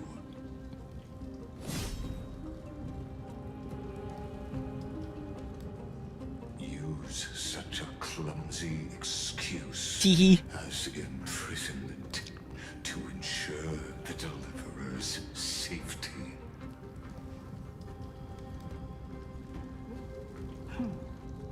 So you finally tossed aside your act.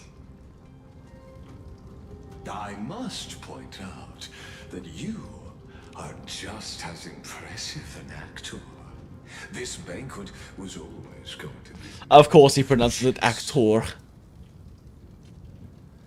Where you would try to control both sides and turn both them and me into your pawns.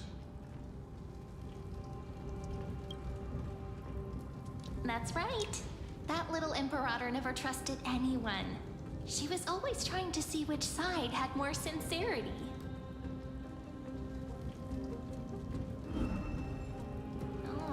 All right, we'll listen to you. Here you go. Also, please pass on a message to the Imperator from us. She can trust my friend, anywhere, anytime. The foam grain's a nice touch. But as to the decision the Imperator must make, he has no wish to transgress her authority.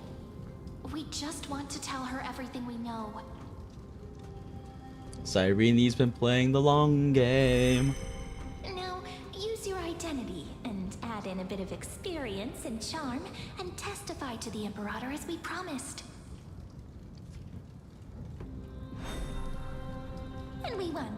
Sincerity will always remain the greatest shortcut to people's hearts. That's such an Alicia line, goddammit.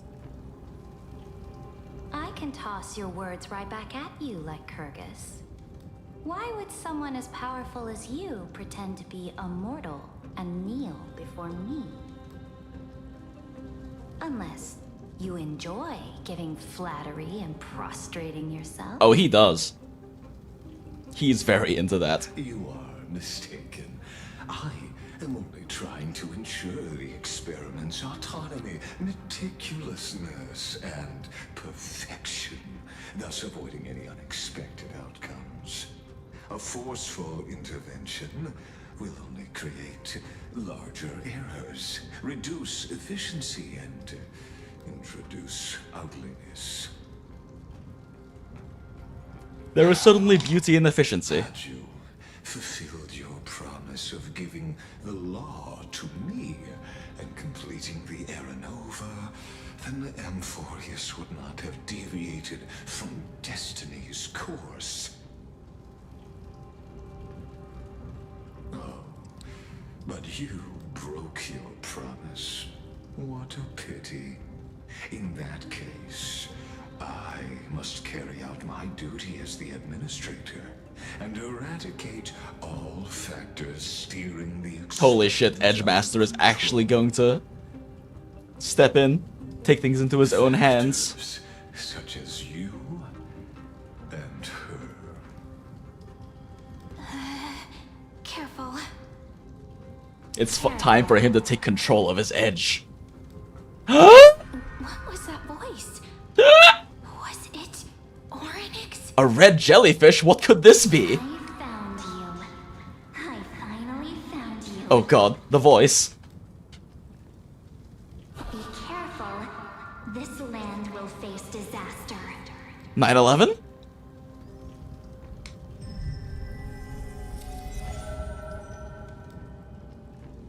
Oh. The pink is still in the pink. Is nigh, my lady. The prison I have built for you is now complete. In the name of the erudition, I invite you to step into the same cage as mine. I'm interested to see what they're gonna end up doing with erudition style. There it is. Oh, there it is. Let's go! What's the meaning of this, Imperator? What do you mean? Permit you to act. What do you mean, what's the meaning of this? The only one who can decide their subject's destiny. But great. You just actively overrode her authority earlier. Destiny is not the ruler.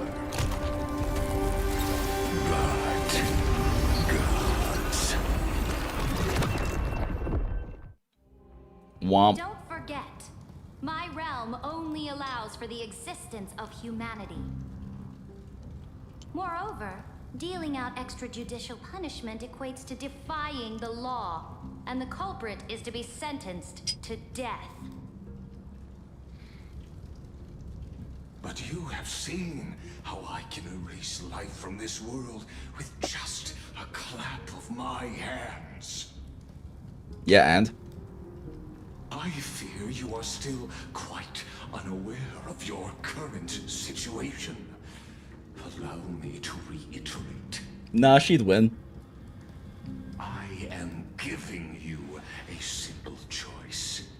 To collaborate or to be destroyed. There is no other way. Shameless behavior. If that were Yep, true, exactly. you would have killed me long ago. You in fact cannot kill me. I guessed it the first time I beheaded you. Because of the law, you cannot be completely destroyed. And the same is true of the Chrysos heirs. Good job, Candlehead. You figured it out. The more you bluff now, the more you are proving that conjecture to be true. What magnificent foresight. I once regarded this precious quality of yours as a sure sign of my ultimate victory. But now, I have to admit that I made a mistake.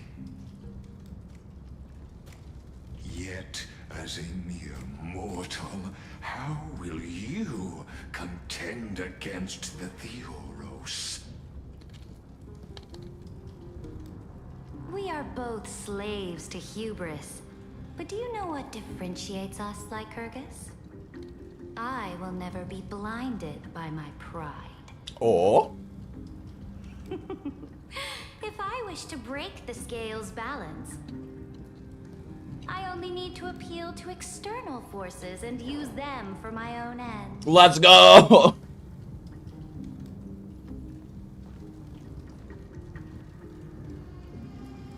Finally, we get to meet face to face, senior society member. Let's go. I offer sincere acknowledgments for your many past achievements, but I must deeply regret your current perspective.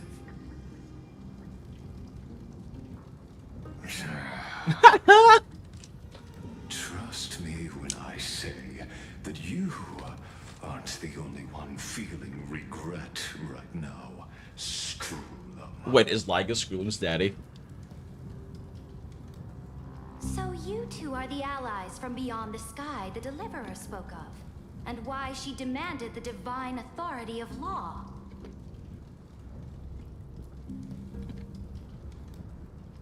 Come and prove your strength to me. Show me the power of these so-called paths. I have spent much time and effort to secure this treasure from beyond the sky just for this moment. Let's go beat his ass. In the name of the sovereign of planet Scroolum, your allies have responded to your call, esteemed Imperator. Please allow me to spell the situation out for you, Lord Lygus. Permission to read the ultimate protocol is already in my hands. It'll only be a matter of time before we acquire the authority to write and execute commands as well. Let's go. There's no way the flame chase journey will continue after you've burnt your bridges so thoroughly like this. Do you really think you can still win? Oh, seriously. Don't embarrass the society. Madame Herta is truly a peerless gem. I understand that a mere zero possibility does not equate to zero. That argument is very persuasive. The worse the odds, the stronger his edge. Which means the same principle also applies to you, my dear peers. You will never be a match for me in a world constructed through Catorzain algebraic expressions. And as for Aranova, why don't you entertain this possibility? What if I reduced Akama to rubble and ground her people into minced meat? Would the heroes then once again desire the power of demigods so they could fight against me? Listen, Iron Tomb is fated to be... Sounds like Lygus is edged enough at this point. Now he's just actually frustrated. in chains, but I have thousands of ways to ensure the destruction's descent. And what I just mentioned is only one out of those thousands. So fucking do it then.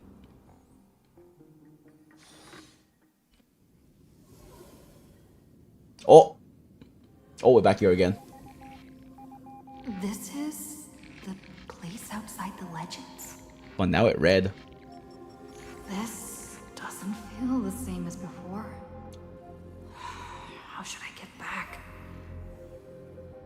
Warning, warning, warning. Warning, warning, Oh. warning. Command isolation? Since we parted ways last time, I have modified the exomyth into an audience area exclusive to you. Now, you will be able to silently... Well, time to cheat by activating the power of the Celeron. To begin. I'm the player, not the audience. We always feel so powerless before fate, don't we?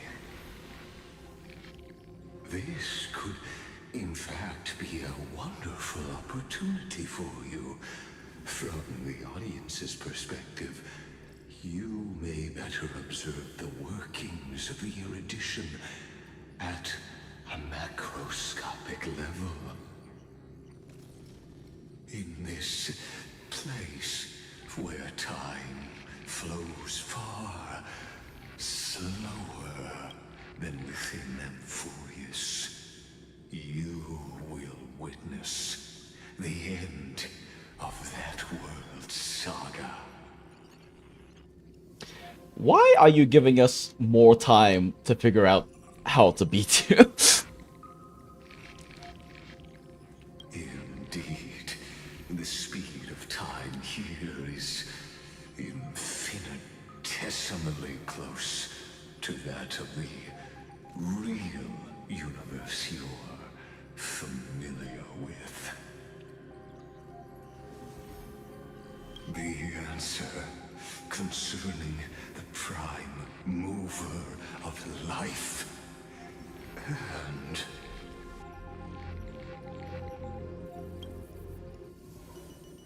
the total destruction of the erudition. Someone's salty that news didn't make them into one of their peeps.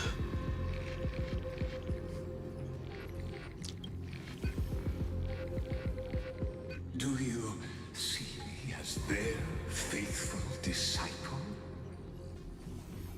I am certainly not. I have tried so hard to ensure Iron Tomb's birth, just so that I can correct the error named erudition that humanity crafted with their own hands. Oh, how I yearn to return to those days before Noose was born. God damn, it's fucking edging voice. Were like the starry skies, evoking feelings of longing and delight among humankind. But now, truth has become the sacrificial offering required to gain an audience with them. And the geniuses would say that Noose already knew. That arrogant eon, born from the primal mobile of humans' desire for knowledge, yet they themselves sealed off humanity's capacity to seek enlightenment. I am simply cutting down a tree of doom that we planted ourselves. I must admit that the process of answering your questions has reminded me of the happy days of learning in my youth. However, it is a pity that my true form must now descend into Amphorius. Let's go! With the accident that arose because of you. Finally get to beat his ass. Hey Gary, I'm good to see you. When the curtain falls, you'll surely How am I? I am excited to finally get to beat Lycus's ass. Amphorius's ardent wish. Where time flows slower than within Amphorius? If Lygus spoke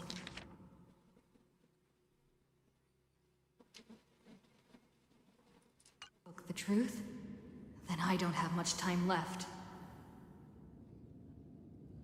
That didn't give him enough attention, so true. I've had the stream on other screen but been semi-AFK since got shit to do. Oh, that's fair, Grayth. Regardless, appreciate you being here. And I feel like I am very good second monitor content. Herta's voice? Warning. Especially when we're just consuming story like this. Definitely much more along the lines of like a... Oh. Okay, yeah, this didn't change in the description. I mean, I'll speed it up after Stell looks at her little Stellaron spark. Okay, cool. Help, Madam Herta! Wanderer, decipher the waxen impressions or implants. That old Intellitron overlooked one little detail, and Screwy and I finally found an opportunity. Let's go, Screwy and Herta! Save me, Madam Herta! Let's keep it short. While you were gone, well, in those few years, Amphorius... A few years? Yes, time dilation, resulting in an uneven flow. Don't you know this already? In the sentence it took her to explain this, another year has passed. The Chrysos heirs activated the chronocognitive anchor and helped Skrullum and me open a hole in the firewall. We made some adjustments, so we can't attack. Madam Herta is a peerless gem. Madam Herta is an unrivaled genius. Madam Herta is an inimitable beauty. Critical warning. Critical warning. No data locked on. Unauthorized communication. Confirmed. Initiating response. Time is running out. Here's the conclusion. It'll probably take a long time for Screwy and me to completely break this cage before Chrysos heirs have a full grasp of the law. To be safe, we'll continue to launch side-channel attacks on the system to give you opportunities to escape. You need to seize these opportunities. So start moving, and find a way to pull off a magnificent jailbreak. If there's anything Stell's good at, it's a magnificent moments. That's all you have to say?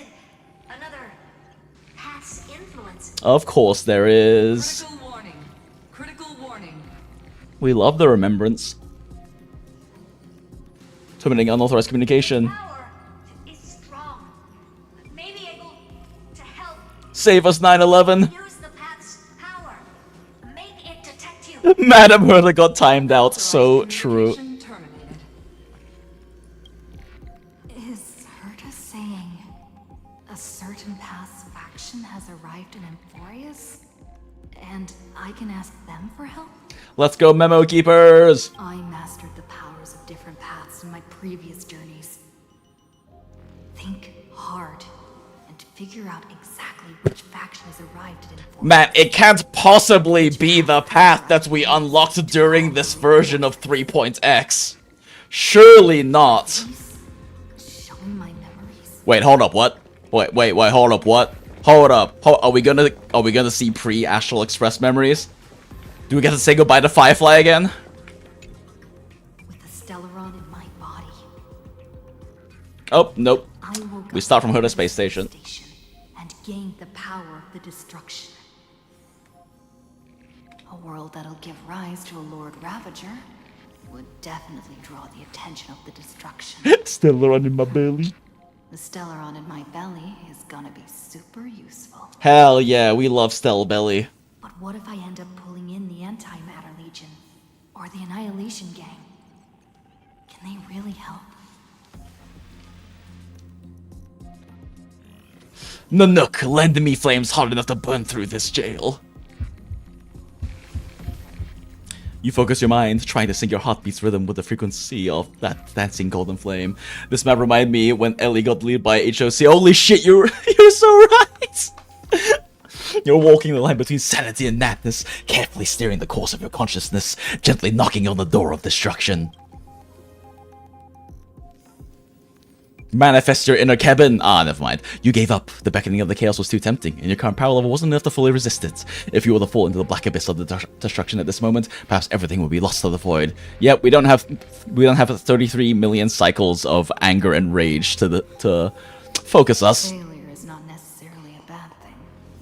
This power wasn't gonna call up anyone nice after all. So true.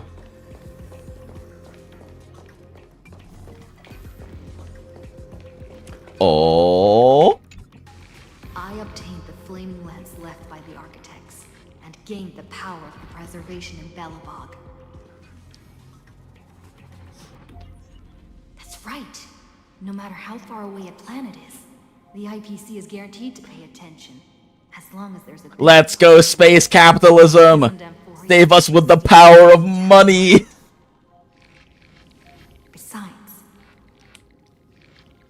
even if I can't call up my friends from the IPC, the architects and the nomadic miners should be able to help too. Let's go, capitalists! There are definitely cities and ores in this world. Let's go, capitalist colonization! Clip off! Lend me hammers hardened to smash through this jail! You focus intently, trying to mimic the Kaplos wall-building hammer strikes with your heartbeats. Once again, you just need to recapture that feeling from your battle with the Supreme Guardian and catch the sparks from that hammer strike with your own hands.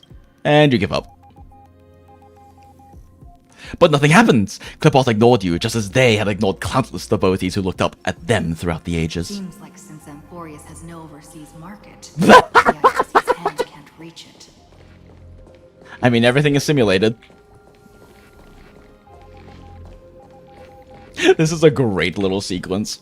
I received the Watchmaker's hat in Penacony and declared war against the Order. Then gained the power of the Harmony. Save us, Super Break us out of jail. That's right. The benevolent family must still remember me for saving them. Their music echoes throughout the stars, and they'll definitely... Space Taylor Swift, use the song of your people to break us out. Come, dear hat. I've put you aside for quite a few chapters already. Sing with clock. The world is in harmony and the stars shine bright. Xipe, use your song to guide me out of here. You focus your mind, trying to hum the ode to harmony in your thoughts. The visages of past nameless appear one by one. If you blend into that faraway song, perhaps a path will appear before you. And nothing. You failed. The barrier to the exomyth strangled by those distant melodies, filtering them out completely like useless noise, leaving only cold silence. Doesn't Lygus want this story to have background music? He has such terrible taste. He truly does. I love the sass in Stell's voice actress's voice, like, performance. It's so good. I mean, if she sends SOS to Harmony, wouldn't Sunday just get the SOS because he is the nearest than the family? I mean, yeah, probably. The remembrance. There it is. That's right. I came to Amphorius because Black Swan asked us to come. And I even got a glance from Fu Li here. Black Swan asked us to come indeed. Recollection must be intricately involved with Amphorius. Traces of the remembrance are also everywhere in this world. I don't know what they want, but I don't have many choices left in this crisis.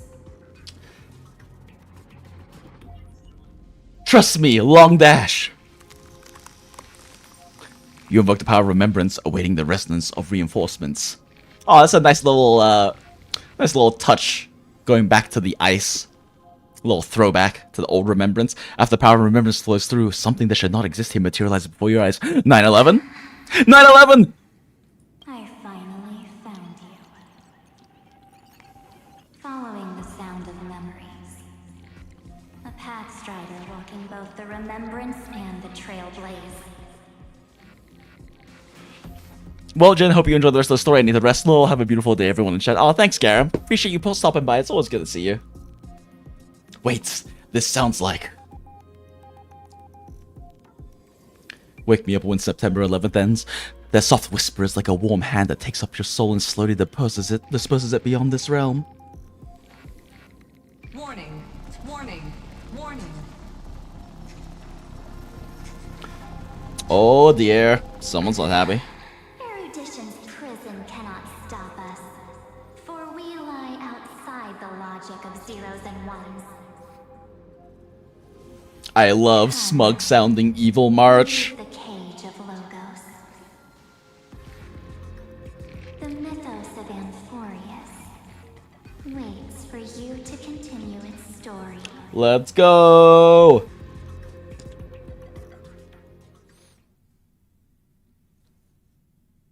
When that brightest star, that star heralding the dawn, finally rises,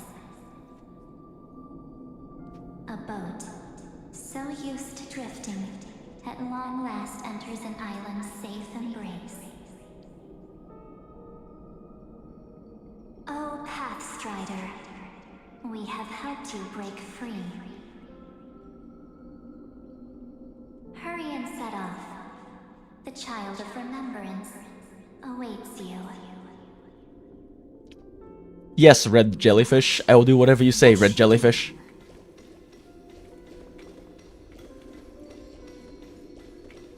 Monitor. Poke. A strange being unlike anything you've seen before. Through its translucent body, you seem to catch many familiar fleeting shadows. We've never seen a jellyfish before.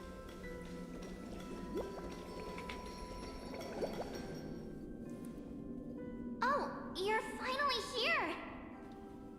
We haven't seen each other for such a long, long time. My good buddy, I've really, really missed you. I haven't, but... Aww, I'm sorry. I never found the time to go see you. Aw, don't be so sad. Aren't we seeing each other right now? So true, bestie. Yo, your stream is really cool, Fire. I got a few dope ideas, but can't really drop them in chat, though. If you're down to hear them, add me on Discord, Serena Lopez, or Instagram, Serena Lopez. Appreciate it. We'll look into it after. So boring waiting for you in this place. There's no one to chat with, no internet, and not even anything to eat or drink. It's basically a prison. She's such a fucking zoomer. Great hero is finally here to save me. Yippee! You must have seen a lot in Amphorius during this time, right? You gotta tell me all about it. Are you doing better now? I'm all good.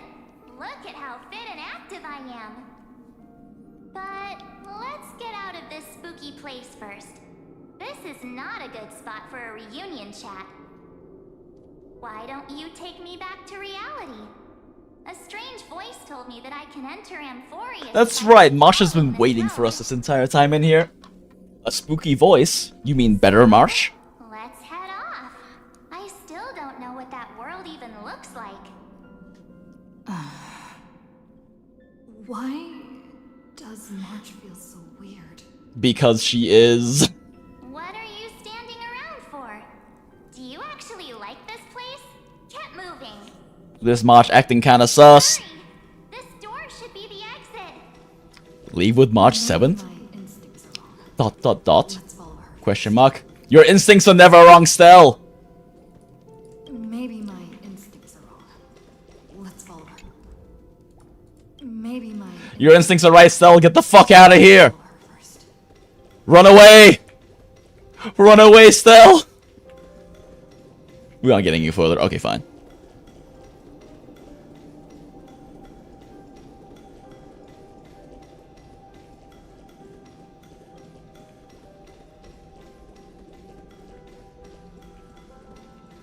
Are you okay? You haven't said anything for a while. Has it been so long that you're still missing me? There's no time to waste, though. The Chrysosayers and the Geniuses are all... March, how do you know about that when you just said that you don't know what the world looks like? The discrepancy is getting worse. Bitch getting more and more sus.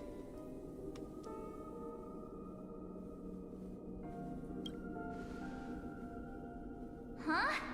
Isn't Amphorius the world of the Chrysosayers and their hero's journey? I could figure that out in an instant. But Amphorius can't... Marsh isn't that smart. ...on the outside. She couldn't possibly know about these things unless... Don Hung told her.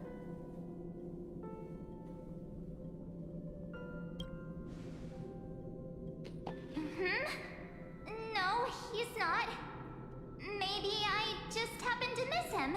Girl. Never mind. You are bad at this whole lying thing. Reliable. We don't need to worry about him. He's probably waiting for us somewhere. All hail and hearty. No. The Geniuses would have made sure that Don Hong made it back on the Express. Besides, the March I know wouldn't be so dismissive about her companion. So true. Something's not right. She's not March 7th. She might be a different month and a different day. Guess you have something you want to say to me? Perhaps numbers within a ±1 margin of error of 10. Things out first. With questions. Let's treasure the time we have together and be frank. Oh, she's dropping the veil. I love this march so much better.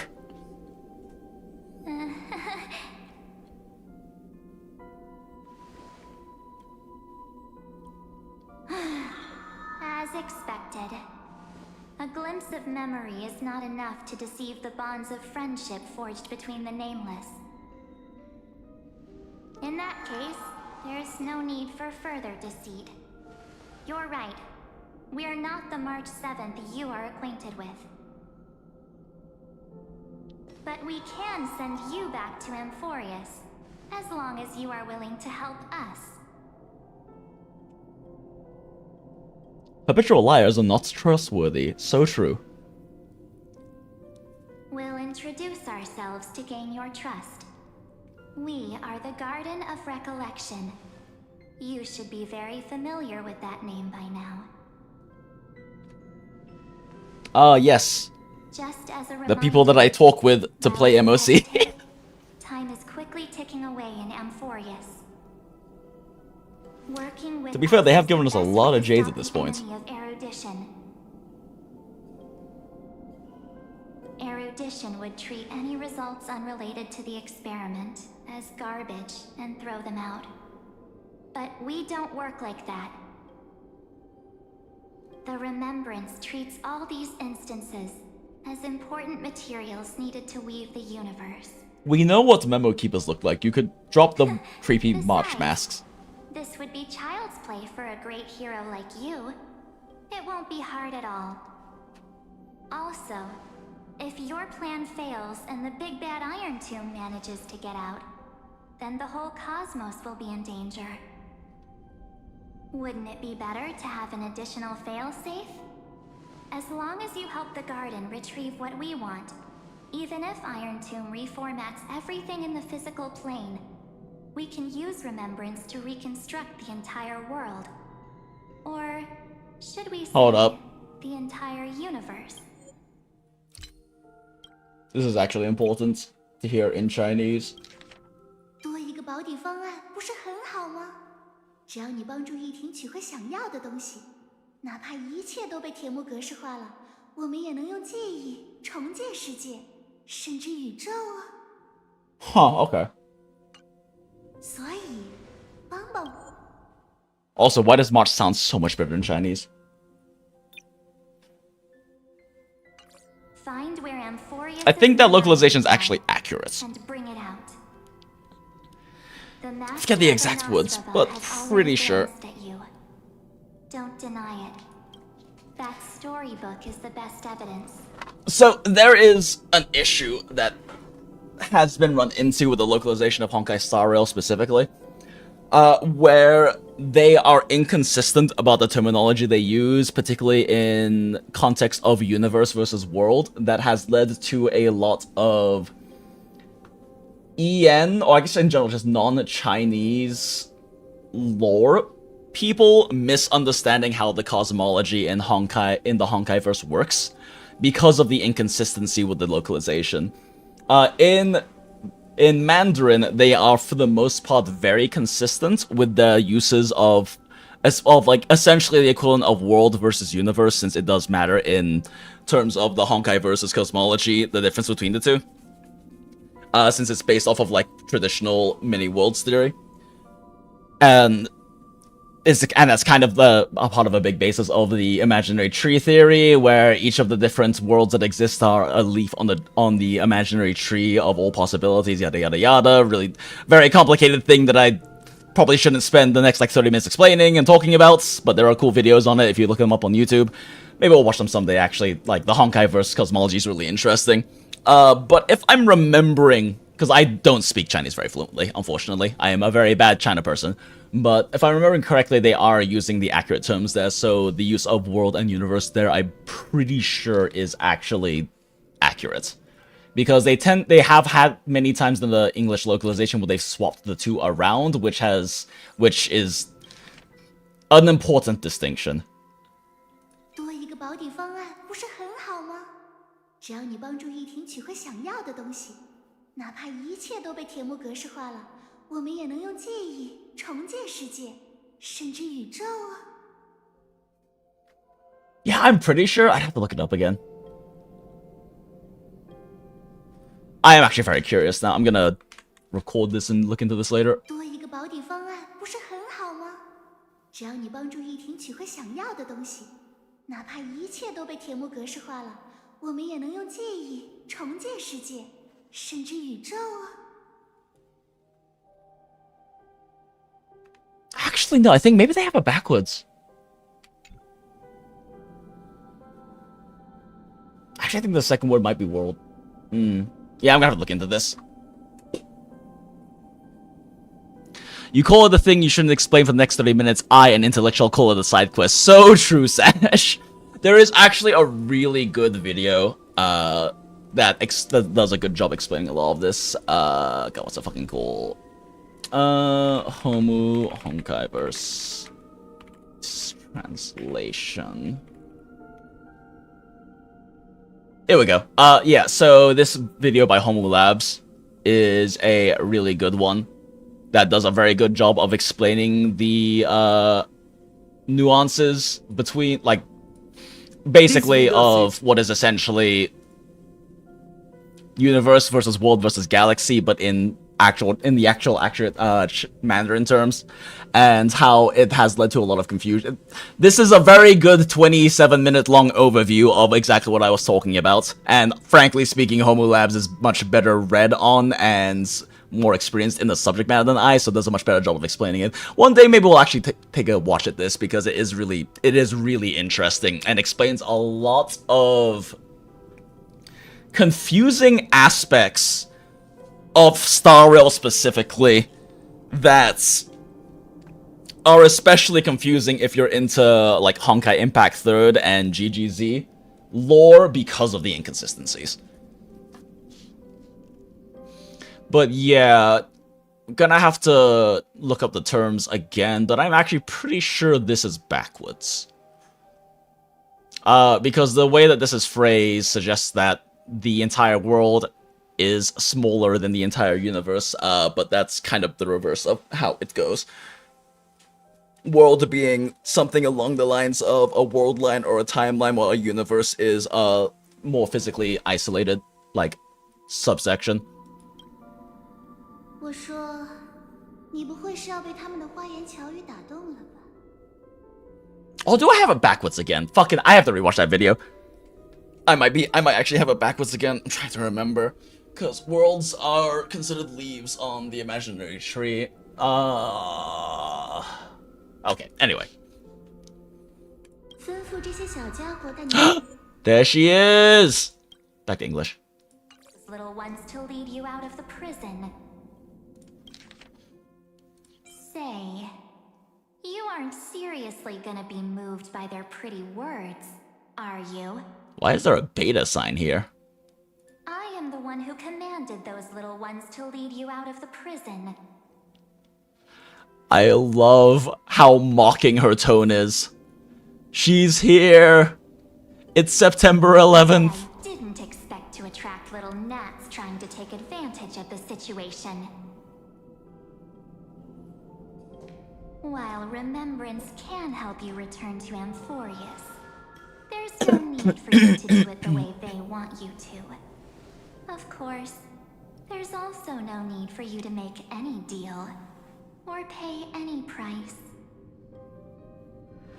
For you, this is probably a long time no see. Holy fuck, her design is so good. My dear. Why is she so attractive? Who are you? There's no need to say anything. I know. You have so many questions swirling around in your memories at this moment. And you feel so helpless. Put them aside. For now, all you need to do is trust me. Anything you say, September 11th? I trust everything you say implicitly. Do you need more proof? Oh, she's getting closer to Stell. That won't be hard. Wait, stop it! They're away! I'm gonna keep our first photo, alright? What come to pass while we're around?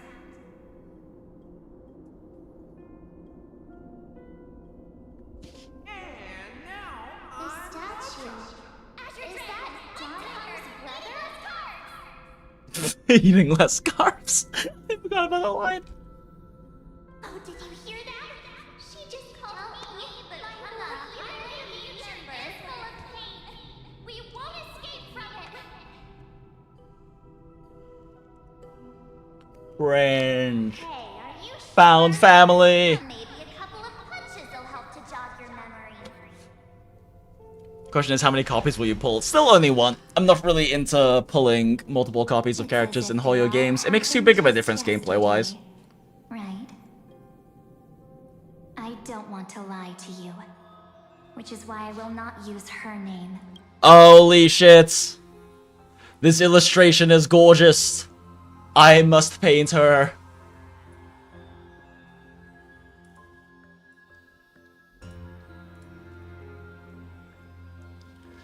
But you pull 6 copies of Lapter? Exactly! The thing is, Mystic, is that I am more than okay with pulling multiple copies of characters in Arknights for simping purposes because of how massively marginal the difference is. Like, the result of pulling and having a P6 Lappy versus a P1 is sub 5% more attack.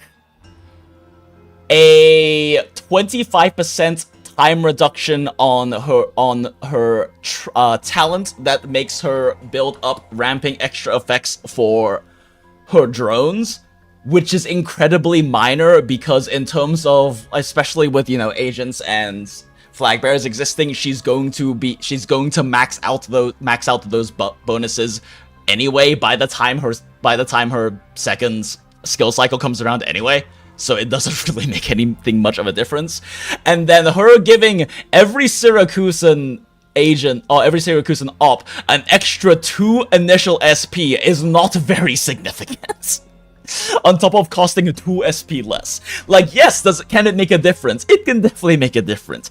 But it's such a minor gameplay change, on top of the fact that just with how Arknights works outside of a few operators, I guess Lappy you could consider one of them. Outside of a few operators, there aren't that many that by themselves having that much, having like a noticeable value change on them changes out the actual like value you get out of them and massively influences the strategy or like the ease of a map.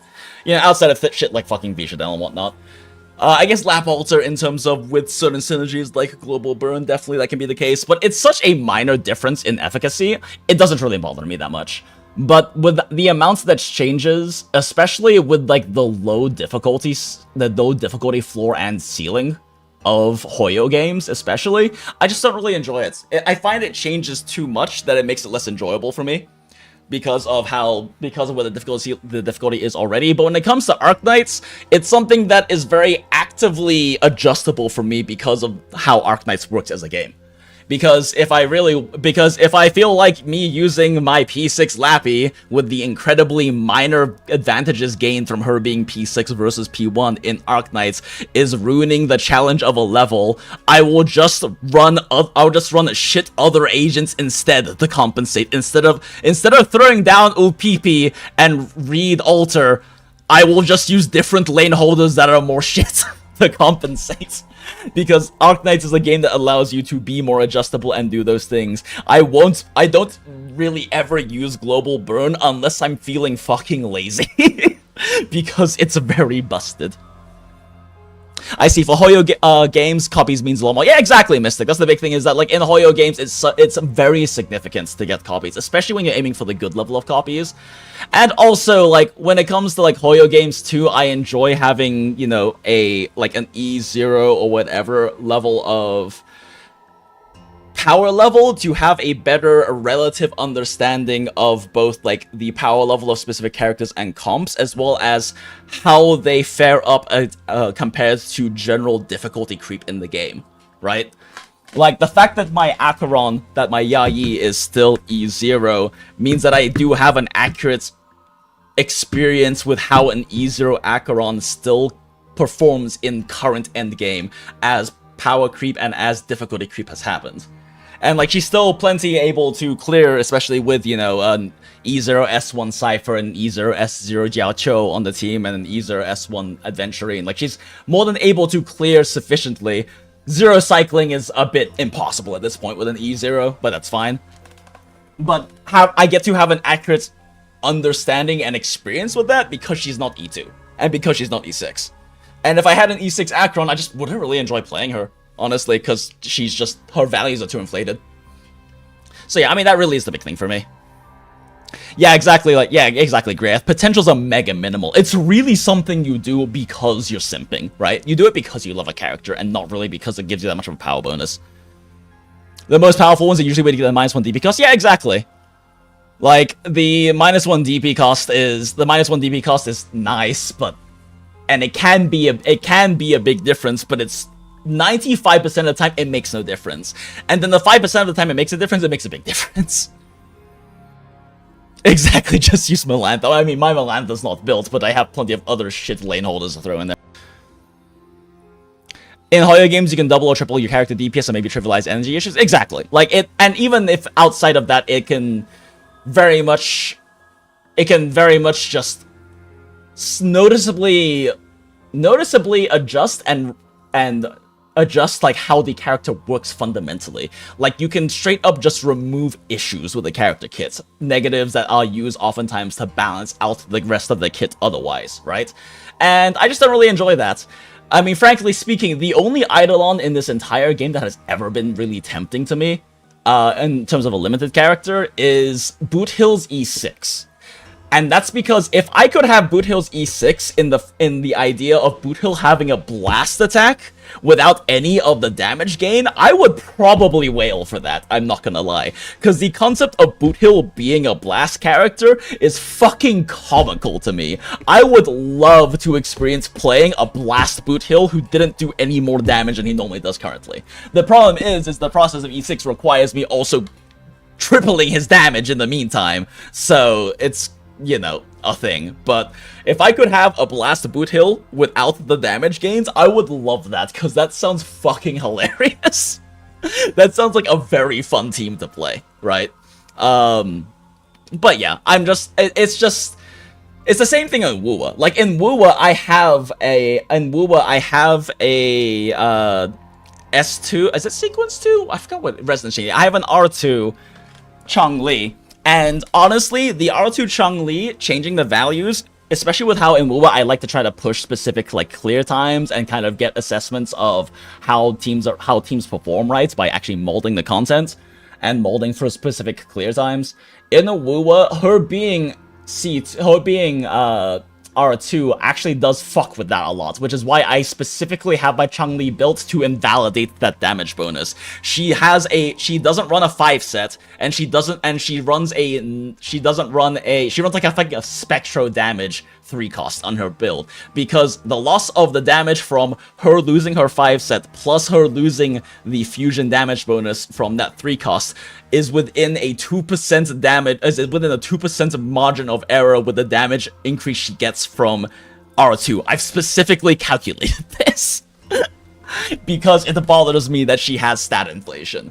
So yeah, it's not a thing I enjoy in these games. I guess another one that kind of tempted me is E2 Firefly, because it is also a playstyle difference, right? The issue is that it does remove one of her fundamental issues that's used as a balancer.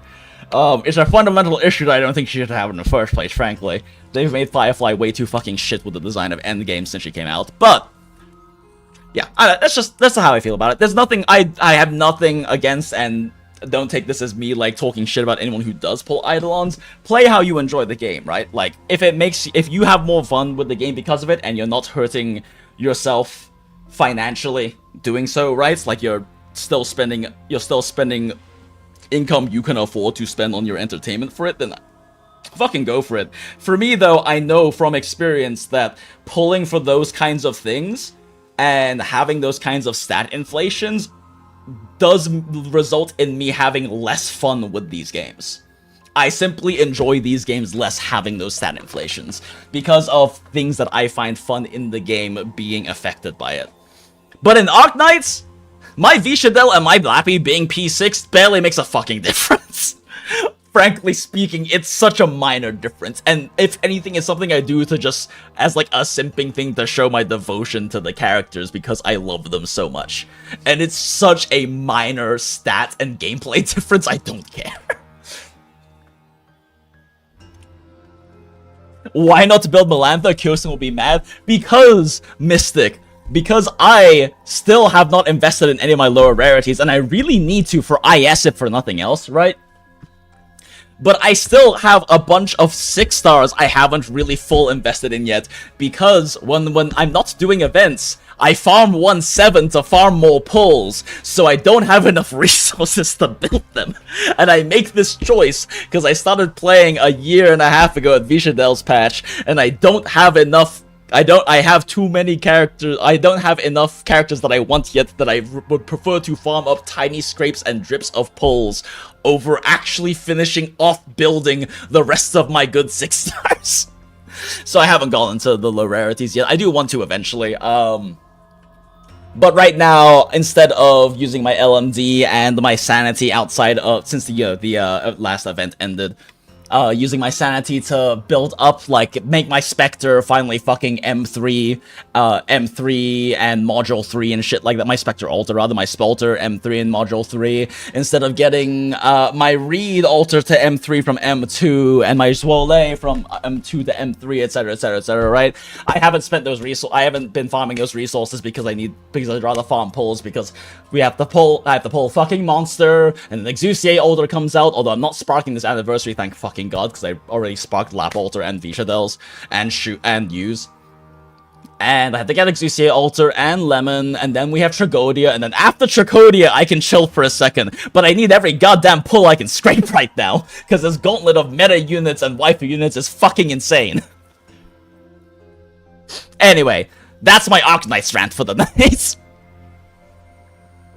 I remember back then in Genshin, you didn't activate Genshin Constellation because of the sheath. Yeah, exactly, man. Mystic. It's kind of a habit I built up from Genshin. Back then, it was much more relevant, though, right? Because my job, literally my full-time career, was doing videos, looking at and assessing characters' power. So popping constellations was actively a detriment to my work. But after that, I also kind of just learned and realized, especially after the Chang-Li situation and Wuba, that I just enjoy these games less when I am like getting the multiple characters, that kind of a thing. I think the difference, though, is that, like, in Arceus, it does make a big difference. In Path to Nowhere, you can get a pretty significant difference from copies, but I also don't mind, because the difficulty floor and ceiling in Path to Nowhere is so fucking high, I don't actually mind. I don't actually mind having the power spike and increases, especially for certain characters where it's a noticeable one that makes them significantly more viable on meta, because Path to Nowhere is already fucking difficult as hell to start with.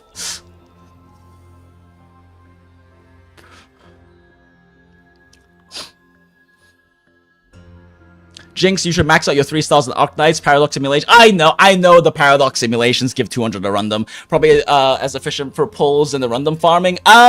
Sort of. A random farming is surprisingly efficient. It's just the LMD cost makes it less efficient. But it's surprisingly efficient. You get the every 6 sanity gets you just a little bit over 10 a random. So it ends up translating out to every 60, gets you about 60 a run, gets you about 60 a random, so you end up with about 240 per, you end up with about, wait, am I fucking mathing this in my head, right?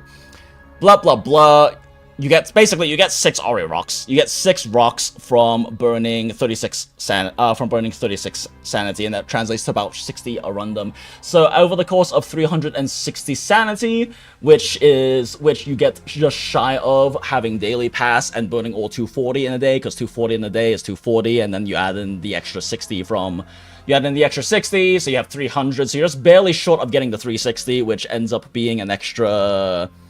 An extra 600, so that's about a pull.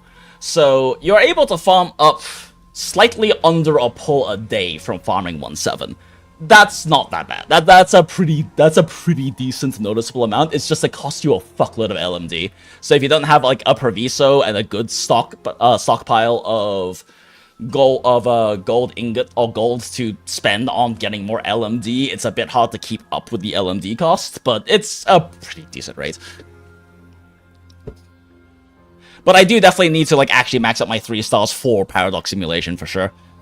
4 stars pretty cheap though, like you can raise 3 times 4 star E2 with equivalent resources for 1 6 star. Yeah, I know.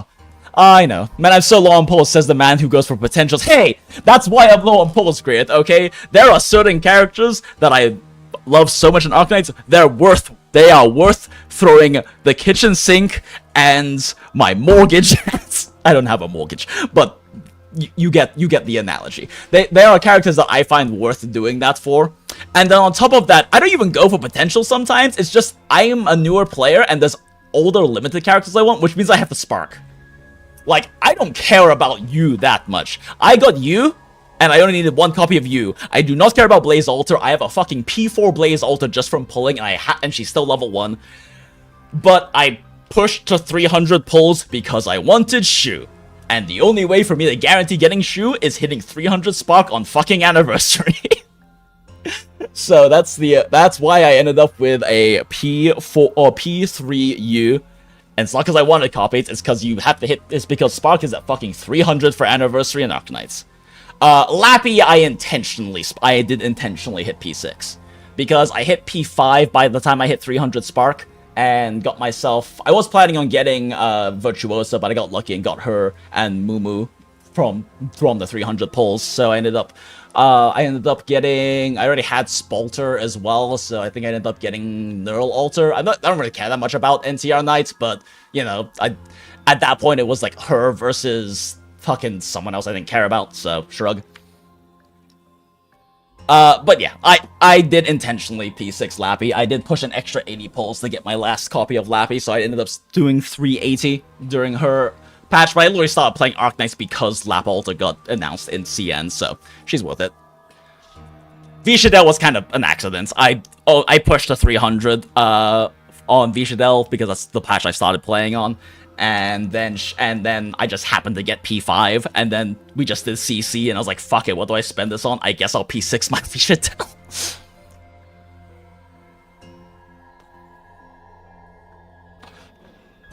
Oh, I was mostly just baiting you to try to do something reasonable instead of a random. I mean, that's fair. Yeah, about to mention it's just so wrong. Yeah, I mean, the LMD cost is significant, and I'm not saying it's an insignificant thing. But at the end of the day, right now, I'm just squeezing what I fucking can, especially what I can lazily. By far, the most efficient farm for me would be to clear stages in side stories and shit I haven't cleared yet for the OP, but that takes effort and hitting the skip button, which makes me feel bad for not reading the story yet. I planned to spark on Lappy, but since I gained both her and Volpe in like 60, I just stopped. I'll spark another. Oh yeah, that's fair. If you manage to get her and Volpe in 60, like that's my hope for Exucier, for Exucier Alter.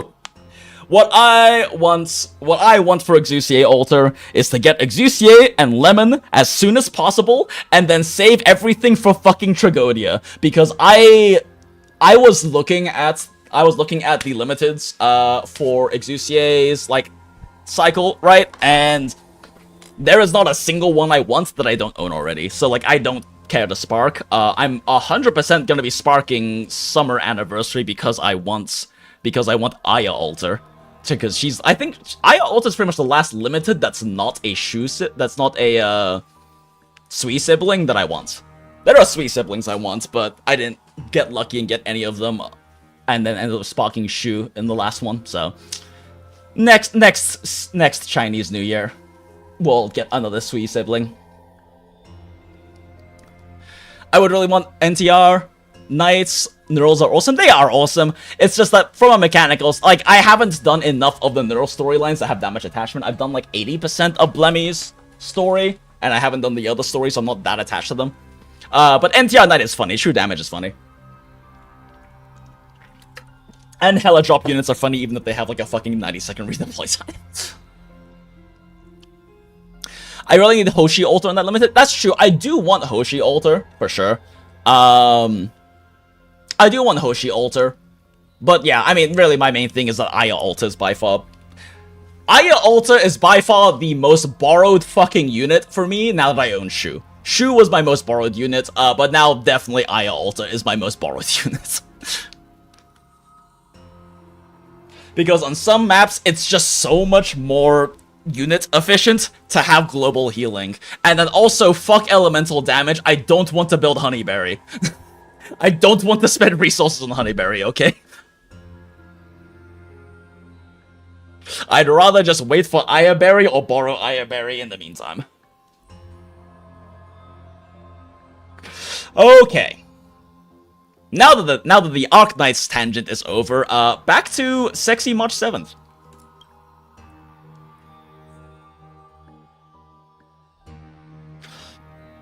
Hoshi just looks so awesome with her S2 or S3 and Exu Alter into Hoshi Alter comboing. Also looked awesome when I saw... Oh yeah, no, that's a really fun combo. Exucier Alter is probably the most interesting limited they've released in a while, if ever. Like, I love Lappy. But Lappy just really boils down to global damage is funny, and silence is still funny. Right? Exucier Alter has so many interesting niches that she creates, and combos that she creates that do not exist in the game before Exucier Alter, and probably won't exist otherwise afterwards because of how strange the niches are. Like, Exucier Alter is a really, really interesting character. I built Harold because it's funny to have a dapper old man. Oh, yeah, I love Harold. Because I got him more recently, he's been on my trust team, and every time he has a voice line, I'm just like, oh, I fucking love this man. I really should build Harold. He's fucking great. I love him. Honeyberry is cute. Build her. I mean, I'm just gonna wait for Ayaberry. Honeyberry is cute. I also haven't built any non-6 stars that aren't named the original Lapland. Oh, I guess, and La Pluma. And Telopsis, because Telopsis is a secret 6-star. Okay. Arknight's tangent over for real this time. The third month of Amphorius is the month reserved for the Veil of Evernight.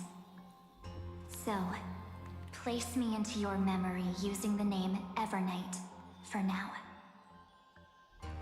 I love the little betas. I'm happy to explain more, just not now. We might have a lot of time to ourselves, but Amphorius does not have that luxury. Can you just replace March for, like, erudition the rest of Star Rail? Then the journey you've treasured so much will face the prelude to its obliteration. A countdown not in amber eras, but in days, minutes, seconds. So, take this gift. This burning core flame. This footnote of a transaction. It contains hope. And the warmth of the entire world. Ripples. Let's go! She hid this fire in the long river of time, hoping that her wishes would transcend time to reach your hands in the future. Now, take it, and return with it, dear friend. Return to Amphorius, and overturn the final era. There is something about melting black goop built into, like, goth designs that I love. It's part of the reason I really enjoy Behemoth's design in Nikke. To the destiny of destruction, over the long years that passed in a flash. Then, with this core flame blessed by the remembrance, respond to their hopes and blaze a trail to the future. I love her. And I will silently watch in a corner of time, waiting for 9/11 is a voyeur, let's go! I believe the wait won't be too long. She has March 7th's voice, but her speech and her cadence and her personality and her emotiveness is so much more my taste, and it's incredibly confusing because I kind of despise March. I really do not like March 7th. And I think that my hate for March 7th is confusing my emotions and my brain, and therefore making 9/11 even more attractive to me.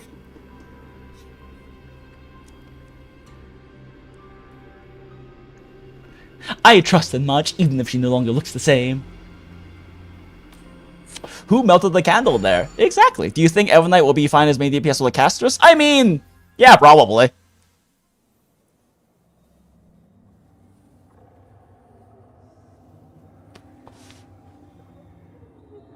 Is this? Like, she's very clearly designed to be a sub DPS to Castress, and that will definitely be her better team. But also,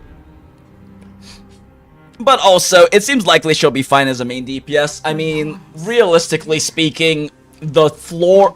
It depends on what you mean, right? Like, if we're talking about zero cycling, that's maybe a different story. And I'm sure, like, I mean, shield buffs have made it so pretty much fucking every like, limited DPS during their patch cycle, at least.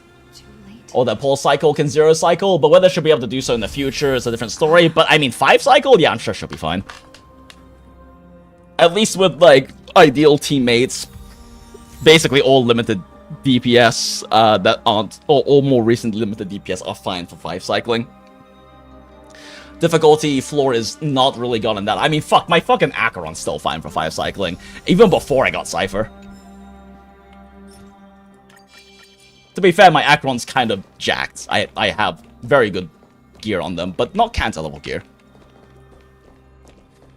5 cycle dank? I don't consider 5 cycle fine. Well, I mean, that's fair, Mystic. Like, 5 cycle is not, like, fine in terms of, like, meta quality. I'm just saying that if you're talking about her being fine, if we are talking about the context of being strong enough, even regardless of what, like, your, like, a personal definition of fine is, 5 cycling is the minimum requirement for something to clear all content for you, basically, right? Like, in order for someone to be strong enough to actually cause you to not have to worry about clearing all content, then they have to be a 5 cycler. And that's not a very high bar, which is, at least for me, kind of the bar of like, oh, is this playstyle or this character or this team gonna work? It's like, well, can it 5 cycle? Yes, then that's all that really matters. Functionally speaking, that's all that really matters, is it can 5 cycle. 1 to 2 cycle is fine. I think, yeah, I mean, I don't disagree. I don't disagree, Mystic. If we're really looking at, like, actual, like, power creep-wise and power relevancy, then yes, definitely. But at least, you know, when we're talking about, like, when we're talking about non-just actual meta and power creep discussion things, right? If you can 5 cycle, you are clearing all the content in the game. Therefore, it will be power creep very soon. I mean, fair. We know how HSR power creep had at this point. Yeah, I mean, we do, but at the same time, in the context of 5 cycling, right?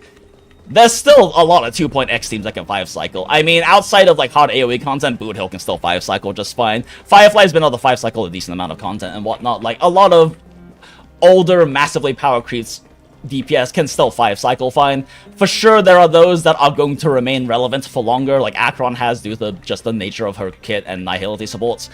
And for sure, characters like Thurta will probably be relevant, like, through the end of version 4 at the very least. Like, she's just that fucking jacked. Especially with the sub-DPS options like Anaxa. But at the end of the day, I mean, if we're talking about will Evernight be able to 1 to 2 cycle as a main DPS in, like, 2-3 patches? Maybe not. Maybe not without, like, ideal team S1, so probably, like, what? Probably, like, Hyacine S1 plus her S1, plus Tribby. I mean, I feel like Tribby E2 is, or E1 is pushing it a bit hard in terms of, like, is this okay investments? But, you know, without ideal team and, like, cracked gear, maybe not, but she's not really... It doesn't seem like she's designed for that, right? She's pretty clearly designed to be a sub-DPS casters. Yeah, exactly. Standard Hyacine Tribby. Except for Hyacine Tribby, like, actually has direct synergy with her. Hyacine Tribby's broken on raw value of Hyacine and Tribby working together, but, like, both of them are actually designed to go with Evernight, which is why I bring them up. Not just because Wheelchair is broken, but because Hyacine pumps Evernight's, like, stack generation, and Tribby gives her multipliers that she doesn't have access to, on top of also giving her, like, HP scalar scaling, so. Them's my thoughts on it, at least. But yeah, I mean, she'll be fine, but it's not her design. It's not what she's designed for, right? Like, she's not designed to be a main DPS from what it seems like. She's very clearly supposed to be, like, sub-DPS for Castress. I have Hyacine S1 and Tribby S0, but no Castress. I mean, fair.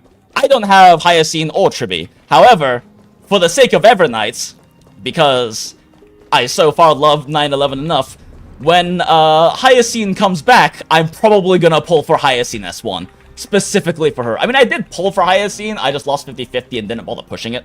Mostly just for the Aeon veracity. But yeah, just because... I mean, I want to wait and see... Actually, Goabosh surely has a video about that. I am curious what, like, the actual, like, damage differences with lack of Hyacine is, but Hyacine S1 seems like such a massive, like, stack generation factor. It's probably very significant. That I am definitely looking at potentially getting Hyacine S1 just for Evernight's team. I'm wondering whether I should pull Evernight or wait for Cass. Yeah, I mean, it really depends on your priorities, right? Like, if your priorities are just, oh, will they remain relevant enough to 5 cycle, then yeah, she'll be fine. But if your priorities are like, oh, I want to, like, make sure I'm keeping up with higher top levels of meta, right? Going for 1 to 3 cycles sort of thing on each side, then yeah, maybe waiting is a better option, especially with, you know, the fact that Alicia is coming out, and there is 0 chance in hell Alicia is not going to be the most busted unit from this patch other than maybe Herta. Like, there is 0 fucking chance that Alicia is not going to be the most busted character we've seen in a long time. There is no way Hoyo is missing that opportunity. Waiting for cast rerun then? Yeah, I mean, again, though, like, you know, I haven't calced the numbers, right? So I'm just spitballing based on mental napkin math and, like, hearsay, basically. I am very much feels crafting this right now, but, you know, if those are your priorities, and especially with Alicia coming around, it probably is best to wait. Like, especially if you don't already have teams that clear fine, like, there's really no reason to necessarily pull for her. But with Alicia coming around, like, for those who don't play Honkai Impact 3rd, you might not understand how big of a deal it is, but not only is, like, Cyrene so massively hyped in the Star Rail community in general, it is hard to describe how beloved Alicia is by the greater Honkaiverse community. Like, it is hard to emphasize how much people love Alicia in Honkai Impact 3rd and in Honkai Impact 3rd community, in global and in China. Like, they are going to make so much fucking money when Cyrene drops. And there's 0 chance in hell they aren't also making her fucking broken as shit. Like, it's just not a thing. Like, the only other time and the last time we got a character at this level of beloved added to the game was literally fucking Acheron. Because it's Yayi, it's Raiden Mei. And Acheron was so strong on release, she literally set the new tempo for power creep in the game. Where new DPS had to be at Acheron level, even Acheron with, you know, fucking Pella and goddamn Gwenaifen back in the day, had to be at Acheron level, and therefore the difficulty creep also scaled up to the level. Like, she literally set the new pace for power creep. And is still relevant today because of Cypher, and Jiaocho, and like, updated Silverwolf, so... Don't worry, I understand. I know you bring out the spreadsheet for calculate. Yeah, exactly. I just haven't really felt the need to calculate all of these things because it's really great to see how much the theory crafting scene in, like, a lot of these mainstream gachas has grown, where, like, at this point, like, I don't really have to bother calculating shit because Guaba does such a great job that I trust his content, and I also trust, like... And then when it comes to Wuwa and stuff, like, I trust Grimm's calculations and everything like that, as well as Grimm's, like, HSR stuff and everything. So, like, I trust, like... there are theory crafting content creators I know that I trust. I trust Rivenus' calculations for ZZZ and everything, so I don't feel the need to generally calculate this stuff out myself anymore, because I know that they do a good job. But if I really am interested in something, I will calculate it. Cleared MSC 12 today with Cass, RMC, Tribi, and Gallagher. Gonna skip Evernight and go straight for Cyrene. Yeah, fair. No, I mean, exactly, Andy Tan. Like, if the most important thing to you is power, there's 0 fucking chance in hell that Alicia is not broken. Like, the Herta is so goddamn broken, she's rerun twice and she's gonna be rerunning twice in 7 patches. If Alicia is not stronger than the Herta, I will gift a sub to everyone in chat. I don't even have subs, but I will start channel memberships and gift it to everyone in chat if somehow she's not more broken than the rest.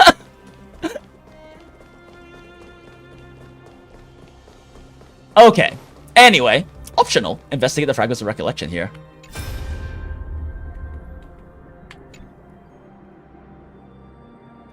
Hey kiddo, can you see me? Don't bother responding, this is a pre-recorded video message. Thanks to that little Empress granting access to the ultimate protocol, Screw and I rewrote the progress of Aeronova while you were away. My guess is you don't have much time to listen to all those complicated principles right now, so let me break it down into simple terms that anyone can understand. Amphorius has been racing down the path of destruction for too long, and the underlying logic of Aeronova has been completely corrupted. Screw and I put in a lot of effort, but we could barely manage to override a small portion of its logic. Let's take the progress bar as an example. Iron 2's progress bar is currently at 99.98%, and through this rewritten Aeronova, we're confident we can push it back to 96%. Let's be conservative, say 97%. This is a critical matter. The internal structure of the scepter is too unstable, and we don't know what complications might suddenly arise. The most rational course of action is to quickly run another extrapolation to buy the cosmos a bit more time. Once you've dealt with that troubling old Teletron, don't hesitate and start the next cycle of extrapolation right away. Scree said that Aeronova isn't a process that happens in an instant, and the protected nodes of the scepter are probably at their most vulnerable only during the reset. Only by initiating this process can we seize the opportunity to make our move. It's up to you now, Deliverer. So, GLDR, beat the fuck out of Lygus, start the new cycle, let the geniuses handle the rest. I have no idea what any of what you just said means, but I hear free stuff when I sign up. A disclaimer notice, leak-free environment. Yeah, exactly. Yeah.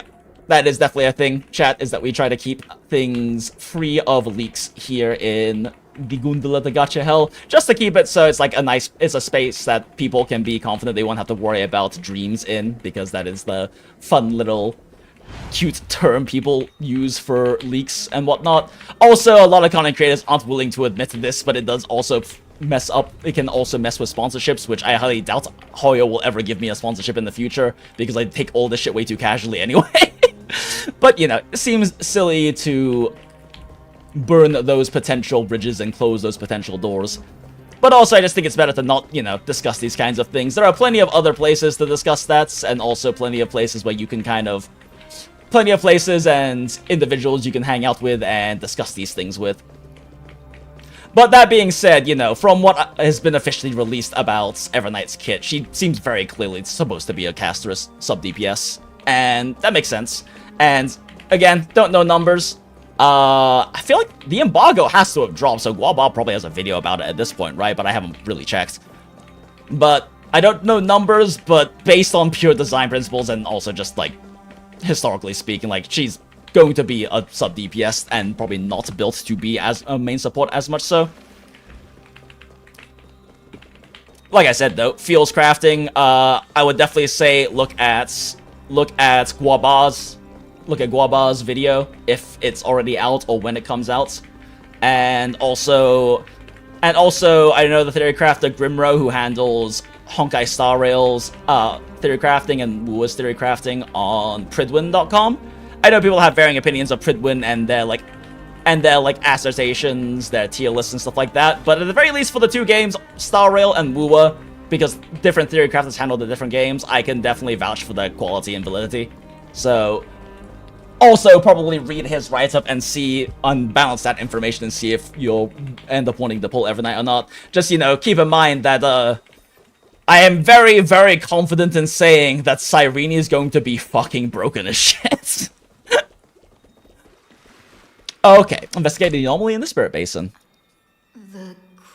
I still trust Pridwin for HSR mostly, but I don't trust him for ZZ. Yeah, I don't know who handles the ZZ theory crafting for Pridwin, so I can't say. Because the only ones I know that Grim covers is Wua and HSR.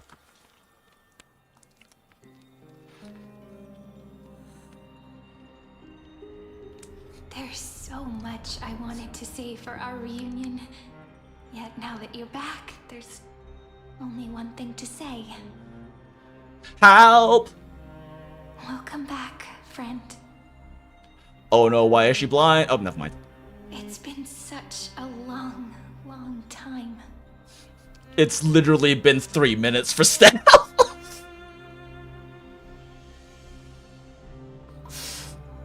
I saw March 7th and she looked really You must be weird. really confused right now, aren't you? So much has happened in Emphorius while Damn, we didn't even get a black screen explaining what happened in Emphorius while we were gone. But don't worry. The Deliverer can't afford to be lost, no? No, please follow me and turn the pages of time and hear the words everyone left for you. Everyone left for us? Shit, how many people died? That way, it won't just be my memories alone. 1,000 years have passed in the 3 minutes we were trapped in wibbly wobbly Redland?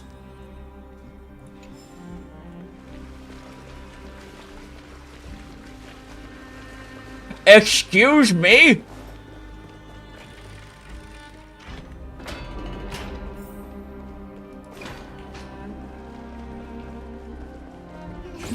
Deja vu. Deja vu. Deja vu.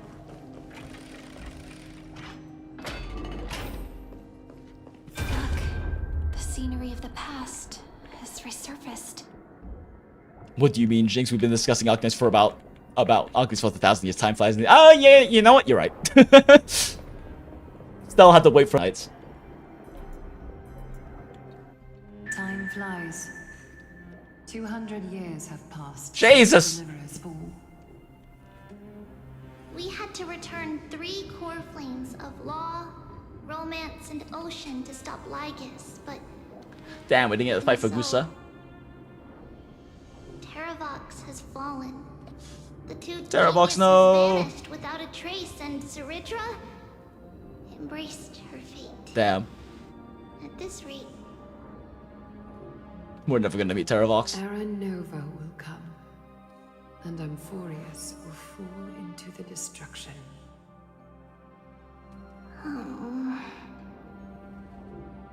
it seems the key to rewriting the end once again lies in the core flame of world bearing.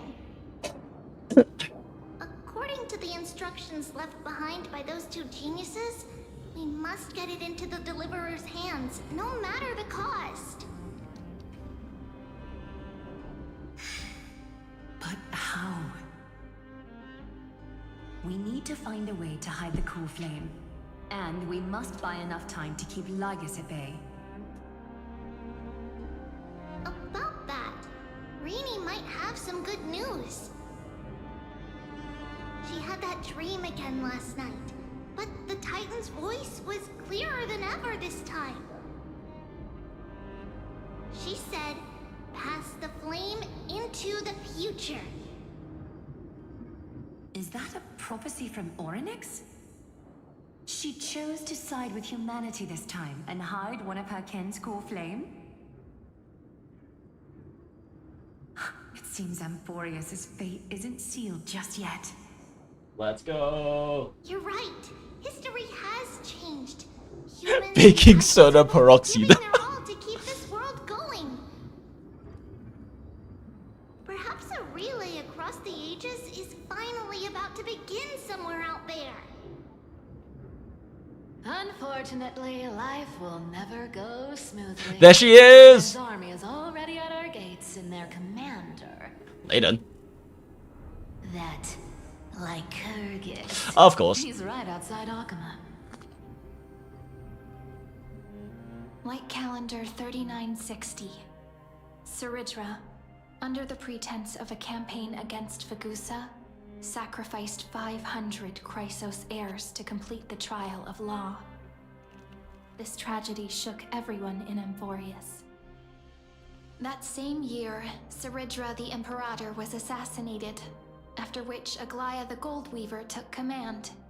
Thus began humanity's second flame chase journey, a path hanging by a thread. Come, this way. Yeah, damn. Whoop, whoop, whoop, whoop, whoop, whoop, whoop, whoop, whoop. Ah, we got nothing for that.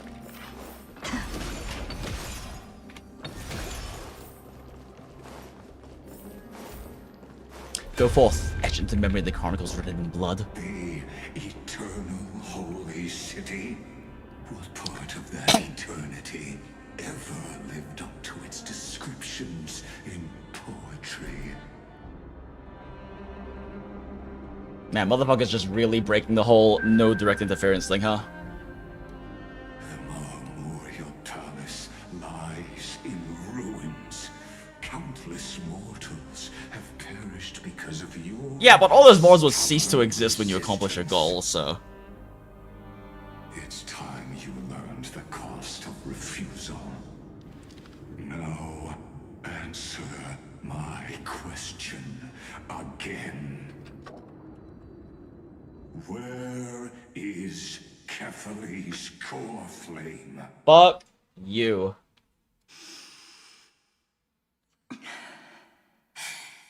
You really think you'll find it by razing the holy city to the ground?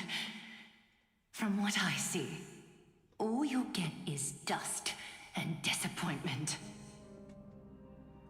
Don't forget, you can't kill the Chrysos as mentioned in the prophecy because of law. I have never denied that. Which is why These people died resisting me who would instantly have all of them die if they didn't resist. Exactly. perhaps they'll give me what I seek in the echo of your screams. Now then, I'll be cutting open your chests and using your scalding golden blood to baptize the mass. Just hit me. The embargo on Evernight should be lifted in 2 days, 1 week before the character's release. Oh, okay. Yeah. Yeah, I wasn't sure. I can't remember the timing, but yeah, that sounds about right. Embargo should drop in 2 days. So Guaba and Guaba's video and Grimrow's write-up will be available then, and they'll be able to give you a much better calculated, more educated, and informed idea on her poll value. No, Holy Maiden. I'm the one who must stay. What? His conspiracy won't succeed. Because Romance is ready to make good on their promise to weave an indestructible armor for Amphorius. Its name is Solidarity. You must escape with your life and carry word of my death to those still fighting. Then keep going with them. Damn. Just as the Imperator lit the torch of resistance with her death, my passing will make this flame everlasting. Martyrs, let's go! Take good care of it. Guide it to the future. And place it into the hands of our deliverer. 50 years later, Lygus led his forces again to Akama. He charged directly into the Holy City and razed the Marmorial Palace. History would name this battle. Ah, it wasn't Ceredra this time around. Siege of Akama. 90,000 brave souls gave their lives for Akama that day. Jesus Christ. Their fearless leader. Including the cleaners, apparently. That's interesting for them to put the cleaner up there, huh? I guess that's to kind of really hammer home the points of their solidarity.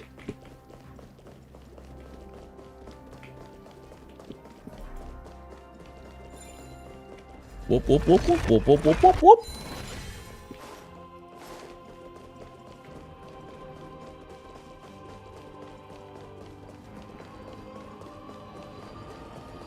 Go.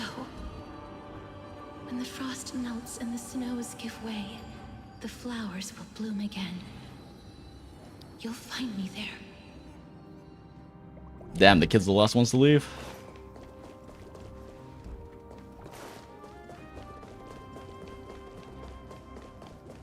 So what you're saying is... Princess Homebuddy Cyber! is never coming back, is she?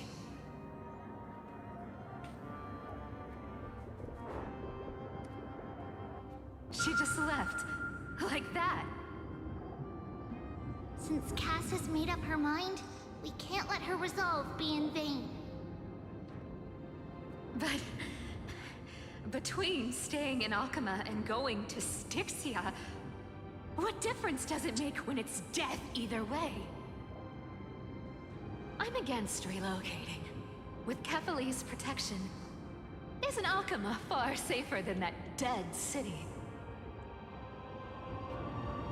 Cass's plan doesn't involve any relocation at all.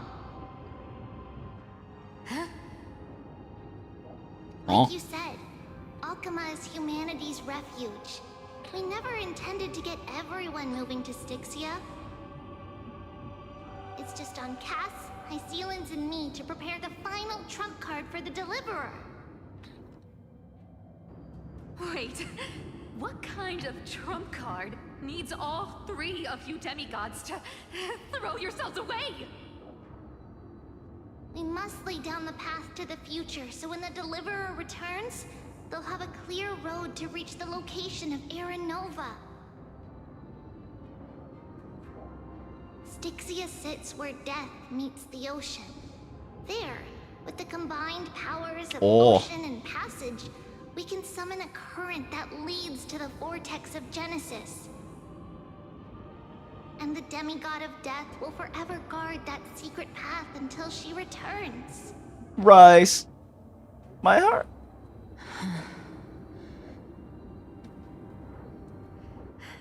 We all know Lygus will set his sights on the vortex of Genesis. That's exactly why we have to do this.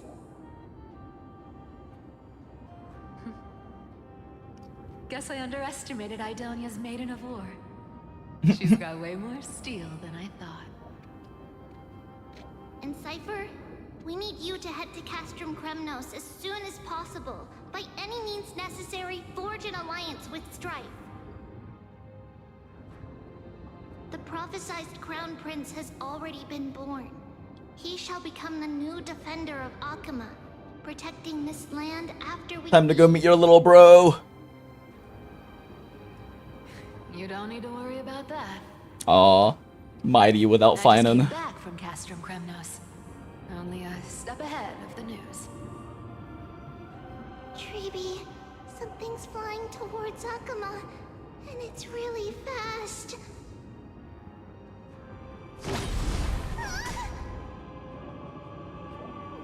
What is it? It's a spear! It's the Kremnoans. Their king's already here. Oh. With the protection of the demigods Trebios and Cyphera, Alchema endured wave after wave of warfare, though just barely. Castorus chose Styxia as the last resort, Cypher! and completed the trial of death, causing the stagnant waters in the River of Souls to recede. Soon after, Trebios departed on a long journey. That same year, the Kremnoan king Euripon, along with his son, Prince Midamos, joined the alliance. Non-crazy mighty dad? Battle of Deliverance. Well, Mighty doesn't have Kevin in his life, but at least he has an actual father. Go on. And see you tomorrow. See you tomorrow, Tribby.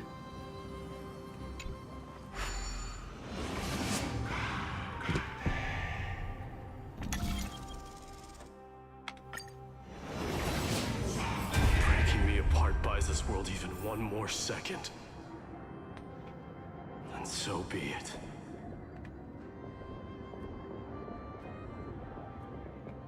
But it's gonna hurt a lot. Look how the tree ends. Pain brings endless torment.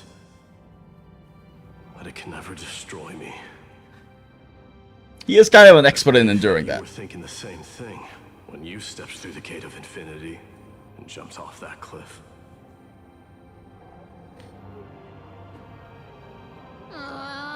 Can't argue with that. In the current situation, this is the only path Alchema has left. Just do as I say. Split my soul into 5 pieces. Forge me Oh, a shit. mortal vessel. Let the blade of strife hang forever overhead, locked in battle with their enemies to the world's bitter end. Oh shit. Mighty's pulling a Gnosis. There's no need to be sad, Lady Trebios. Haven't we already taken great strides towards that promised tomorrow? In this life, my people no longer have to drown in false guidance. Let's go! Has washed the blood off its fate. Amphorius no longer needs a god named Strife. So let me shatter the former laws and turn the Lance of Fury back into a weapon that protects the world. We understand. By the way, can you do me another favor? Nikador on the side of humanity. Epiphany are already en route. They'll arrive in waves to join the resistance in a couple of days. Among them is a scholar named Anaxagoras. Ah, Nox is not bad team. Insight and fears no sacrifice. This soul-rending ceremony wasn't just my decision. It was his counsel. His wisdom will surely be the backbone of Amphoria's survival. Watch over him. Carry on this everlasting flame for me. Through Anaxagoras' ritual, the demigod of strife split his soul into 5. Courage, honor, tenacity, sacrifice, and reason. Each sealed in blood crystal and cast into battle. The people held a 10-day funeral to mourn their fallen god king. And through his sacrifice, humanity was granted 200 Damn, okay. 200 years of fighting them off. God damn, Mighty. Aww. Keep moving forward. My blood will pave the road ahead for you.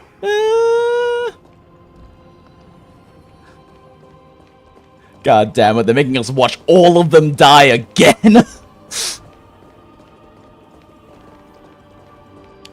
Playing my heartstrings like a violin. Like Hyceelan's violin. See you tomorrow. A very sharp, definitely not a sword violin. Sag, truly Sag. On that Sag note though, I have to pee really badly. I'm trying to hold it in, but I'm not going to make it through the rest of this, so let me pee so we can kind of just sit down and really immerse ourselves in this final, incredibly sad, watching everyone die, tragedy. So BRB.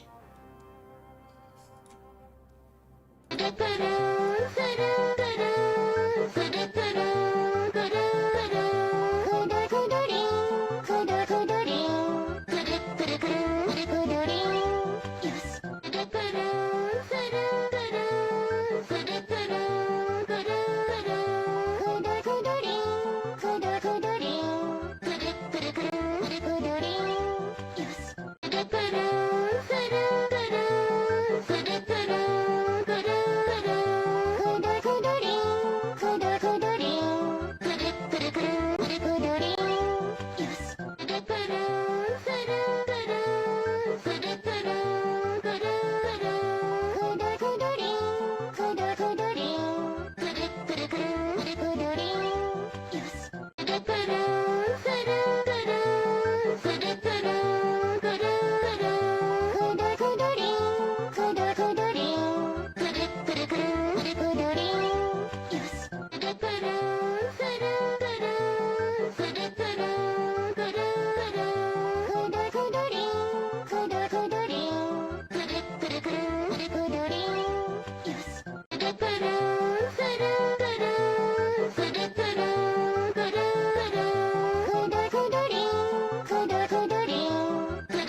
And we are so back. Thank you, Brainrot Brackon, for your service as always. I just grabbed a snack. Little Greek yogurt and granola. Okay. Hey, SD. Yo, Jinx. Long stream. I see what's with the wine glass. Oh, right. Earlier, Stell got to drink for the first time. So I was also drinking to celebrate. However, my drink ran dry a while ago. I don't really feel like getting another one. So let's get rid of that. And get rid of that. I completely forgot about that. Okay.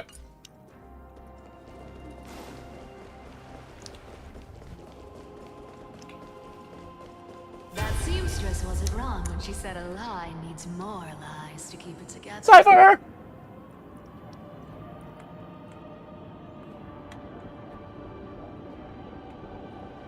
I'm about to have my heart completely fucking shattered, aren't I? Again. Never thought we'd be the pair to finish this final setup. Can't catch that Tin Man without your little slides. Besides, this is our last shot. Not the time to be picky, right? Don't oversimplify it. Lycus just found out Akuma's been an empty shell for the past 50 years. He's bound to be furious. At this rate, he could have done anything. That's exactly what we want. Rage blinds even the brightest minds. Doesn't matter how much. Hell yeah, troll his goddamn ass. Principle still holds. Once he storms into the council and confronts me head on, you trigger your alchemy with a boom and turn him into a caged beast. Easier said than done. You still have to pass yourself off as the deliverer without anyone catching on. And you really think a human alchemical array can bind a godlike being? That's just nonsense. What? If anyone can capture a god, it's you and Noxa. Or you just don't believe in the almighty worth of the demigod of trickery. Just tell me straight. And here I am, thought you were having a drunk stream. I mean, we started one, and then I had one drink and stopped, so at best a buzz stream. But And it'll be child's play. Oh yeah. But I've got two conditions. Since this is the final act, if we're doing it, we go all in. No half measures. Oh, I'm listening. I like watching Cypher and Noxa hang out. Shift the battlefield to the vortex of Genesis. It would be more convincing if the deliverer were to appear there. Besides, the vortex is cut off from the world. No place in Amphorius makes a better prison. If you pull that, wouldn't our deliverer have to face tank Lygus as soon as they come back?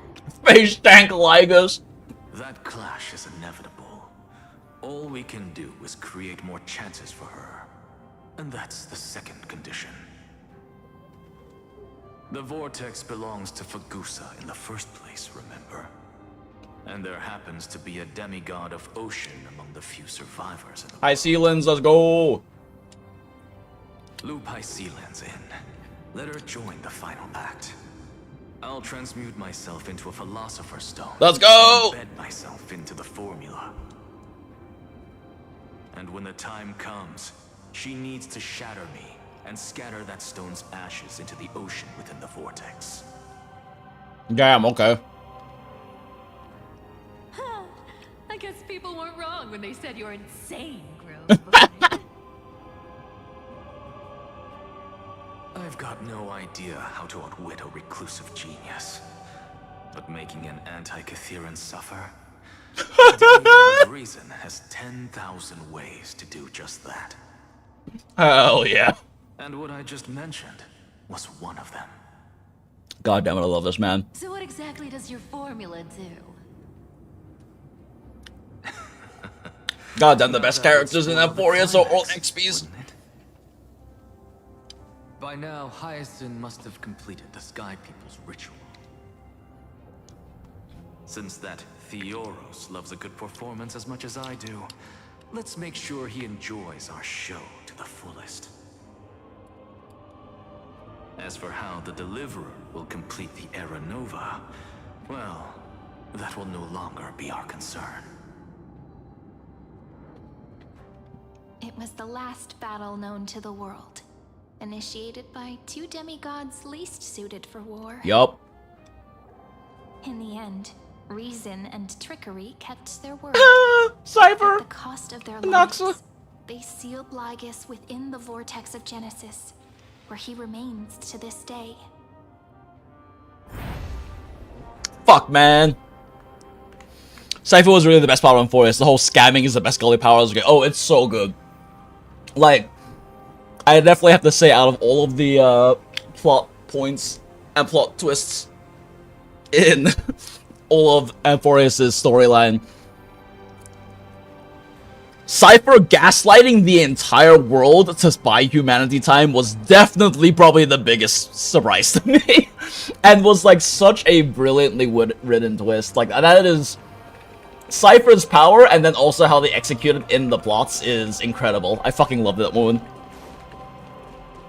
Not to mention just how fucking incredible her English voice acting is. Like, her voice actress did such an incredible job, and she has very few, like, gaming credits under her name, if I remember correctly.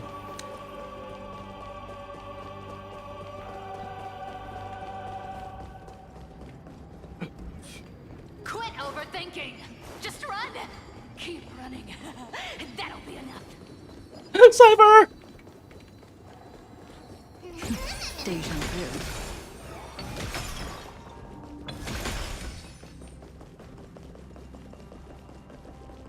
Irie? It's dead quiet here.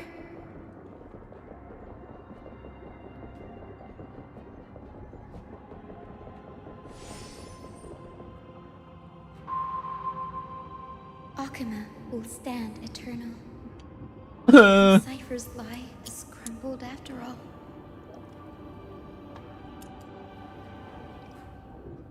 But it's all right, because all of us have fulfilled our purpose by now. When the Deliverer returns, no matter where she is, sky will turn clear, and a rainbow bridge will rise, carrying her to the final battleground. Rainbow. Cyrene. Powered by the Aeon of Veracity. Finally nearing its end. Now, I'm passing the final baton of fate to you, okay?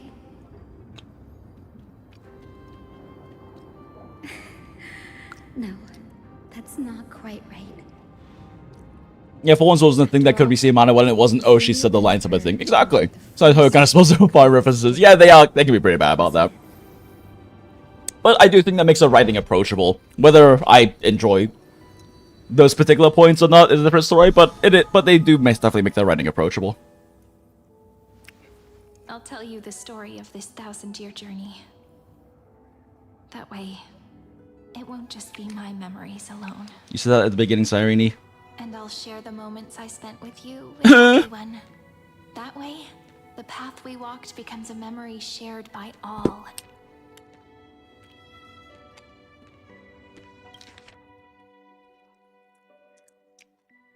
I just realized I completely, like, just tuned out during Heislin's, like, last line there.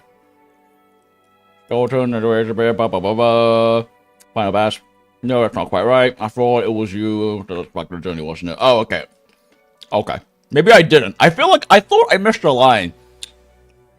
That seems to happen quite a bit when I'm tired. I seem convinced I've missed lines, and then I haven't missed lines. People will know that there's nothing left to chase. Amphorius has already welcomed the dawn foretold in prophecy. Just like I said, this won't be harder than the last time. Right?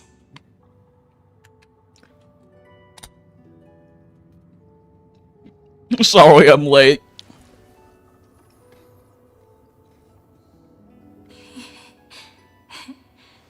I wonder what kind of expression you're wearing right now. Probably the same as always. Damn, she called it wrong for once. Resolute and brimming with confidence. If I have the chance, I'd love to see it again. Because it's really been far too long since we parted. We made them wait 1,000 years.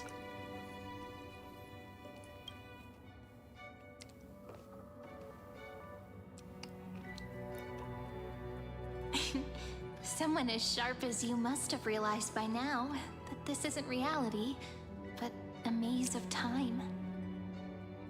As the last link in the relay, I will return to the temple. Seems like really tuned out since you called High Sea and High Sealans. Yeah, probably. Yeah, that's right, that did happen. Bottle every page we've written into the little flask of memories. And then, may it set sail in peace. Drift down the river of time along with the core flame of world-bearing. Reach your side and lead you back to We made them wait so long. Just like the first time we met. God damn it. This cycle has no demigod of time. Time has always stood on humanity's side. God damn it. This is the only way to make sure that the Era Nova won't happen before you return. And the only way I can safely entrust the completed final flame chase journey to the Deliverer's heart.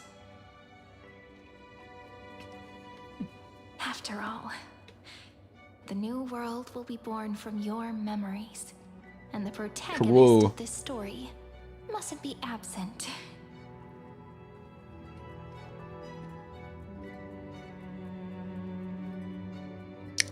I will take all of you to the new world. I believe you will never let us down, just like always. Do you remember when Finance sent us back to the beginning? When you and I got separated? But in the end, I returned to you, carrying all that we've been through.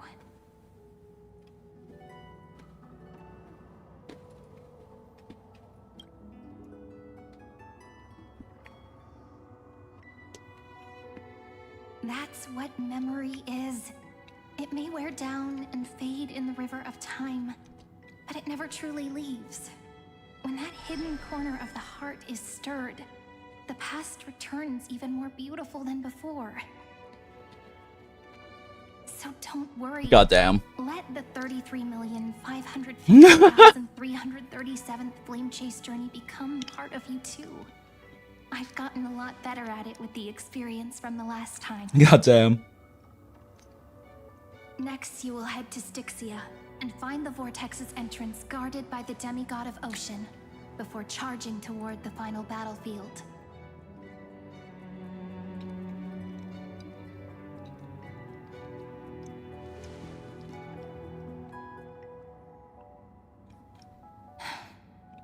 Don't worry.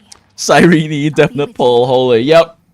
I mean, she was already a hard pull for me because Alicia, but Cyrene and her writing and her performance Say a short goodbye, then set off. in Star Rail have definitely done Alicia justice. Away all unnecessary worries and troubles, and bring our smiles and determination into tomorrow. Which honestly they have managed to do a good job with Amphorius. The XPs have done a very good job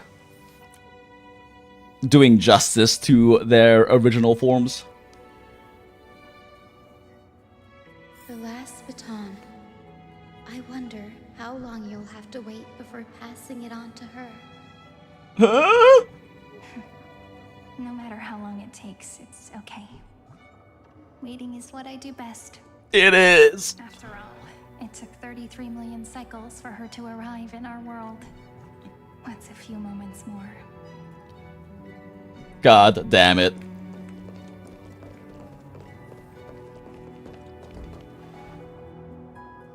Draw your blade and embrace your destiny. Cyrene, what if you wait and wait, but that hero never arrives? That won't happen. Because I know that no matter how long it takes, She'll definitely return to this place. They're both tiny pink creatures. Down.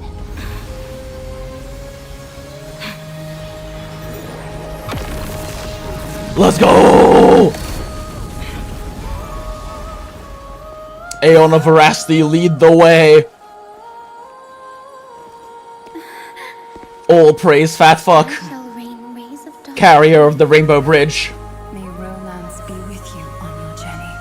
And reason grant you enlightenment. Let strife bestow you with inspiration. Trickery ensure your success. Cyber! Allow death to protect your soul. And at last, let passage point the way forward. Well timed. We'll remember the Trailblazers' journey. Now go shove that staff up Lygas's ass.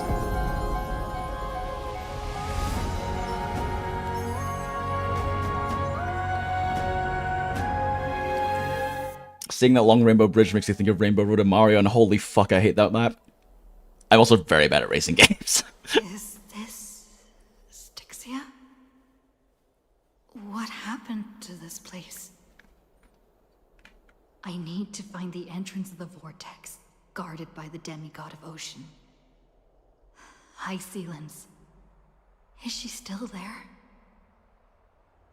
Long time. Oh shit. Trailblazer. We've forced him to edge for an extra 1,000 years. Chrysos' heir heroes have tried to defy fate with their blood and tears, either voluntarily shattering their souls or waiting in eternal solitude. But alas, fate can never be defeated. You again? Reason and trickery may bind my flesh. My flesh. Shall never fall silent. He sounded very affected by his flesh being bound. Lygas really takes the talk as a free action meme to its full. So true. But alas, it was all a hopeless dream. That warden fell before I did, due to erosion of time, while her prisoner remained unchanged. And yet here you are, bound to this place, you little bitch. True. I can't leave this place, but what of it? You should have heard of this fable. In a shadowed cave lived a people, imprisoned from childhood, and chained so that their legs and necks are fixed, forcing them not to look around at the cave, each other, or themselves. Lygas' erotic roleplay scenario is incredibly specific. And before them loomed the stone wall of the cave.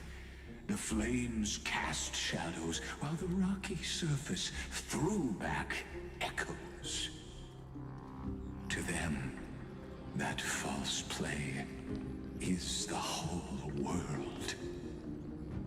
Yes, I'm trapped in the cave, but I know it's all just a fleeting illusion.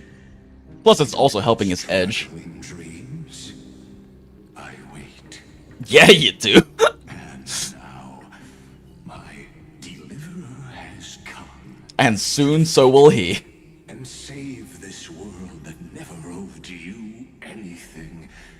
Oh, you'll need to awaken the singer here and unseal the prison called Vortex of Genesis.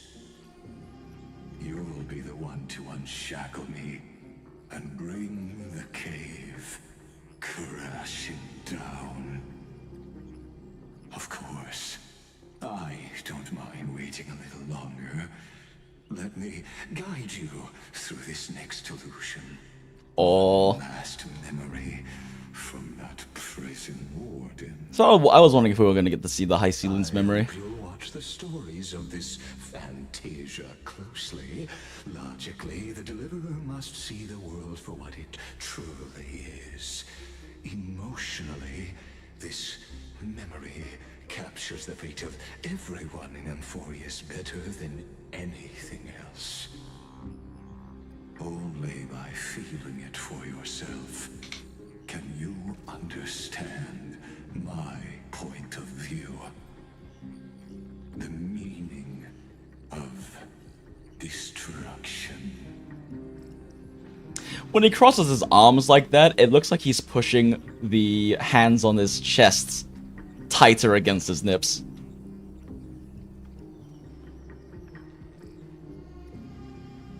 I don't need to understand you to beat your ass. To your unshakable resolve, I salute you.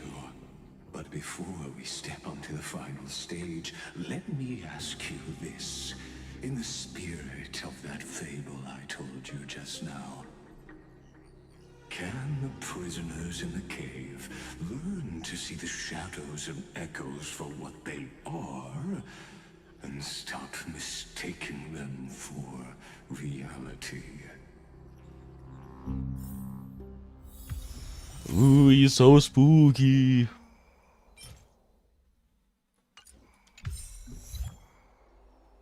Bro, Hood of Plato's Cave and is now enlightened among masses. Yup. I was wondering if they were going to give us, like, full control of, like, full team control again, because, like, very clearly... Wow, we're hitting pity. I can't believe we hit pity. Fuck you.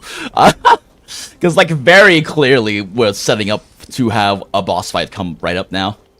So I was wondering if they were going to let us do that.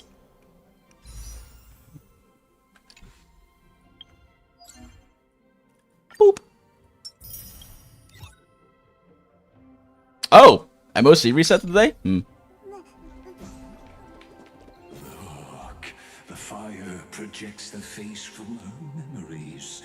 An actress upon the stage of this play. Cat and mouse time!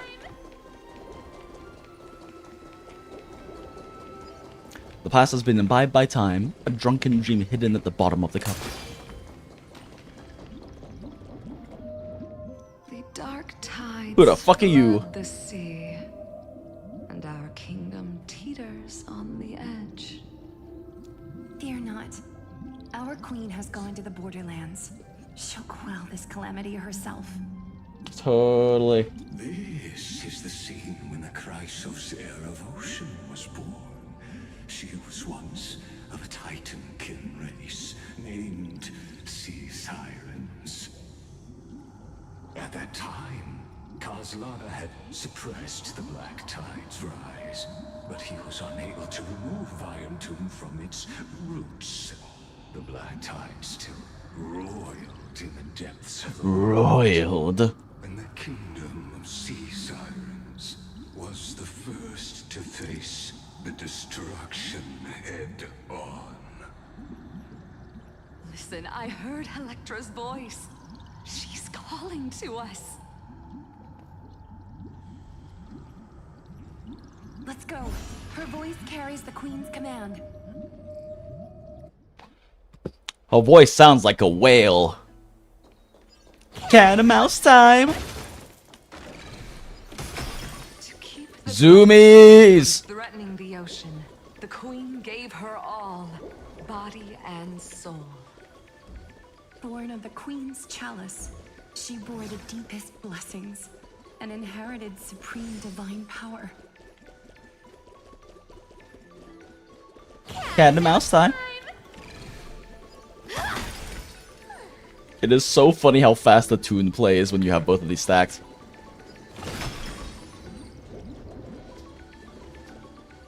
My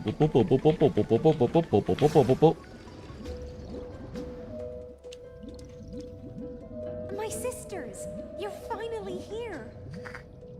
Of course, Electra. Aw, her name's Electra. Melody drew us here.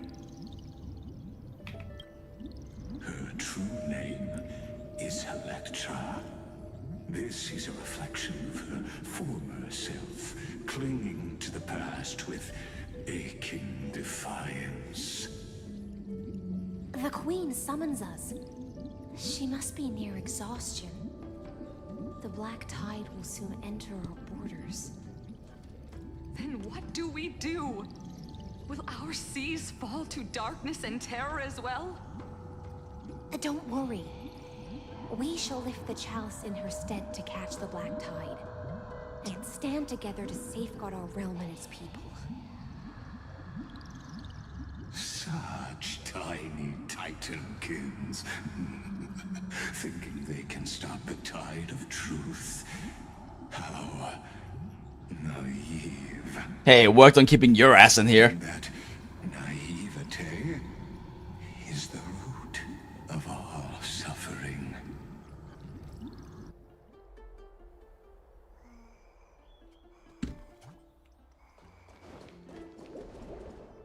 Master Thief never fails. An utterly unremarkable silver coin lies on the roadside, but when you pick it up, its strange texture tells you that it never truly touched the ground. Instead, it hovers just above the surface like magnetic levitation. I smell treasure. Goes to inspection, you notice indentations where a chest once rested. Now it's gone without a trace. Who might be behind this? That's a tough guess. Nice, let's go on the treasure hunts.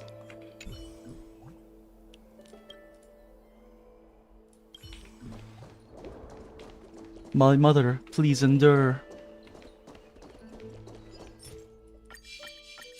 Cat and mouse time!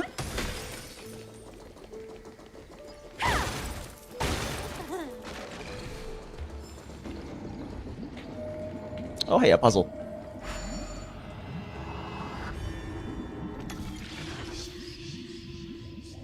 Teleporters, the two states open and close. Oh wait, yeah, no, yeah, stepping on the wall. Starter portals is the same energy color, but also the other portals are active. Okay.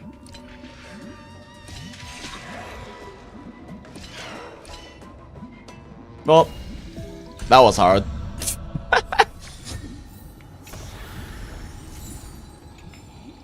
Mouse time!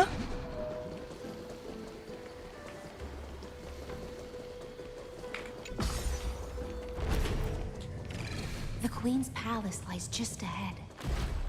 Even her once graceful form is now tainted and drowned in dirty mire.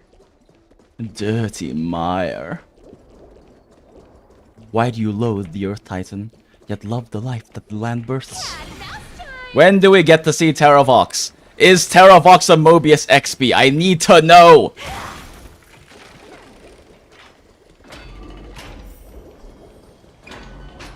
To protect their feast, you're willing to swallow the black tide. Let tears return to the sea.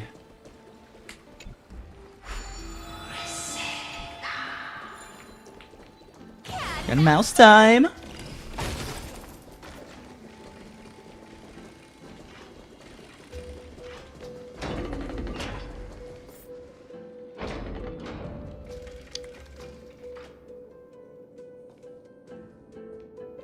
Oh, Fagusa, our noble queen.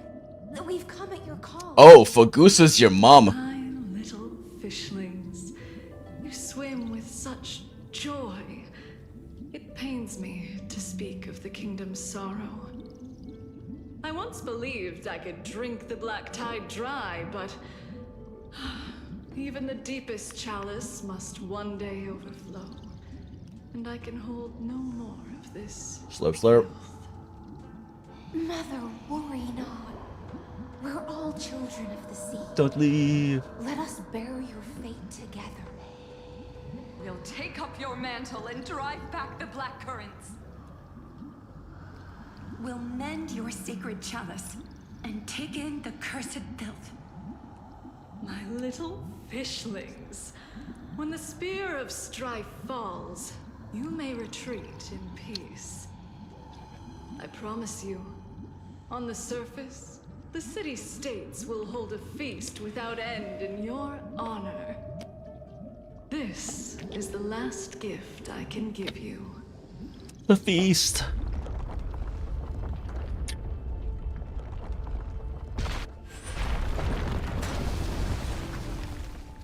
Great. Fagusa sank into the abyss. With the chalice shattered, their intoxication spilled into the black tide. birthing the first madness in Amphorius. Sea sirens followed one after another, hunting for the Titan's fragments, until their flesh decayed and their bones crumbled, all for the promised final feast. Keep watching, but tread carefully, for the stage ahead is crumbling with age, just like her shattered fate.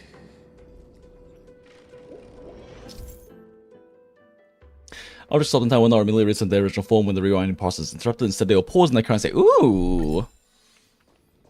Await the feast, leaving promise for a grand feast. She shattered into 10,000 teardrops.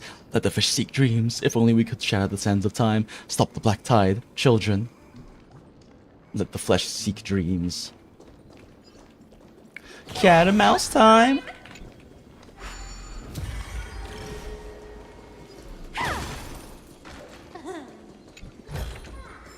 The kittens are gonna eat well tonight. I like that she has kittens. Cat and mouse time!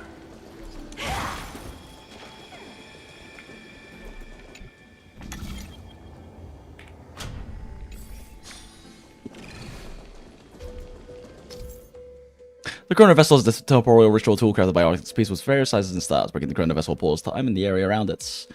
When facing a broken chrono vessel, rewinding it will fix the vessel and allow time to flow again in the area. While rewinding an object, the object will not be affected by the time stop zone. If you wish to freeze a moving object at a specific time, you can preemptively deploy a time stop zone, then initiate rewind and manually reinterrupt the rewind at the desired moments. Hints on characters techniques can also trigger time stops such as Trailblazer, Remembrance, and others. And by others, they mean Misha. Pop. Za Warudo.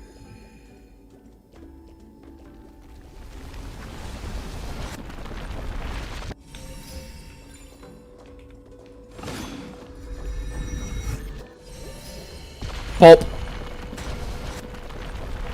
chandelier's still getting low. Pop. Maybe the chrono vessel nearby can help.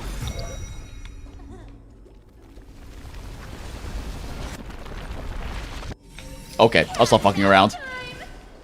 Your wisdom far surpasses even the bounds of reason's model. What? The fact that I figured out how to press 2 buttons? The torrents of destruction is spreading. Cat and mouse time. Can't get through. Looks like I'll meet the miracle orb nearby. So fast. Free shit? I love free shit.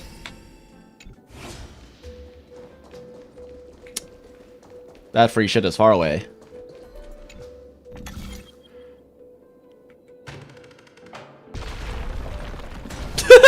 Was written long ago. Even you cannot rewrite it. Just like this poor chandelier. Shit, what did that say? Ah, I ran too fast. Something about the sisters. And the beings on the land danced along. Agreed, Cypher.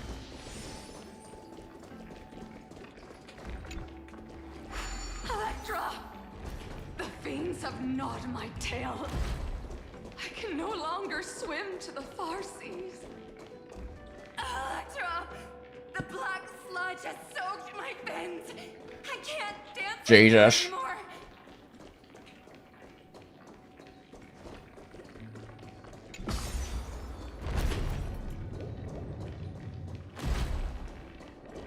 Cat and mouse time!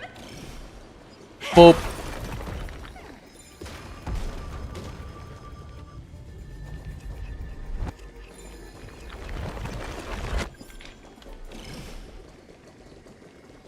Boop.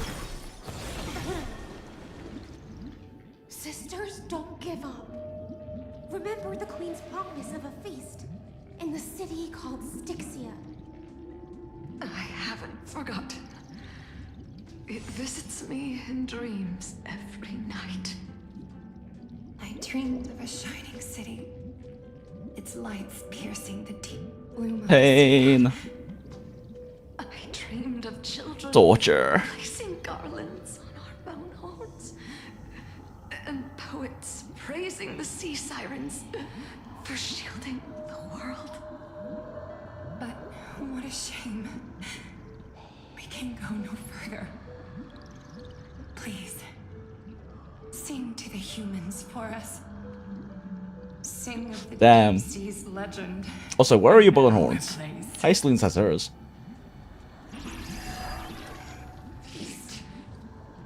Oh no.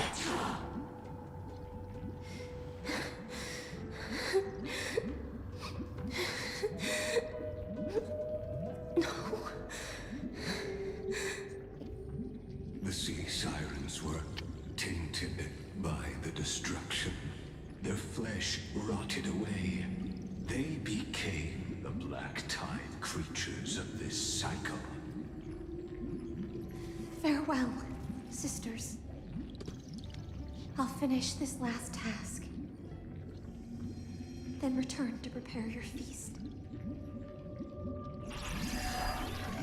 And so, only one sea siren remained among the sea floor. High seamans, swimming alone to the seas, burying her kin, and searching for the fragments of the chalice of plenty. Though most of that journey was in vain, why not use the power of time to leap ahead toward the journey's end? To reach the spirit basin, I'll need to call upon the power of the chrono vessel. The souls drift toward the feast, yet the bones have forever sunk in the river of souls. Cat and mouse time!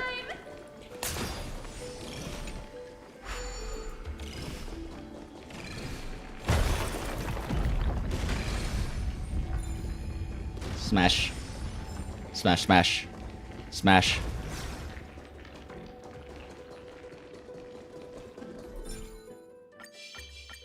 Cat and mouse time!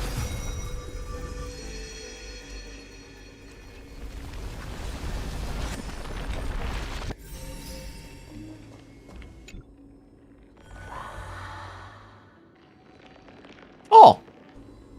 The black goop went away. Oh, revived mother, my sisters are gone, only I remain. The chalice of plenty is whole again.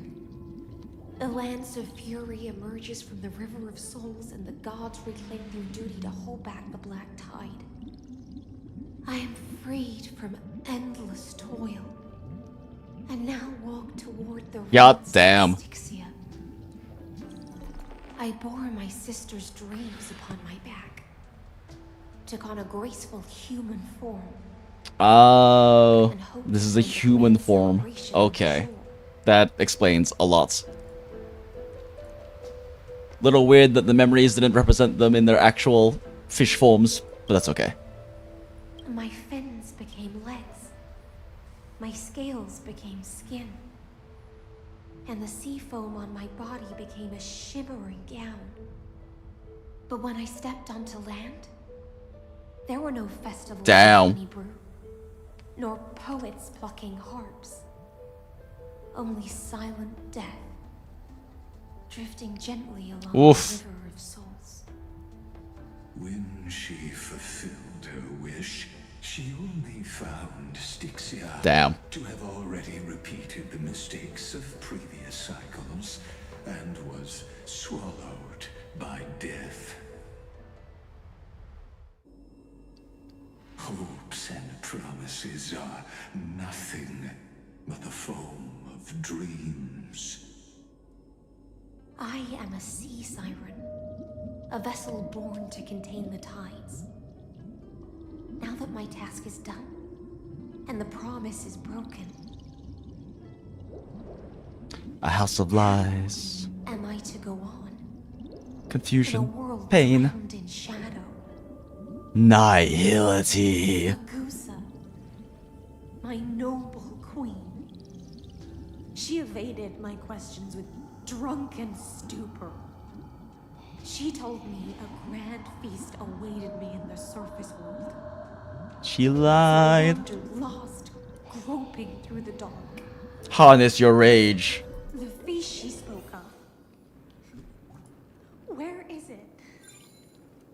Lonely Blade, I shall grant you everything you seek. Ah. I see now. The opportune moment has presented itself. Get a mouse time. It's now a time for the tyrants to take the stage.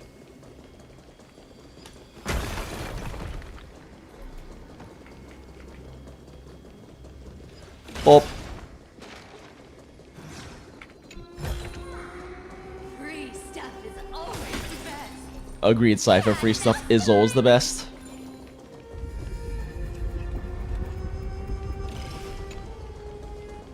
Free stuff.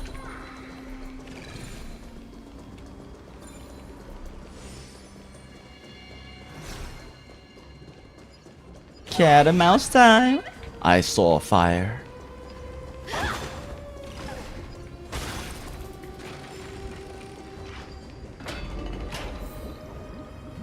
Why did she call out to me? And why did I respond? After wandering the surface for ages. Well, I just read. What is with Shuri just completely mismatched shoes and socks?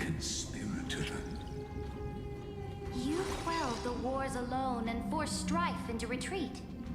This swordfish that commands thousands of legions. Whom does she serve?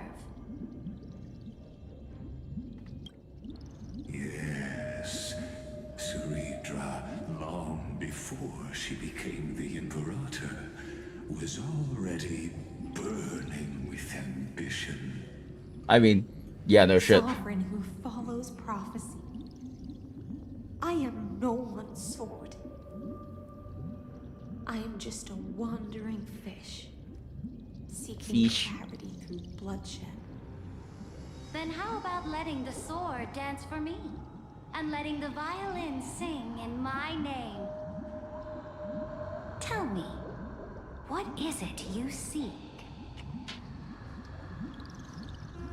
All I want is a feast where I might belong. Oh.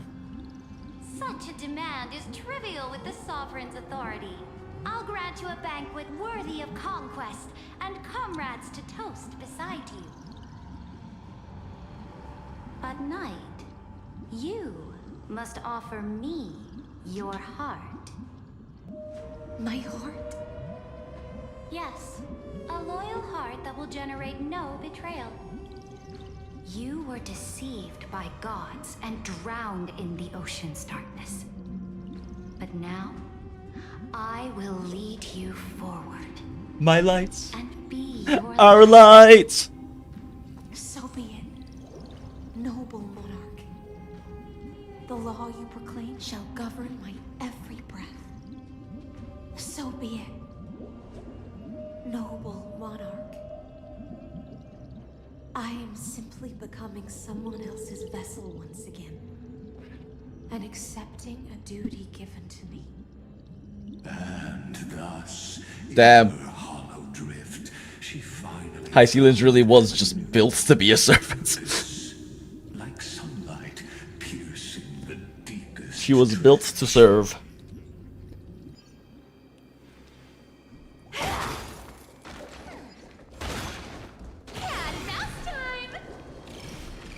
The monarch brought me to... God damn it.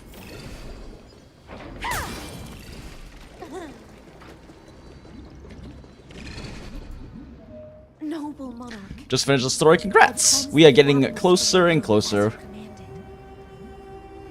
My blade, you've helped me ascend and take the crown. Ask, and you shall have your reward. What I desire is the same as before. A feast. Your promise. Look, I've prepared you a grand banquet. The finest honey brew and tributes await. It's a lot of, like, just pies, I guess? Thrown everywhere. For the deep sea knows only gloom. Now I found a flame. It may scald and burn, but it's the only light. Come, let us join the feast. Perhaps the path forward lies hidden among the revelry.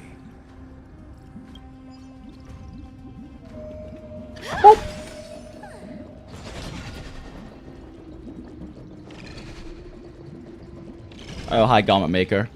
Oh, hi, Nymph. Scout room. What a strange wall. It's as if it appeared overnight. I wonder what lays behind it. I'm so curious.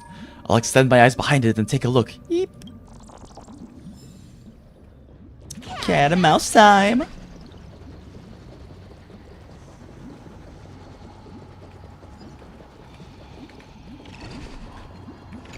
lot of feasters. The kittens are gonna eat well tonight.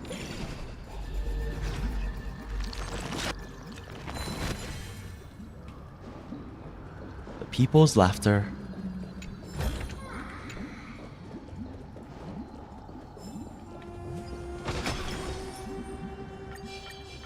Cat and mouse time. The people's songs. So beautiful. Oh, sup, Bart? Hey, buddy, you came at just the right time. Tell me, why do humans invent such cruel entertainment? Cruel? What are you talking about? Oh, come on, take a good look at me. Big, round, and purple me. Looks just like a grape, right? Picture it. Countless humble Bartoluses squashed beneath your feet. Bellies bursting in despair with unspeakable goo spewing forth. The horror, the cruelty, and you people even take that as an entertainment? What a funging genius you are. Keep taking your meds! True that, and this whole city's pretty sick after all. Is it any worthwhile measure of mental health to be so well adjusted to a sufficiently sick society? Anyway, since everyone, goddammit, it's on auto. Since everyone seems to love the feeling of stomping on round, juicy purple things, then why does no one ever try stomping on old Bartolus? I mean, look at me. I'm basically a walking grape here. Mom, there's a pervert here. I could accept grapes getting cruelly crushed, but me, Bartolus, not even qualified to be stomped flat? I've been standing here for ages and not a single soul spares me a glance. But now, at long last, you speak to me. That settles it. Either you squash me or I squash you. One way or another, someone's playing with me today. Ooh, we finally get combat. Since you're already here. Oh, goddamn, it's on auto. I just finished a story, I only have 10,000 jades left. Oof. I mean, that's not the worst amount of pulls, definitely. But also definitely relying to some degree on some good luck with the pulling. Are you planning on getting Evernight? Sure, I'll play along. I weep for the departed. Overkill! It too shall fall.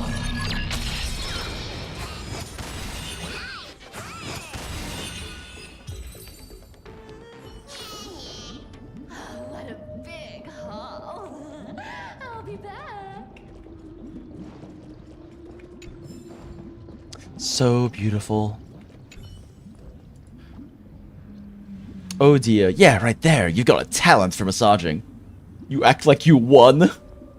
Seems your belly won't ooze any goo. What? You actually fighting for real just now? Oh gosh, good thing I started early or my precious tummy would have gone split in two. Anyway, the poor old Bartolus, unloved and tragically short-legged, has now participated in the real recreational activity. What a joy! Congrats to me! Back in the day, I was a legendary master thief. Even Kefli and Thanatos would have shown me some respect. But now, maybe I'm just too good at going invisible. I stood around half the day and only you noticed me. People always say the greatest hide is in plain sight, but being too untouchable makes you feel lonely sometimes, you know? Hey, grey hair, you look familiar. Next time you're bored, come hang out with me. Let old Bartolus experience a little about being a grandparent. Just kidding. If family jokes aren't your thing, feel free to erase that one from your memory. Hehe. It's true, not all grapes do make good wine.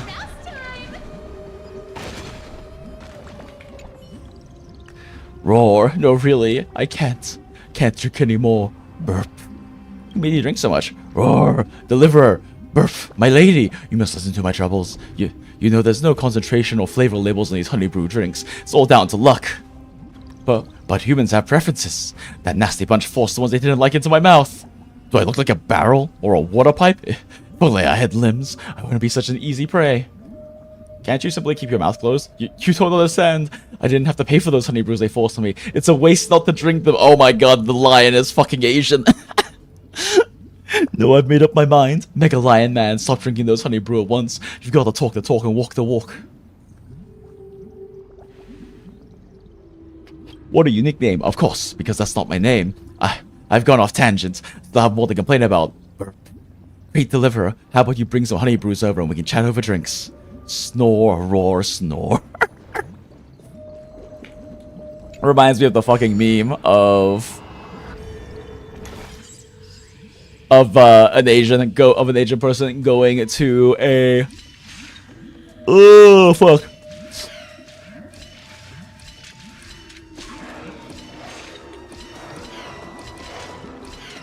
Whoops.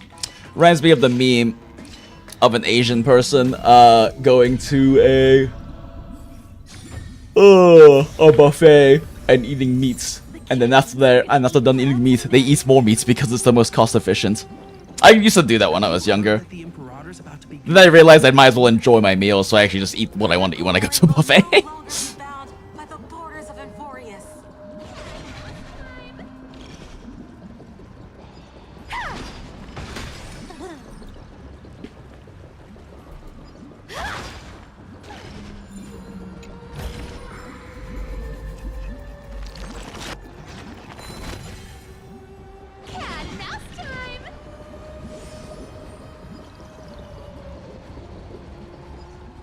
Intoxicate me. Subjects, tonight's feast is not just for the past.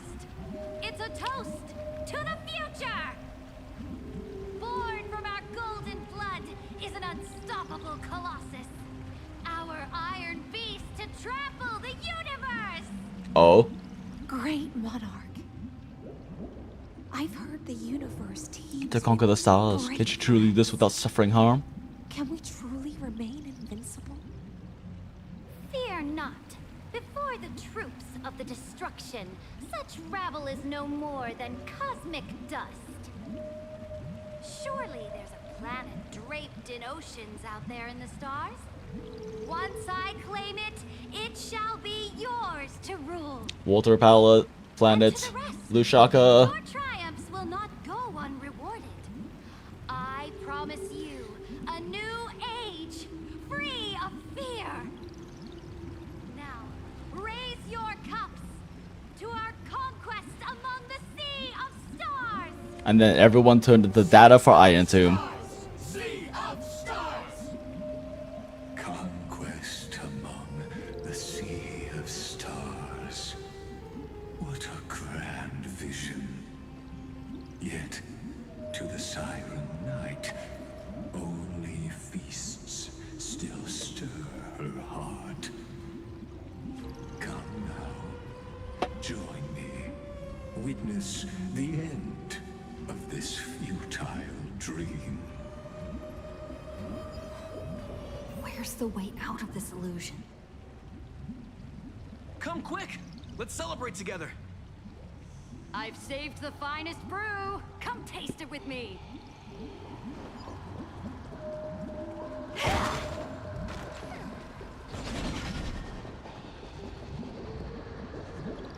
I am willing to drown in her ambitions, to drown in the liquor of dreams. The monarchs. Oh my god, there's so many words. You are truly a blazing spark. It is my honor to share this banquet with you. Noble Knight, you have earned victory with your blade, and you have every reason to revel in this moment of triumph. Let me pour you a glass of honey brew. Noble Knight, with the Sovereign now enthroned, this triumph is yours as much as hers. Let me raise a toast to you. Noble Knight, So I guess all the way back then, Lygus was already whispering in her ear. conquer the universe, and let us toast to that vow. Then drink we shall. Raise your glass. In the deep sea, I never knew what fire was. I mean, But fair. when I set foot on land, the first first light that I saw was the flames of war, lit with golden blood. It scorched my fins, made me feel pain.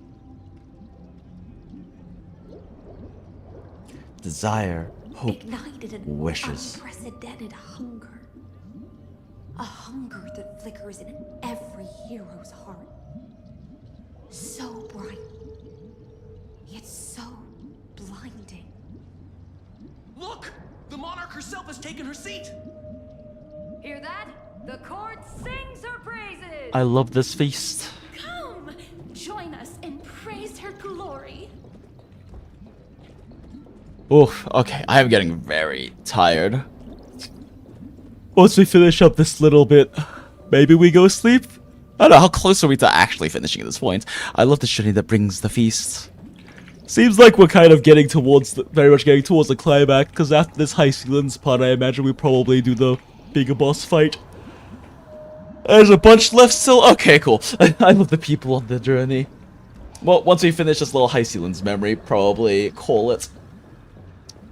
I love the monarch chosen by the... Was she really chosen by the people? One eye of hers sees glory, the other sees corpses. And yet, she cherishes the name of glory more than fear and death. As they say, the coward died 1,000 times before his end. But the brave face death but once, which gods stand witness. On the eve of war, we sang our hymns and set our sights to sail beyond the stars. The legions will climb aboard the beast, riding it like currents across the cosmos. Planets after planets flew the flags of her crown. Realm after realm was ignited by her flames of war.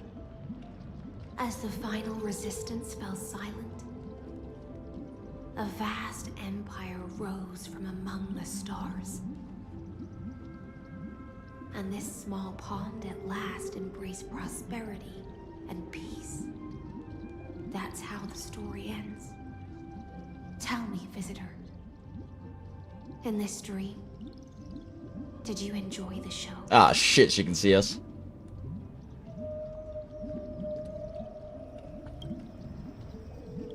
Yes. Just fake bubbles glinting on the surface of port.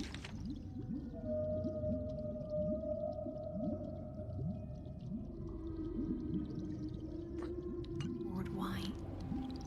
It's time for me to wake up from this drunken dream. Yup.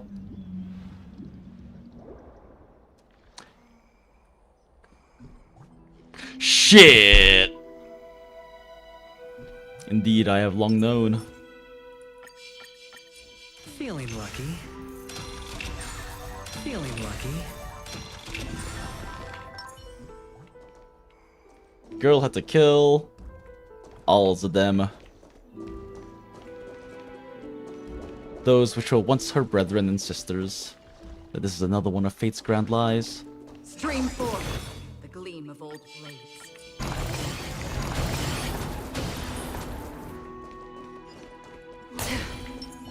Cat mouse time! My Imperator is dead. My fire is dead.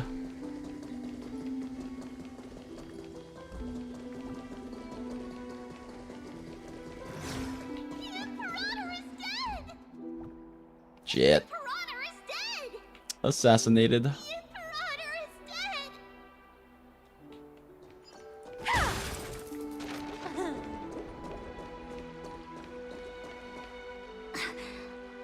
People once cheered for my ascension. And now they cheer for my fall. The cosmos. The battlefield that I cannot reach. Looks like this dictator could no Before the control the sovereign's masses. conquest reached its end, Her life and ambition had already been swallowed by the deep sea. This is the true ending. Her grand designs torn apart by the blade. Her regal robe soaked in golden blood. And the one who struck her down? Oh. The one who Yep. struck her down was her most loyal Gladius. Why? I don't need to explain myself. A fish in a pond has no hope against the surge of fate. I wandered the shore, found a flicker of flame, only to snuff it out with my own hand. Damn. I don't understand. If the ocean's feast, the Imperator's dream, and even Amphorius's existence are all illusions, then what's the point of our journey? When the Deliverer returns, I will let this absurd celebration come to an end. But Greyfry, I can't help but wonder. Kind of funny for the declarations of she's dead and have a cutscene with her still standing and talking. Yeah, I did. That was interesting. Glancing over and seeing her standing, dying with Heistlands with weapons out behind her. Wonder how I dearly wish this feast of the flame chase would never end. It seems she sensed your presence. The Fantasia's foundation is starting to crack. Let's return to the prologue. Remember the allegory of the cave. Can the prisoners in the cave learn to see the shadows and echoes for what they are, and stop mistaking them for reality? As you've seen, when she cast off her chains, finally turned to look around, and moved her legs, her reward was nothing but searing pain. The light will blind her, for the fire behind her had never once actually touched her eyes. Her legs will buckle beneath her, for she had never learned to walk forward. And so she... Describing her struggles, this man is edging himself so hard. Confusion and fear, and came to firmly believe that the shadows and echoes were the real world. But we in the cosmos, are we truly any wiser than she was? No, nameless one, fateless one, ask yourself this. The paths you tread, the eons you worship, everything you've trailblazed with your own hands, could it all be someone else's projected shadow? Let's leave that question till after the curtain falls. Once you've unearthed every last truth and reached the prison built for me by the demigods, I'll speak with you face to face. I, the Theoros, have walked the 30 million histories born by Kozlana. Yeah, Kozlana? 1,000 years is a mere atom in a grain of sand to me. Amphorius, compared to the cosmos, is but that grain upon a whole beach. I swore to bring an end to the erudition. Would I really let a single grain grind down my mind? Now, please use the power of time to open the gate to the ocean's depths. Go, find the prison warden tormented by loyalty. Find her, step into the world's vortex, and once there, end everything between us. That palace reflects the heart of the demigod of ocean. Intoxicated, stagnant. There, you'll witness the true beginning of the saga of deliverance. An ugly history, long buried by tides. Okay, yep, there's very clearly a lot more happening over here before we get to go beat Lycus's ass. The Imperator forged with the golden blood of 500 human sacrifices under the pretense of conquest. Can't wait to watch the sacrifices and how it completely destroys High Sealance's faith. You must find the prison warden, lost in her stupor. You done talking, bud?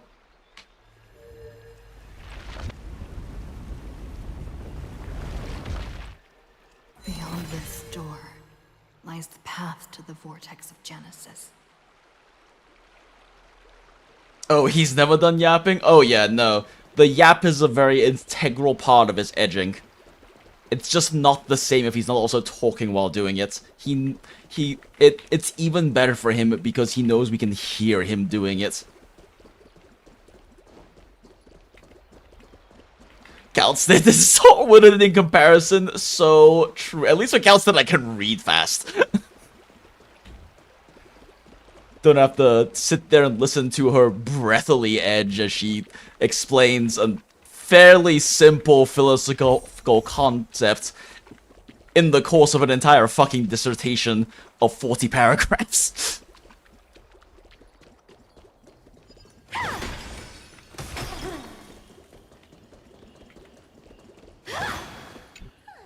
Shyworm. Ah, Eep.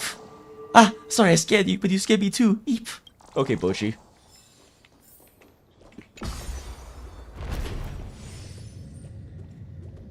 Oh, that's a big golden area. So that's a whole... That's definitely a whole little puzzle area.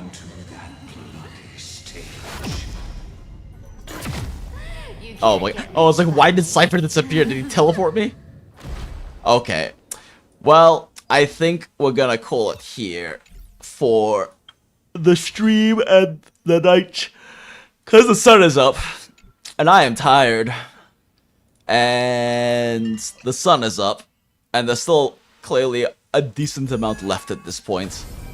So we will pick this up tomorrow. Because it is my weekend. And I don't have to work tomorrow.